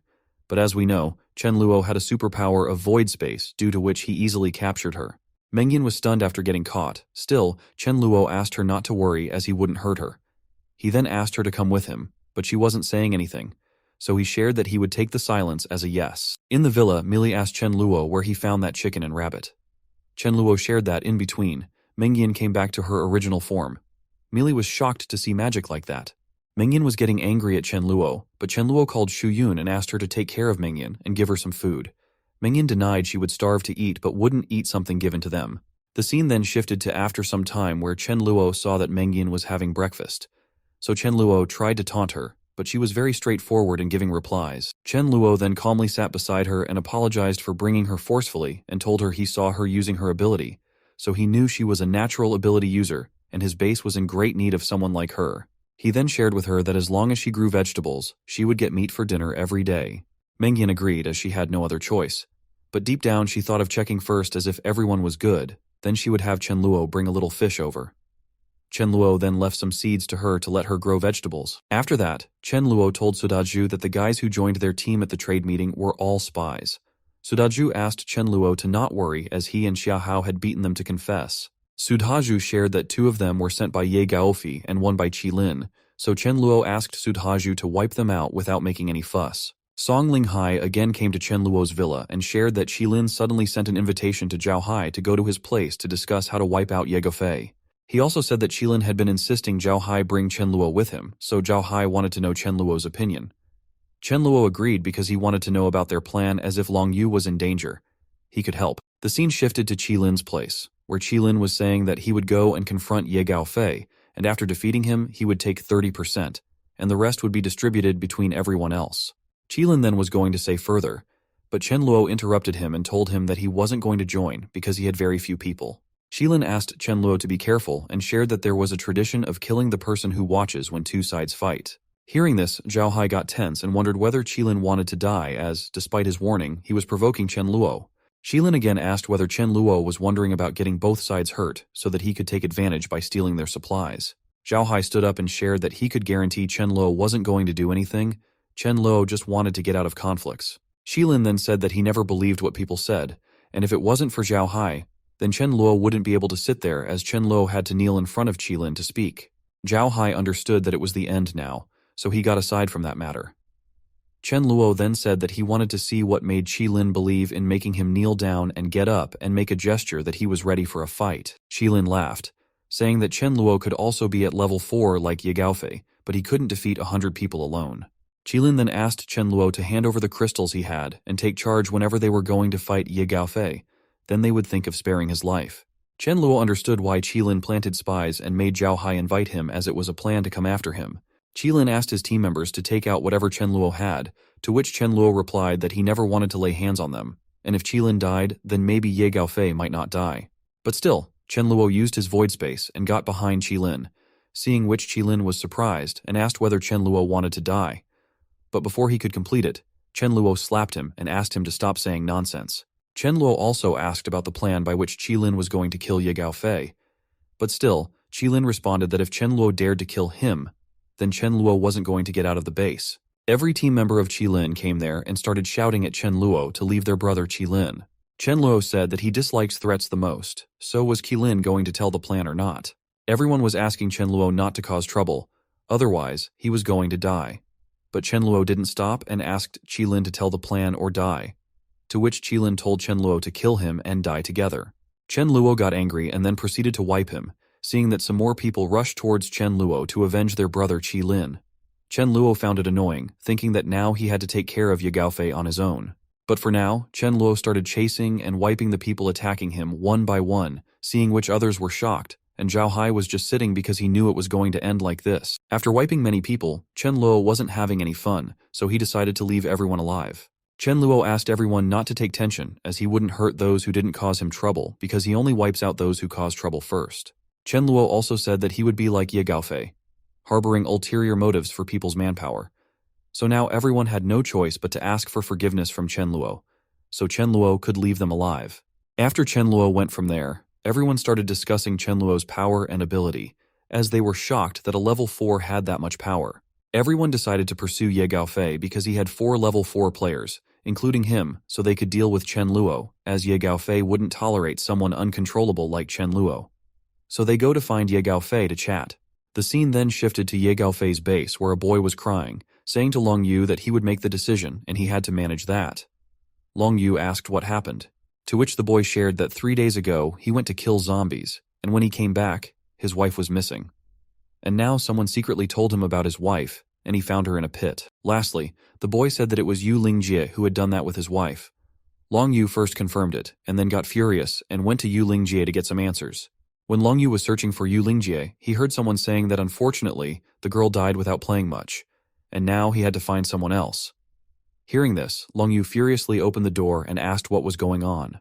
Yu Lingjie got scared and asked what happened, to which Long Yu furiously went towards Yu Lingjie shouting that he asked what happened as he forcefully had an affair with someone else's wife.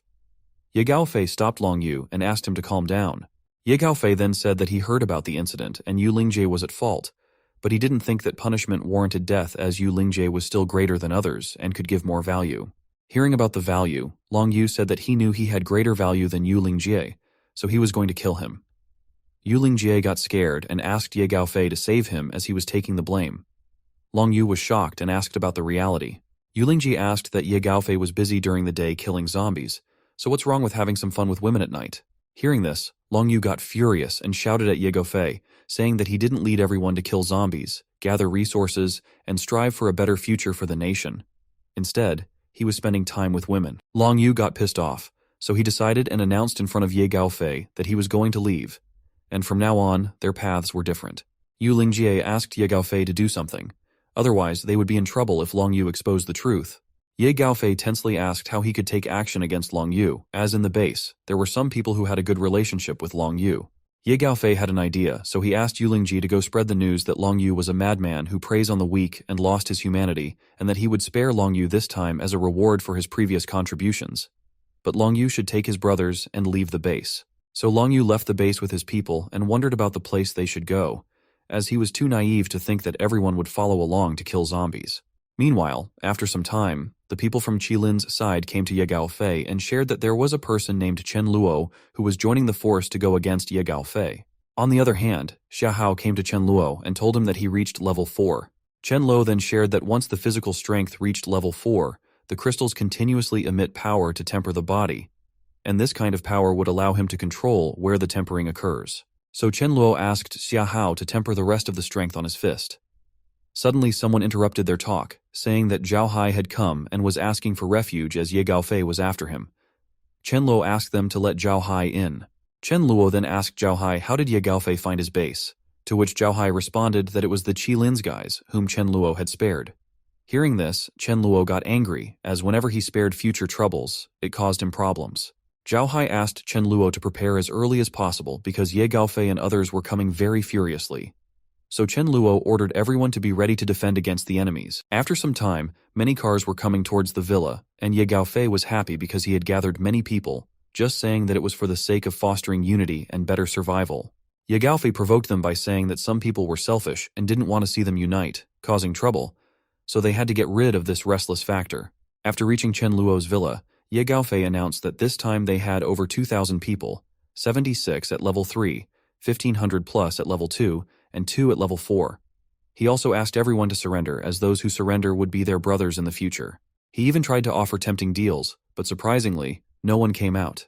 Chen Luo, upon hearing the offer, laughed, as even ordinary members of his villa ate more than that, and he noticed that Long Yu was not with them. So he wondered where Long Yu was, and should he and his team go first. Here, Ye Gaofei went furious as no one was listening and responding to him. So he asked Zhang Hao to take his people and attack Chen Luo. If Zhang Hao was able to kill them, Ye Gaofei himself would reward him. Zhang Hao tensely asked why his people. Hanya asked why he wasn't willing. Zhang Hao responded that even if he was willing, his team members weren't, as they knew the first one to go meant the first one to die. Ye Gaofei found it disappointing, and when he looked at others, he was stunned to see that everyone was hiding their faces in the name of going first. Meanwhile, on the other side, Chen Luo was getting angry, wondering whether they would attack or not, and whether these guys were clowns sent by monkeys. So, Chen Luo just throws away the core of the fruit he was eating, surprising everyone and making them wonder where the fresh fruits were coming from. Ye Gaofei then goes to Hanya and asks why she went to attack without him enhancing her defense. That way, the attack couldn't harm her. With a pleased face, Ye Gaofei asks Hanya if she would help him. Hanya agrees and orders an attack on everyone. Luwen tells everyone that whoever doesn't follow them will be electrocuted. The moment they get inside, Chen Luo's side starts attacking them, but they use earth shields to dodge the attacks. When Hanya opens the gate, she sees a tall, mountain-like ridge between the gate and the villa. She wonders what it's for, and meanwhile, they get attacked by Shuyun and Mealing. Even Dharma attacks Hanya. Slowly, everyone starts dying, and Ye Gaofei realizes that Chen Luo's side is stronger than his. Before Ye Gaofei can run, he gets chased by Dharma, who uses electric balls to attack him.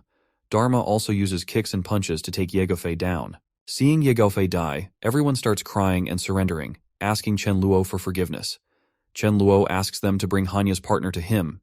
Luwen, crying, asks Chen Luo not to kill him as he is a priest. Chen Luo agrees, but in return asks Luwen to tell the truth about whether Long Yu was guarding the base. Luwen responds that Long Yu got kicked out of the base because of bullying and being domineering. Chen Luo is surprised as Long Yu wasn't that kind of person. Luwen agrees, saying it was Ye Gaofei who framed Long Yu. After that, Chen Luo asks Zhao Hai to bring the people he had in the past and help clean the place, then keep an eye on the door.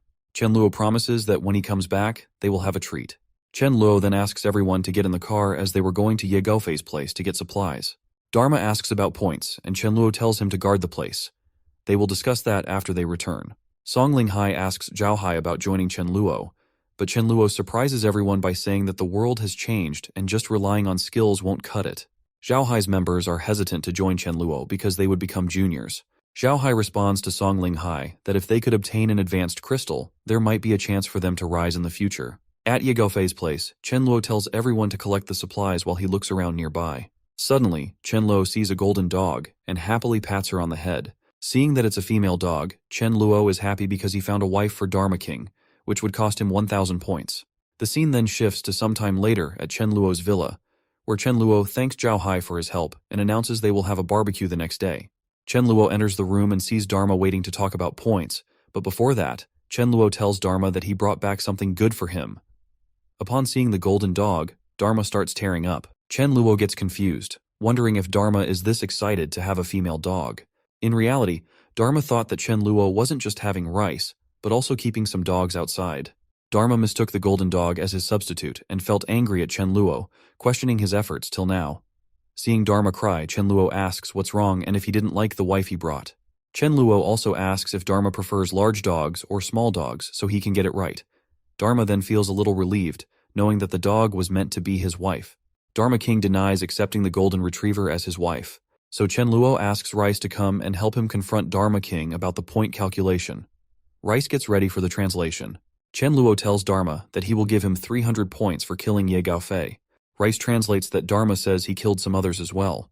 So Chen Luo gives a total of 500 points to Dharma and tells him that his total now is 1,500 points. Rice translates that Dharma wants to exchange all his points for the position of elder dog. Hearing this, Chen Luo gets tense but agrees, saying he didn't understand why Dharma was fixated on being an elder. Rice shares that Dharma wants the news to be quickly announced in front of everyone. Chen Luo then tells both of them to go to sleep as it's getting late. The next morning, Zhao Hai and others are very happy that they are really going to have a barbecue. Chen Luo also shares that when Zhao Hai leaves the villa, he will give him 200 pounds of meat. Chen Luo is doing this because the meat is about to expire and he wants to use it up. After some time, Chen Luo gathers a meeting and announces that recently, one member has shown exceptionally outstanding performance and accumulated 1,500 points to meet the elder qualification. So he will give that member the elder position. Hearing this, everyone is surprised as the elder position requires 1,500 points, and they wonder who could have become an elder since they only gain 3 to 4 points daily. They start guessing that it might be Xiaohao, Meiling, or Shuyun. Chen Luo then welcomes their new elder, and everyone is relieved to see that it is Dharma King. They are relieved because they know the power of Dharma King, as even teaming up, they couldn't beat him. Chen Luo praises Dharma for his work and asks everyone to call him Elder Dog. Everyone then calls Dharma Elder Dog, while Zhao Hai feels like they are playing house games. Chen Luo then shares that Dharma is giving them a chance at the bar to drink to their heart's content. Everyone thanks Dharma for the gift. On the other side, a boy tells Long Yu that someone has killed Ye Gaofei and Hanya. Long Yu can't believe it, but the boy asks him to go and take a look as the base is just nearby. Upon reaching, they see that they are having a barbecue, and they wonder about joining in. The guard tells them that they have to contribute something before eating, or at least become members. The requirements are to be level 3 and, after joining, to fight with zombies. Hearing this, Long Yu smiles as the idea and philosophy align with his own. But soon he becomes sad because the requirements are a bit strict, and they still have 2 level 2 members in their group. First, they think about letting the level 3 members join first, and Long Yu would stay behind to help the rest reach level 3. But later, they decide to give it a try by explaining that they only have 2 level 2 members and 1 level 4. They want to know if the Villa group would allow them to join. So Long Yu goes to the guard and asks him to tell the leader that he is Long Yu, a level 4 elementalist, and wants to have a chat. The scene shifts to Chen Luo, where he is telling Dharma that everyone drank a total of 1,568 beers, which means his points are now at minus 1,568. Hearing this, Dharma is shocked and wonders how it happened, thinking everyone must be pigs to consume so much. The guard comes and tells Chen Luo that there is a group that wants to join, and the leader of that group, Long Yu, wants them to take their 2 level 2 comrades in. Hearing the name, Chen Luo gets happy and runs towards the entrance to meet Long Yu. Chen Luo meets Long Yu and asks him why they want to join. Long Yu responds that they want to join because Chen Luo's philosophy aligns with theirs. Chen Luo then asks about Long Yu's strength. Long Yu explains that he can transform himself into metal, which provides strong physical defense and decent strength. Chen Luo thinks that Long Yu is still a child who doesn't know his true powers, so he decides to give Long Yu a reality check. Long Yu gets ready, and Chen Luo throws a punch at his chest. Long Yu is surprised that his metal body gets deflected by a single punch from Chen Luo and wonders how this is possible, as he has been attacked by level 3 elementalists before without such an impact. Chen Luo then mentions that he has heard that metal-based elementalists can convert metal into various shapes, making them stronger and sharper. Long Yu shares that he can do this as well, but Chen Luo surprises him by asking him to try changing the metal into gold. Long Yu gets tense as he hasn't done that before.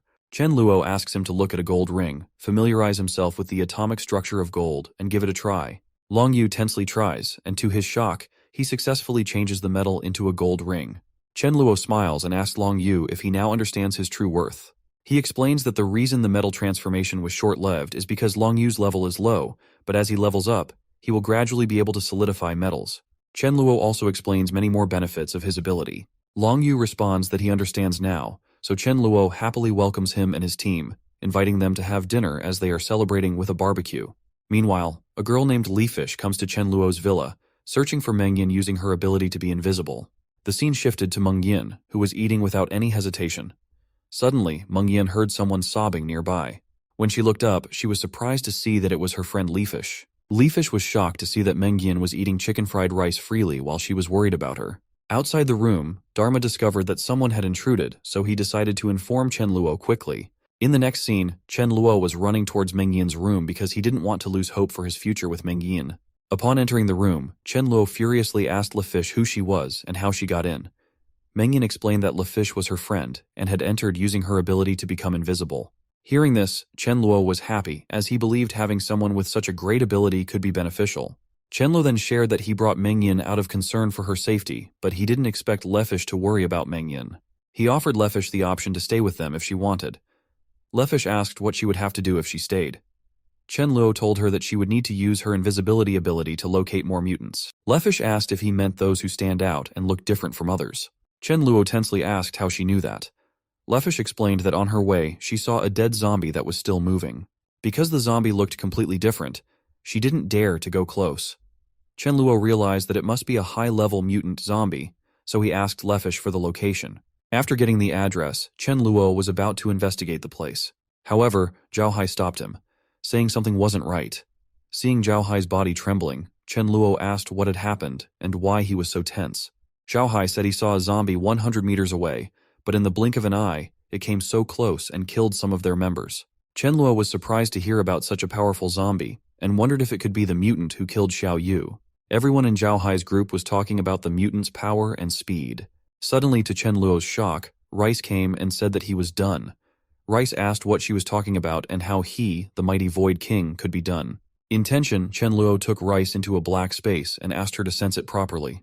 After a few seconds, Rice shared that she felt it was almost dead. Although it was extremely dangerous, it seemed to have some incredible benefits.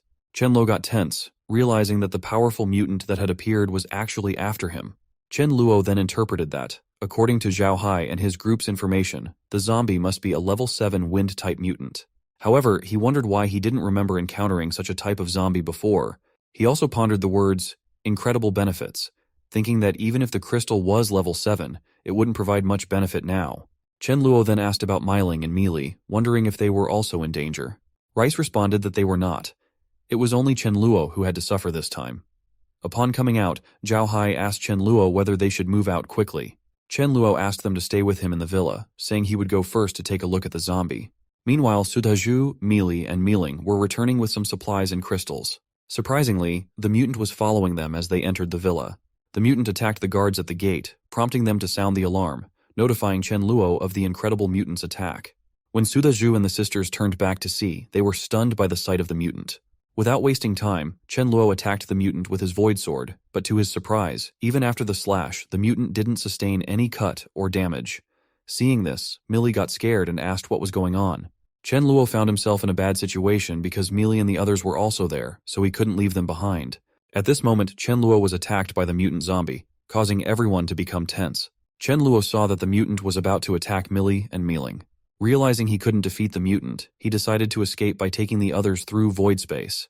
However, it would be his first time traveling in void space with 4 people. Despite the uncertainty, he decided to give it a try and asked everyone to hold on to him properly.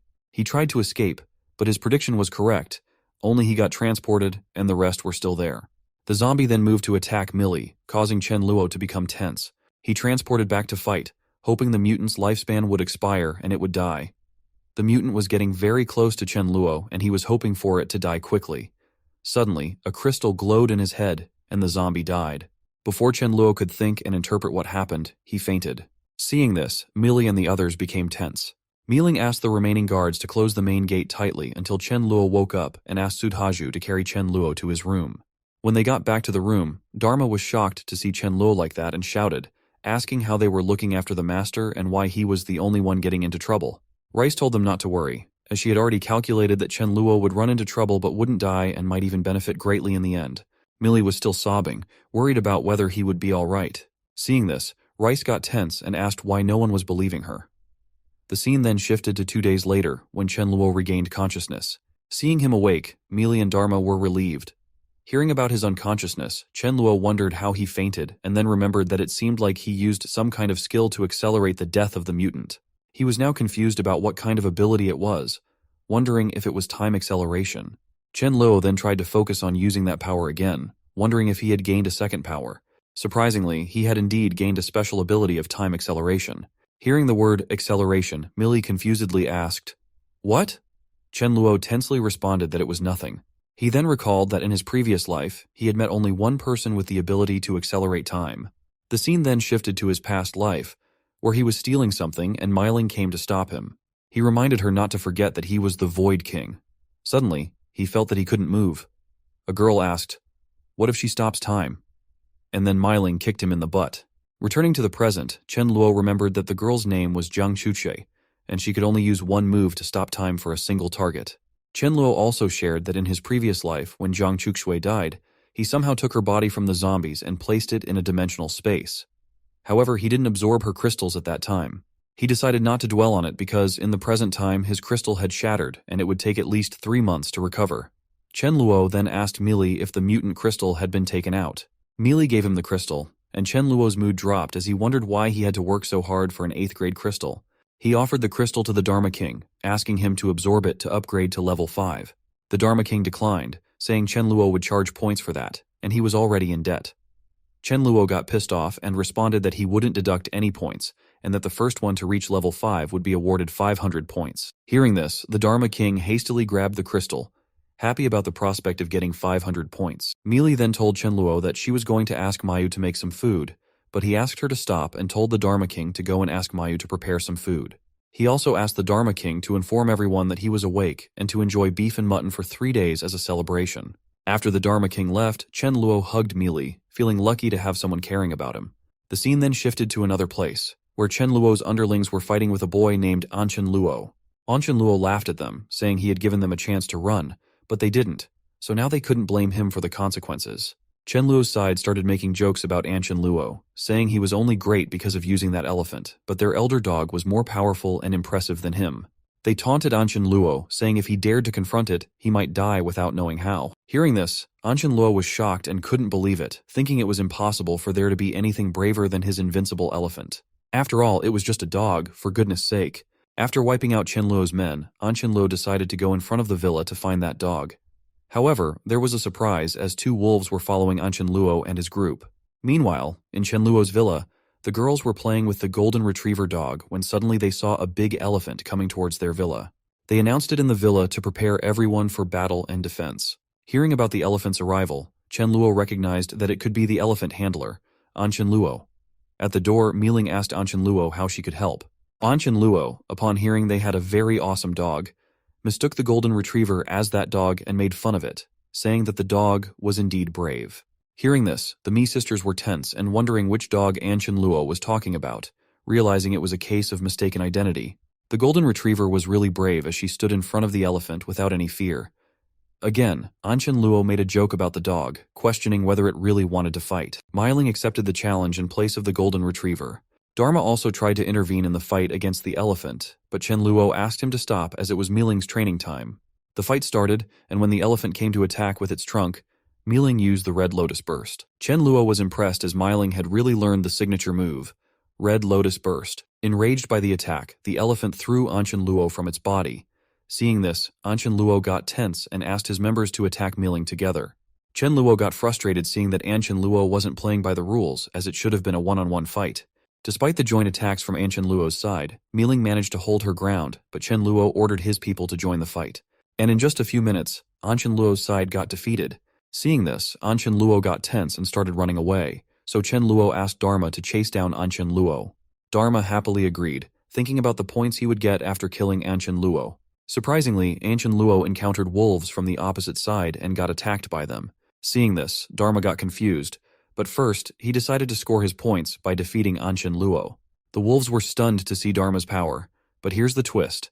Dharma fell in love at first sight with the female wolf. He tried to pursue, but they started running, so Dharma captured the white female wolf and asked her to be friends. Meanwhile, Chen Luo and the others arrived and noticed that they were wolves, not dogs. Chen Luo noticed Dharma had a crush on the white wolf, as Dharma was acting like a love-struck puppy. So Chen Luo took those wolves with him to the villa. In the villa, Chen Luo was shouting and asking about her wolf.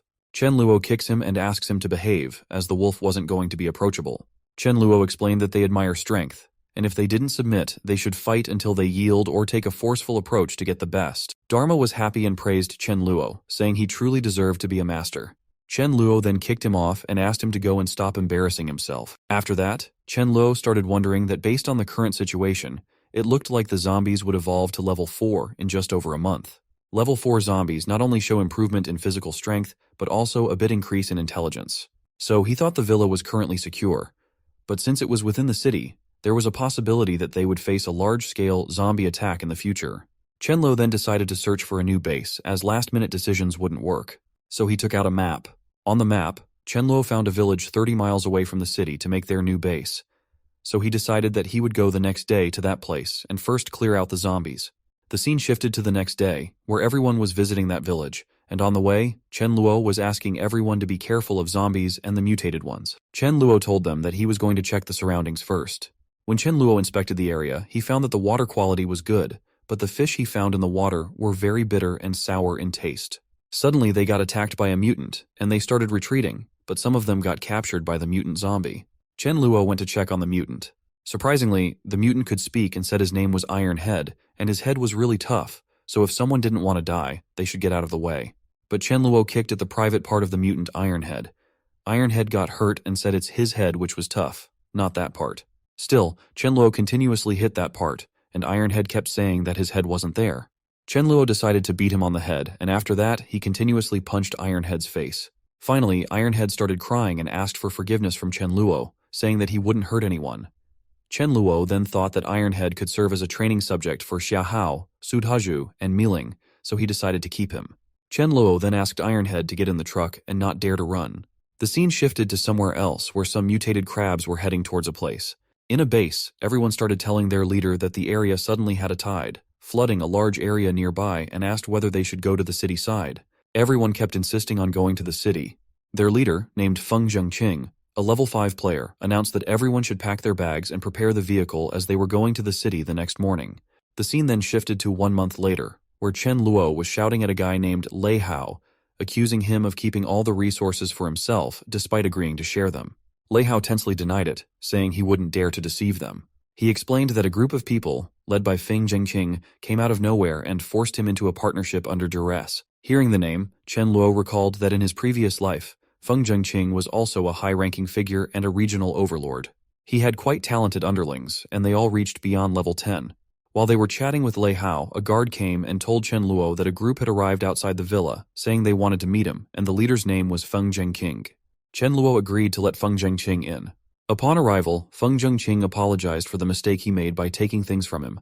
He also mentioned that he had obtained 600 tons of rice and flour and was willing to share half of it as compensation. If Chen Luo wasn't happy with it, he was ready to share everything. Chen Luo agreed to accept the gift of 300 tons of rice and flour. He then asked Feng Zhengqing why he really came there. They decided to talk in private. At the beginning of the discussion, Feng Zhengqing shared that he had just come from Cloud City, and that he was the overlord of Cloud City. He emphasized that any leader of a base wouldn't dare to say no to him. He then shares that other big places like the Marine Sea and coastal cities weren't suitable for survival, so they all needed to relocate on a large scale. Feng Zhengqing also talked about the city named Divine City being the only major city nearby, so it might become a gathering place for everyone in the future. Feng Zhengqing then asked Chen Luo to join forces and clear out the storms together in the future. Chen Luo understood, but he was wondering about Feng Zhengqing's real intentions as he was easily swayed. Feng Zhengqing then shared that he had seen Chen Luo's base outside the city, and to be honest, he was quite envious of it. So Feng Zhengqing asked Chen Luo to allocate half of the area to him, and his underling, Ouyang Lu, would help in growing vegetables there. He offered to give half of the vegetables so they all could sustain easily. Hearing this, Chen Luo got furious as he could tolerate Feng Zhengqing calling him brother, but asking for the base wasn't something he liked. Chen Luo responded that he would agree to it if Feng Zhengqing didn't have any ill intentions, but if things changed, then his people would suffer a lot. So, for an alliance, everything had to be on his terms, or there was no point in discussing.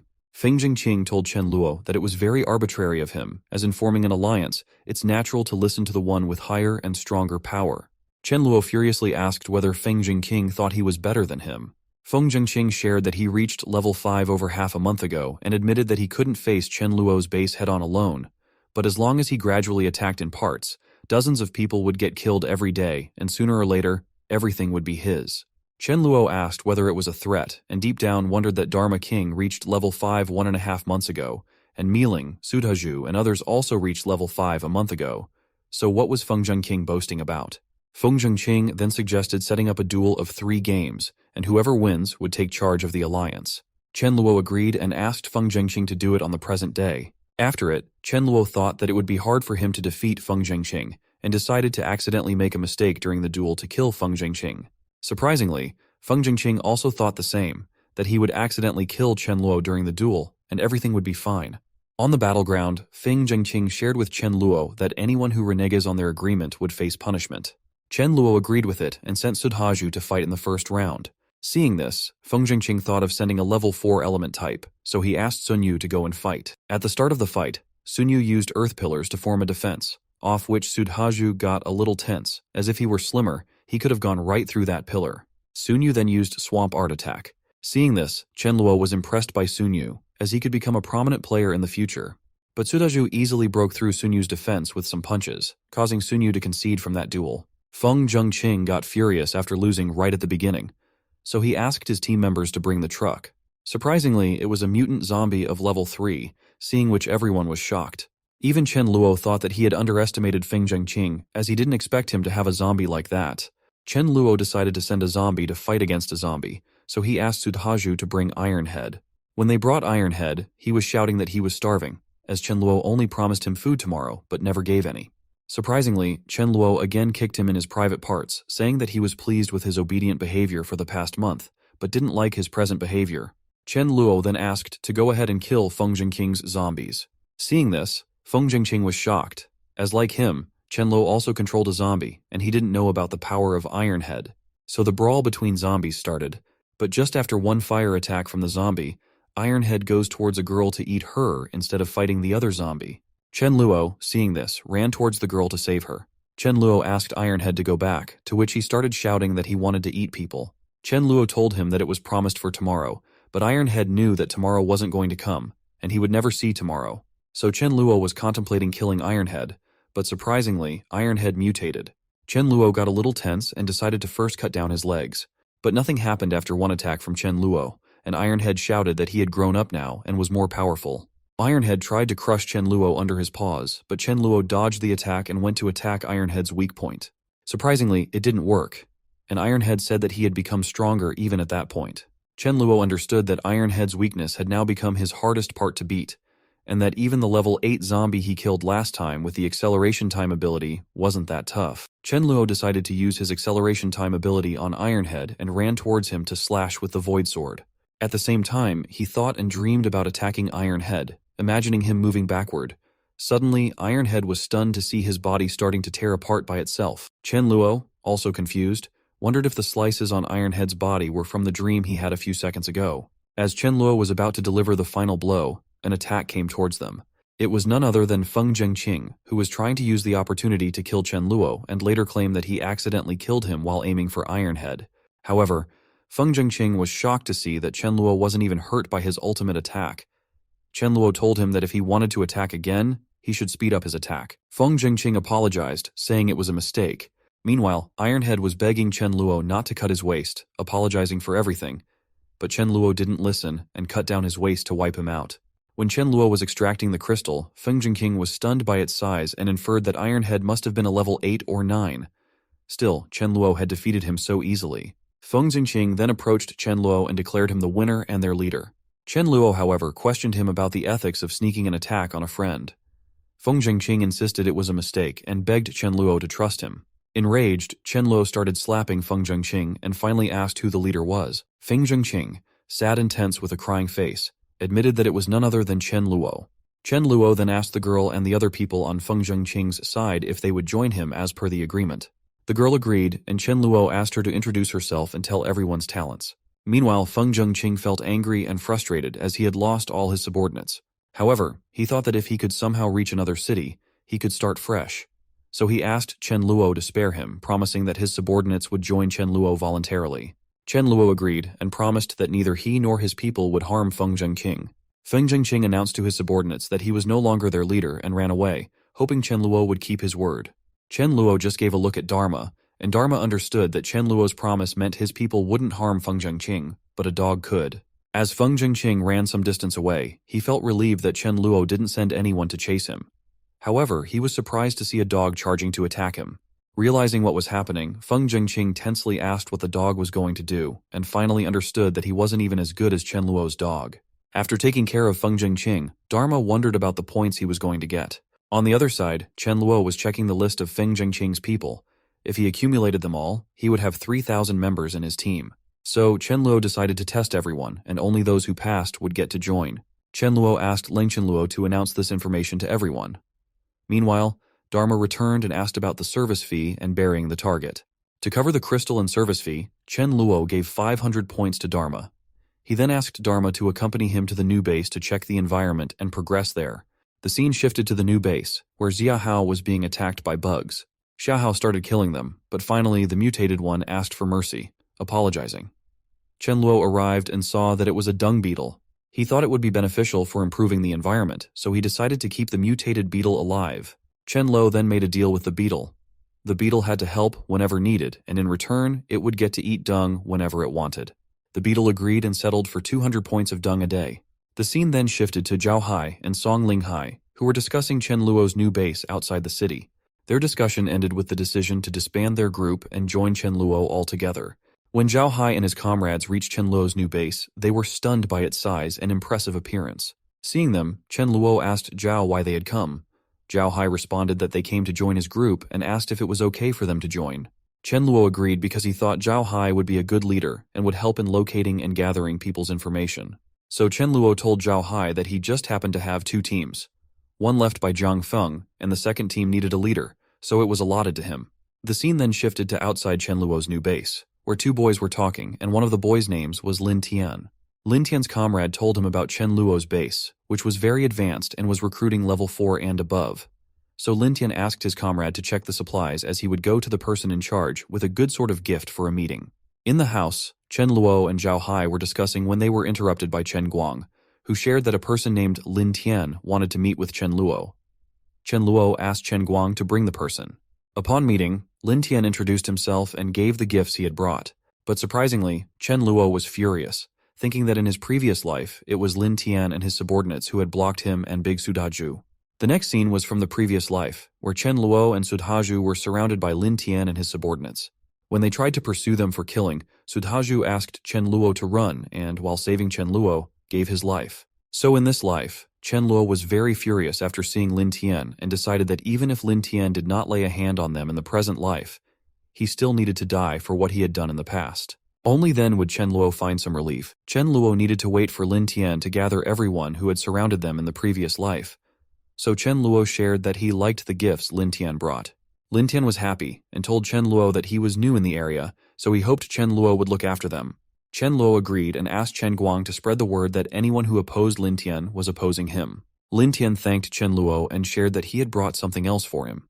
He then asked his subordinates to bring the gift and explained that several thousand large sea turtles had come to the seashore, so he grabbed the opportunity to hunt them. Lin Tian gave the turtle shells, saying that even level 4 evolvers would find it hard to break them.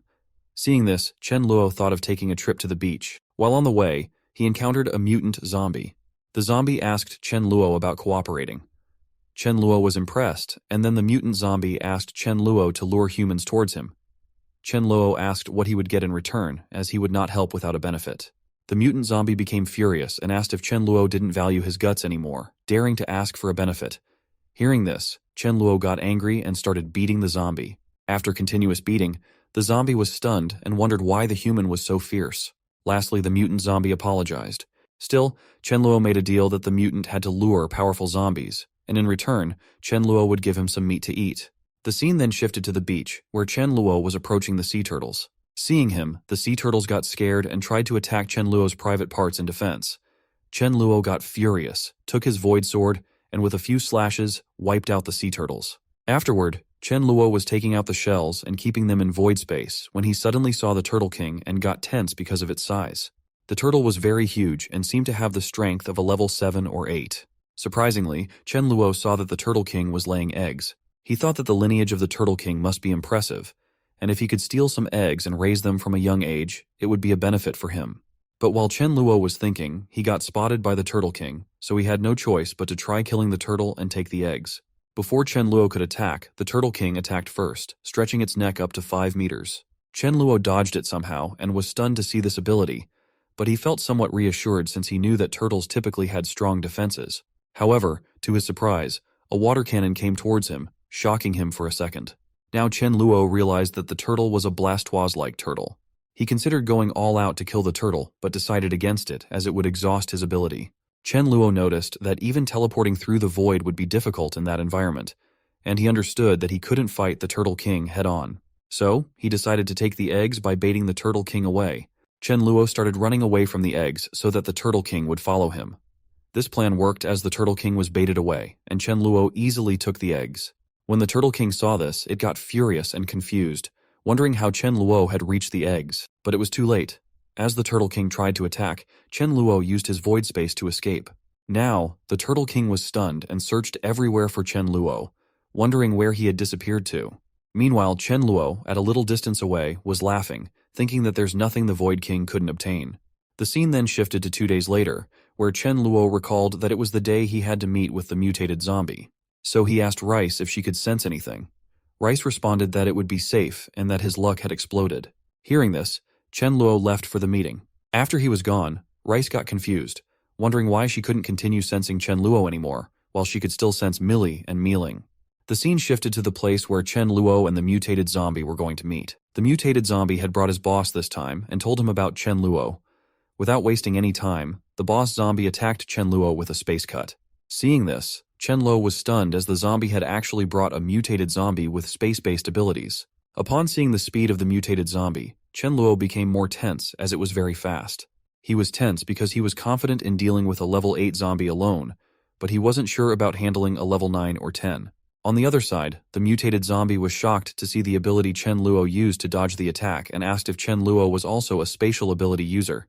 Hearing this, Chen Luo was surprised that the mutant zombie knew about it.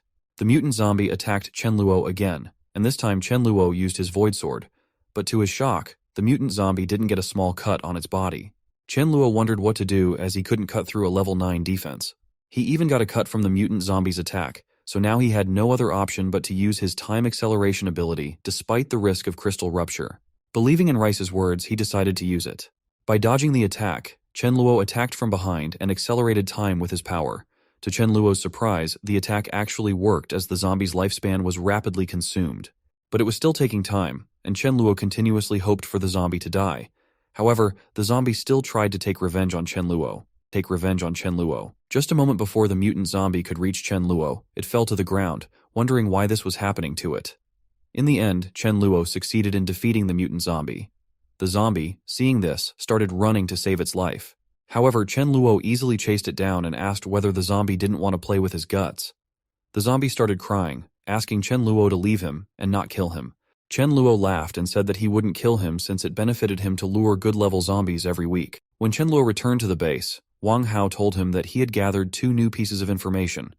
First, there had been mutants around the base, and second, the boss of the western base appeared to have a level 7 crystal. Song Linghai came with a list of names of the evolvers he had collected.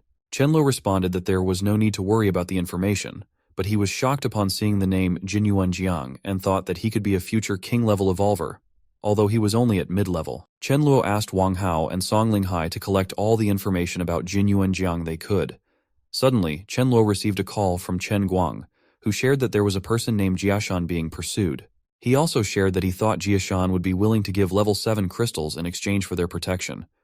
Chen Guang even considered taking the crystal from Jiashan and then sending him away. Hearing this, Chen Luo wondered when Chen Guang had become like that. Chen Luo thought of using the opportunity to create a sanctuary where, no matter how big their mistake, he could settle it for them. So Chen Luo asked Chen Guang to alert everyone, saying that he himself was taking care of Jiashan, and whoever wanted Jiashan or something from Jiashan could take it themselves. On the other side, at the western base, a boy came running towards Jiang, telling him that Jiashan had run to Chen Luo's base, and that Chen Luo was now giving him protection. They got tense as they couldn't face Chen Luo head-on, so they called a mutant zombie named Iron Leg, telling him that it was his turn. Ironhead asked why he should help them, as if he didn't, he wouldn't get to eat. Before Jung could say anything, his underling came running, saying that someone had infiltrated their base and they couldn't do anything. But before he could finish speaking, he was killed by the enemy. Jung tensely asked who it was. A person named Mo Ning appeared and asked whether Jung was the leader and whether he wanted to take care of the fight or if Mo Ning should start the fight. Iron Leg began moving towards Mo Ning, shouting that it was Iron Leg's territory, but Mo Ning transported himself behind Jung and wiped him out. Soon after, a girl named Mo Lai arrived and remarked that she thought she was late. Mo Ning shared that the mutant zombie was very powerful, but no one could win against his sword.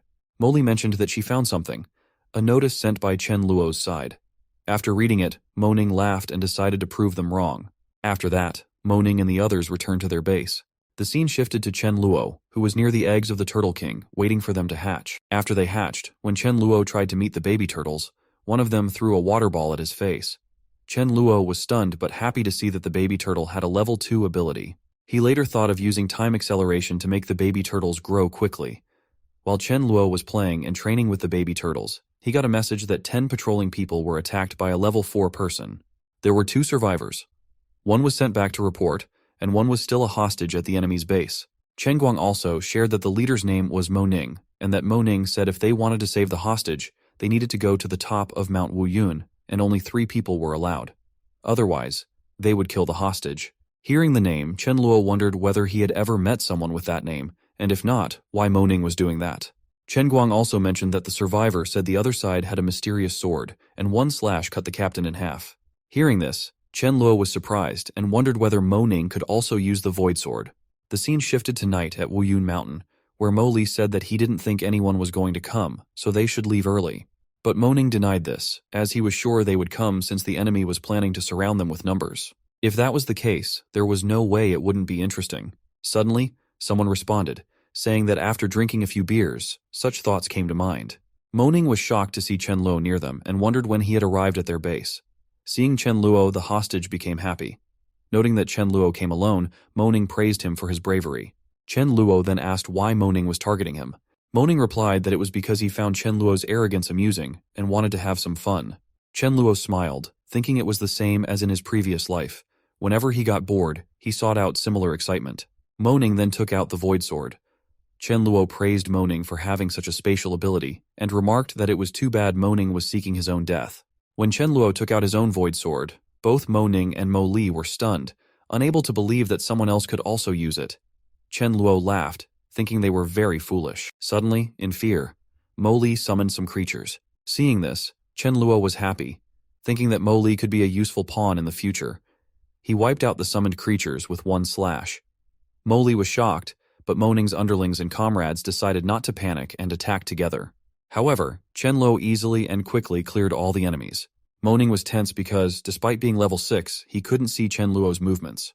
Chen Luo told Mo Ning that just as Mo Ning killed his members, he would wipe out Mo Ning's members the same way. Suddenly, Chen Luo was hit against a wall. When he looked, it was Mo Li using his dark ability, asking Mo Ning to run away. Chen Luo then shared that he would let Mo Ning run for a while as his 400-meter-long sword was waiting for him. Seeing the size of the sword, both Mo Li and Mo Ning got scared and started apologizing. Chen Luo then told them that he also had the ability of spatial manipulation, which he could teach Mo Ning. Mo Ning responded that he knew it was a very useful skill. In response, Chen Luo started slapping Mo Ning, asking if he was worthy enough to be taught. Chen Luo thought of not killing Mo Ning. Instead, he decided to break his limbs and take him back as an example. Upon reaching back at the base, Mo Li asked for forgiveness and pleaded with Chen Luo to spare her brother Mo Ning, offering herself in exchange for any punishment. Chen Luo approached her, patted her on the head, and told her to behave and listen. He assured her that if all went well, he would let her reunite with her brother after 2 months. Mo Li agreed, and Chen Luo instructed the girls to take care of Mo Li and not let her die. Chen Luo was doing all this in the hope of obtaining level 7 crystals. After that, Chen Luo noticed Zhao Hai waiting for him, so he told Zhao Hai to be more cautious from now on. Zhao Hai then shared that last night they absorbed a small team of dozens that had just arrived in the capital. His brother's name was Zhao Zichen Luo, and his sister's name was Zhao Zi.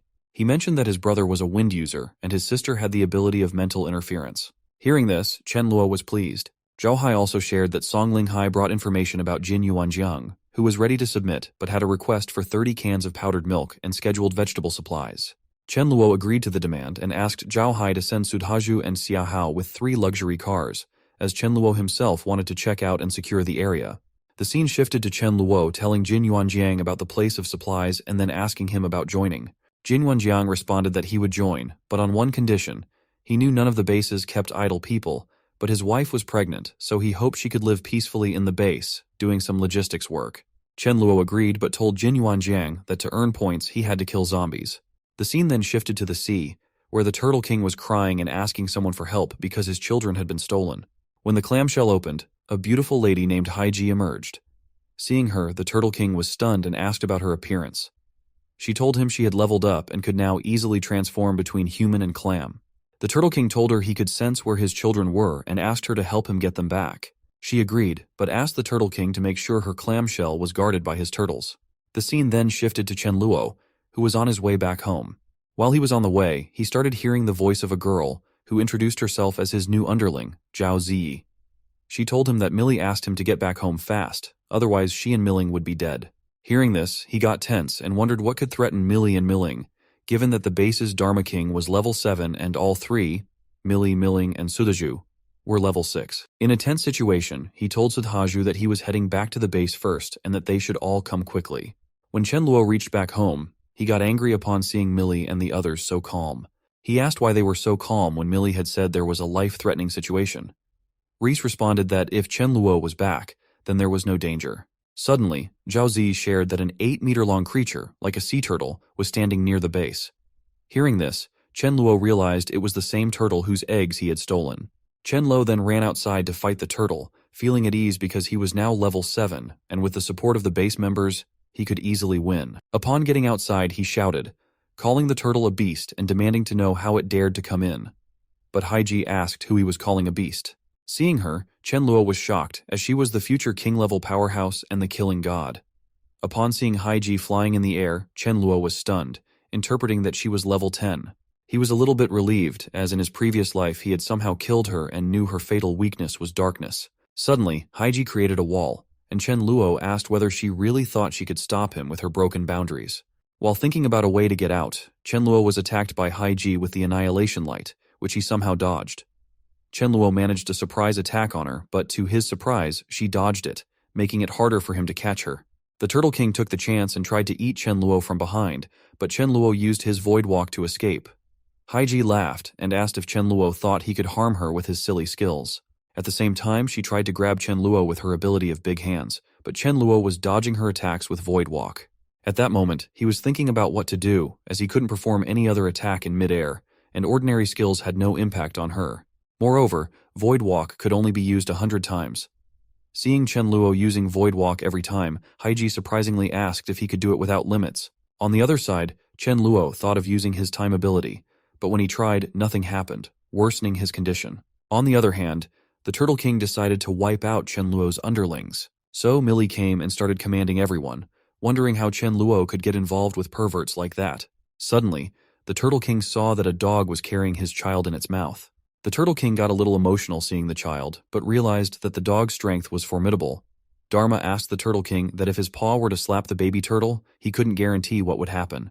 Did the Turtle King want anything bad to happen to the baby turtles?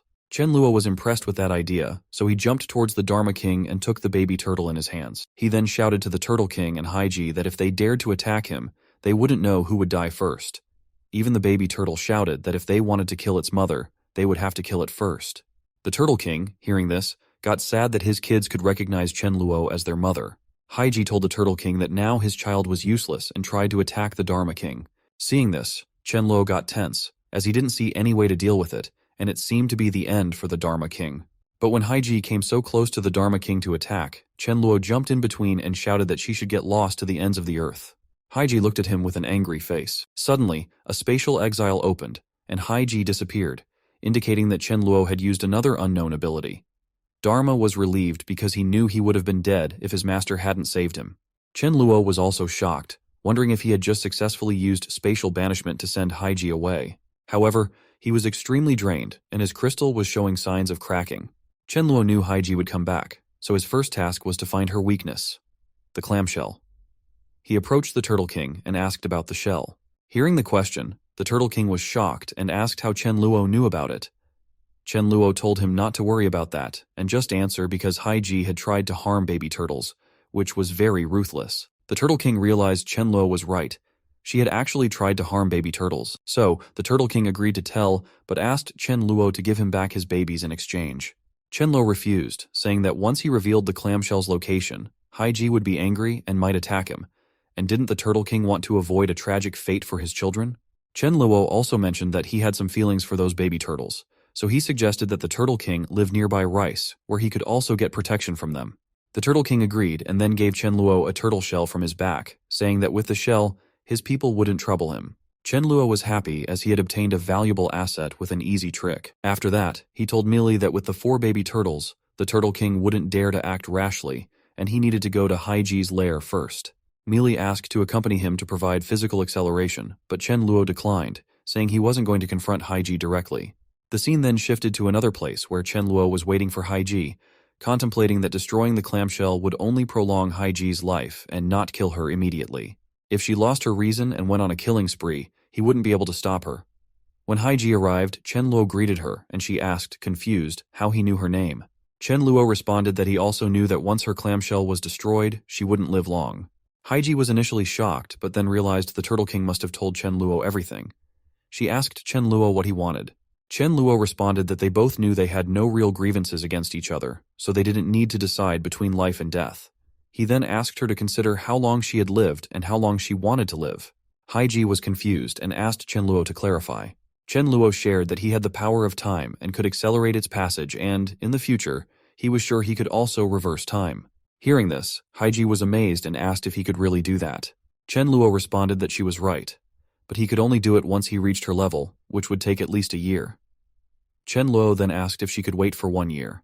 Haiji agreed and also said that if he couldn't do it a year later and she had waited for nothing, then he couldn't blame her for being rude. Chen Luo agreed because he knew that who would be rude to whom in a year was uncertain. Chen Luo then told her that he would return her clamshell, but she also needed to prove her sincerity by giving him the pearl on her head. Surprisingly, Haiji agreed to that term as well and said she hoped that, a year later, Chen Luo could truly master the ability to reverse time. Otherwise, he couldn't blame her for being strong in the apocalypse, stating it was wisdom. Chen Luo laughed because, with his wisdom, he had easily gotten both the Turtle King and Haiji on his side. The scene shifted to somewhere else where a rare mutant zombie was using its radiant attack to incinerate people, drying them up in seconds. Suddenly, a boy arrived and tensely delivered a message. Their leader was willing to offer sacrifices to him, and he could eat as much as he wanted. The mutant zombie laughed and asked if there was really such a good thing. The mutant zombie shared that if it wasn't enough, he would eat them and they should be fresh. The scene shifted to Chen Luo's new base, where Zhao mentioned a new luminous-type mutant zombie currently absorbed by the Changyuan base, located in a small village of North City. Chen Luo thought that no matter how terrifying the mutated form was, with his time ability, it was nothing for him. Chen Luo then asked Rice about the attack and how she felt about it. Rice responded that Mealy had an opportunity, and as for what would happen to him, he should stop asking. Chen Luo was happy, as this time Mealy would get an upgrade. The scene then shifted to the Changyuan base, where Changyuan was happy thinking about the future. Once he wiped out the luminous zombie, he could get a level 6 crystal, which would help him level up. To Changyuan's surprise, his underling came and reported that someone had forcefully entered their base, heading directly towards the room of the mutated form zombie. Changyuan tensely asked if everyone on guard duty had died and how they let Chen Luo in.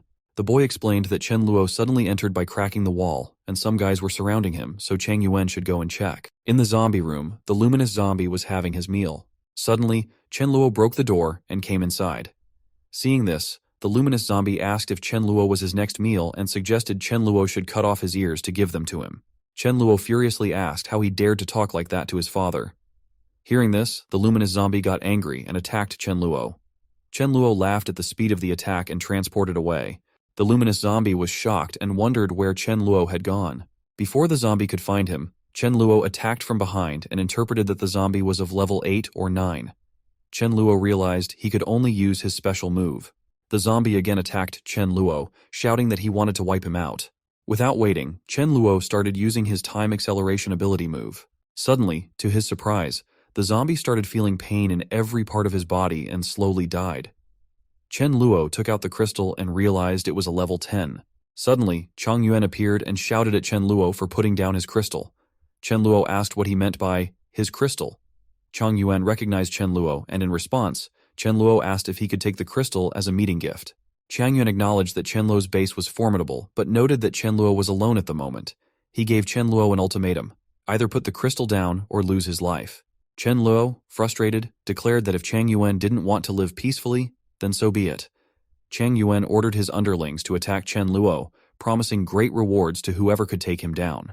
Everyone prepared to attack, but before they could act, Chen Luo used his new ability, Spatial Slash, and wiped out Chang Yuan in one strike. Everyone was shocked, and Chen Luo warned that anyone who dared to block his way would be wiped out.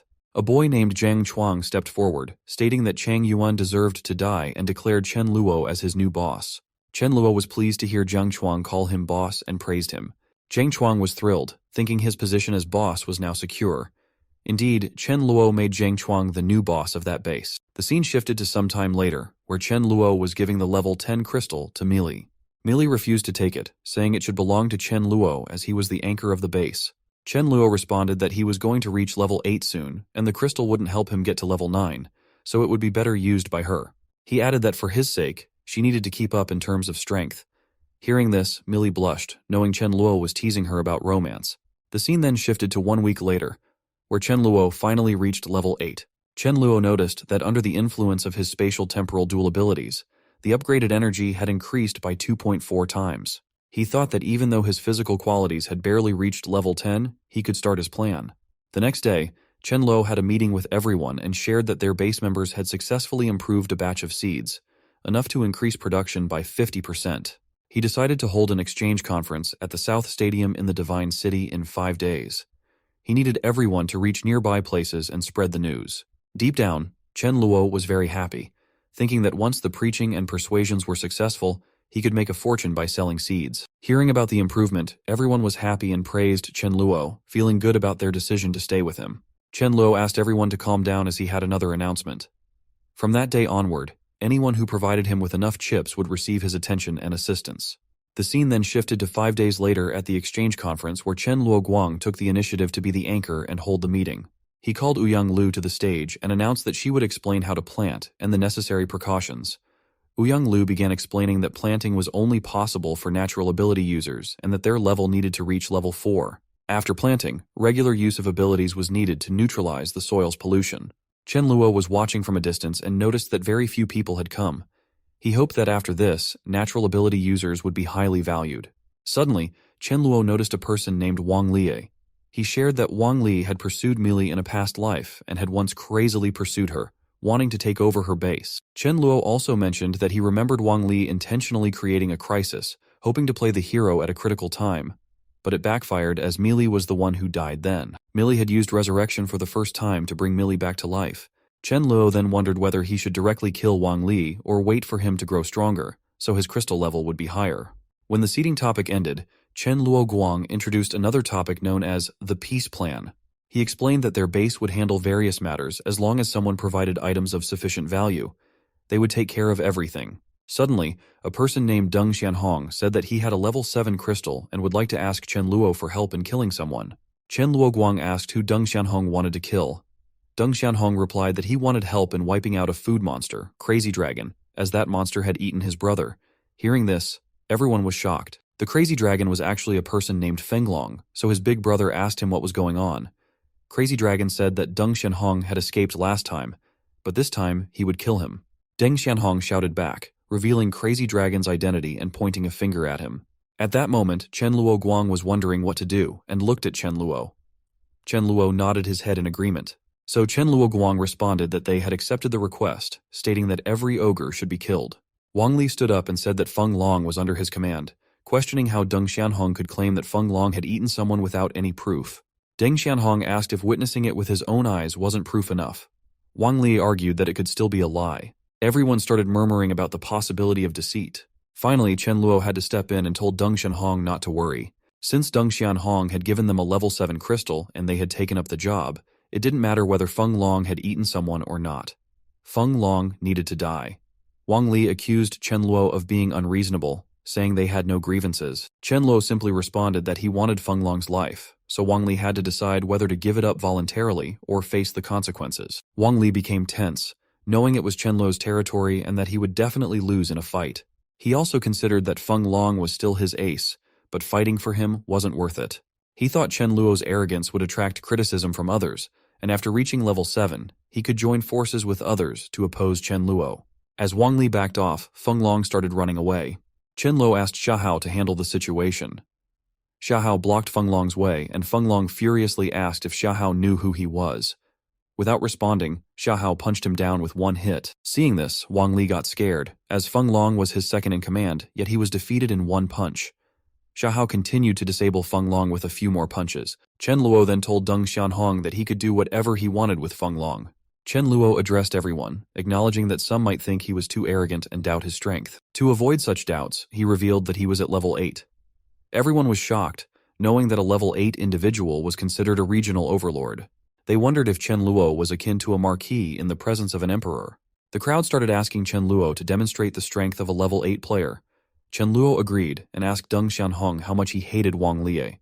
Deng Xianhong responded that he wished Wang Li were dead too, but he knew that a level 7 crystal wouldn't be enough. Chen Luo had been waiting for this moment and announced that because Deng Xianhong was their first customer, he would offer a buy one, get one free deal. Chen Luo then told everyone to look at Wang Li as he decided to gift Wang Li to Deng Xianhong. Wang Li became scared and wondered tensely whether Chen Luo was going to come after him. Wang Li decided to run because he knew he couldn't defeat Chen Luo. However, the moment he turned to flee, Chen Luo used his Void Exile attack to slash off his head. Chen Luo then held Wang Li's head in his hand and asked if everyone saw that. The crowd was stunned and shocked by the incident. To calm everyone down, Chen Guang explained that Wang Li stored zombies, which is why they did what they did. But Chen Luo shouted, "No!" and shared that he always cut off all possibilities and never let anyone who offended him live. He warned everyone that if they didn't have 9 lives, they should not offend him. Seeing Chen Luo's angry face and hearing his warning, everyone got scared and assured Chen Luo that no one would provoke him. Suddenly, Chen Luo's demeanor changed and he told everyone not to worry, as he wouldn't harm others unless they harmed him. Chen Luo then asked everyone to register and take their seeds, stating that he believed in their credibility and trusted that no one would refuse to give what was owed after growing the seeds. Everyone agreed to Chen Luo's demand out of fear. The scene then shifted to some time later when Sudaju informed Chen Luo that he had news from Da Zhuang about a zombie named Icelin who had established the zombie base Icelin Club. Hearing the name, Chen Luo remembered that Icelin was a formidable zombie and that the club was a formidable organization created by intelligent advanced zombies. Sudaju also shared that Icelin had taken the opportunity while Chen Luo was away to gather zombies and was probably planning to attack at night. Chen Luo instructed Sudaju to tell everyone to return to the base and prepare for battle. As Chen Luo was leaving, everyone surrounded him and asked to join his base. Chen Luo responded that there might be a zombie horde attack on his base that night, with the number of zombies potentially reaching 10,000. He said that the home couldn't be abandoned and that their arrival on time meant they would all participate in the defense. If they survived, they could directly become ordinary members. Chen Luo also warned them that they could leave now, but if someone fled during the battle, he wouldn't be polite with that person. After everyone made their decision, Chen Luo shared that those who were undecided had been excluded, and those who left had made the right choice. He assured the remaining people that he wouldn't let his people suffer losses. Hearing this, those who chose to stay were happy they made the right choice. The scene shifted to night, where the zombie Da Zhuang reported that they had collected 6,000 zombies so far. Icelin praised Da Zhuang for his work, saying that those companions were enough to tear the enemies apart, and they could quietly watch from behind. Icelin then instructed Da Zhuang to lead the zombies to their destination and return afterward. Da Zhuang agreed but was tense about leading the people against a big shot like Chen Luo, finding being an undercover very difficult. On the other side, Chen Luo was ready, having seen the zombies as the battle time finally arrived. Chen Luo asked everyone to get ready and then release skill 1. Everyone attacked with fireballs, but to their surprise, due to the zombies' obstruction skill, their shots weren't hitting well. Still, the fire ability users kept fighting. After some minutes, Mealing shared that the wide-range fire spell could be cast only twice, and the elemental members were also running low on resources, so it was about time for their next step. Chen Luo then ordered the physical members to prepare to engage in the fight. Sudhaju and the others ran outside to fight the zombies. Seeing the fight from above, Icelin was impressed that the opponents had some skills. Another zombie told Icelin not to panic, as the enemy wall was almost collapsing, and by sending one more batch, they could easily defeat them. But Iceland got furious and said that since the enemies came prepared, there must be a traitor among them. Iceland looked at Da Zhuang, suspecting him of betrayal. The scene shifted to Chen Luo, where Chen Luo Guang told Chen Luo that Da Zhuang had shared a message that the reality of him being the mole was about to be exposed, and according to Da Zhuang, Iceland planned to kill him and then organize a new batch of zombies.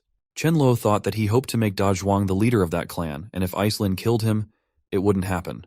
So he decided to face Iceland himself. Before going, he asked Chen Luo Guang to have Meili and Miling take over the situation. On the other side, Iceland was beating Da Zhuang, asking why he had betrayed them.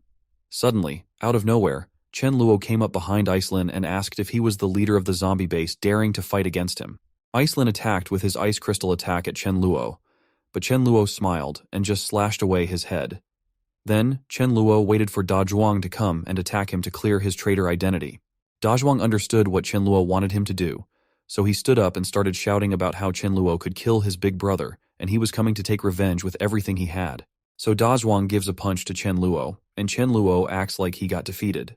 Chen Luo then runs away, saying that he will come back to take revenge on Da Zhuang and the others, but deep down, Chen Luo is happy that no one will suspect Da Zhuang as a traitor anymore. Everyone is impressed with Da Zhuang for punching Chen Luo without any fear, and asks if he wasn't afraid that Chen Luo would use his sword to kill him.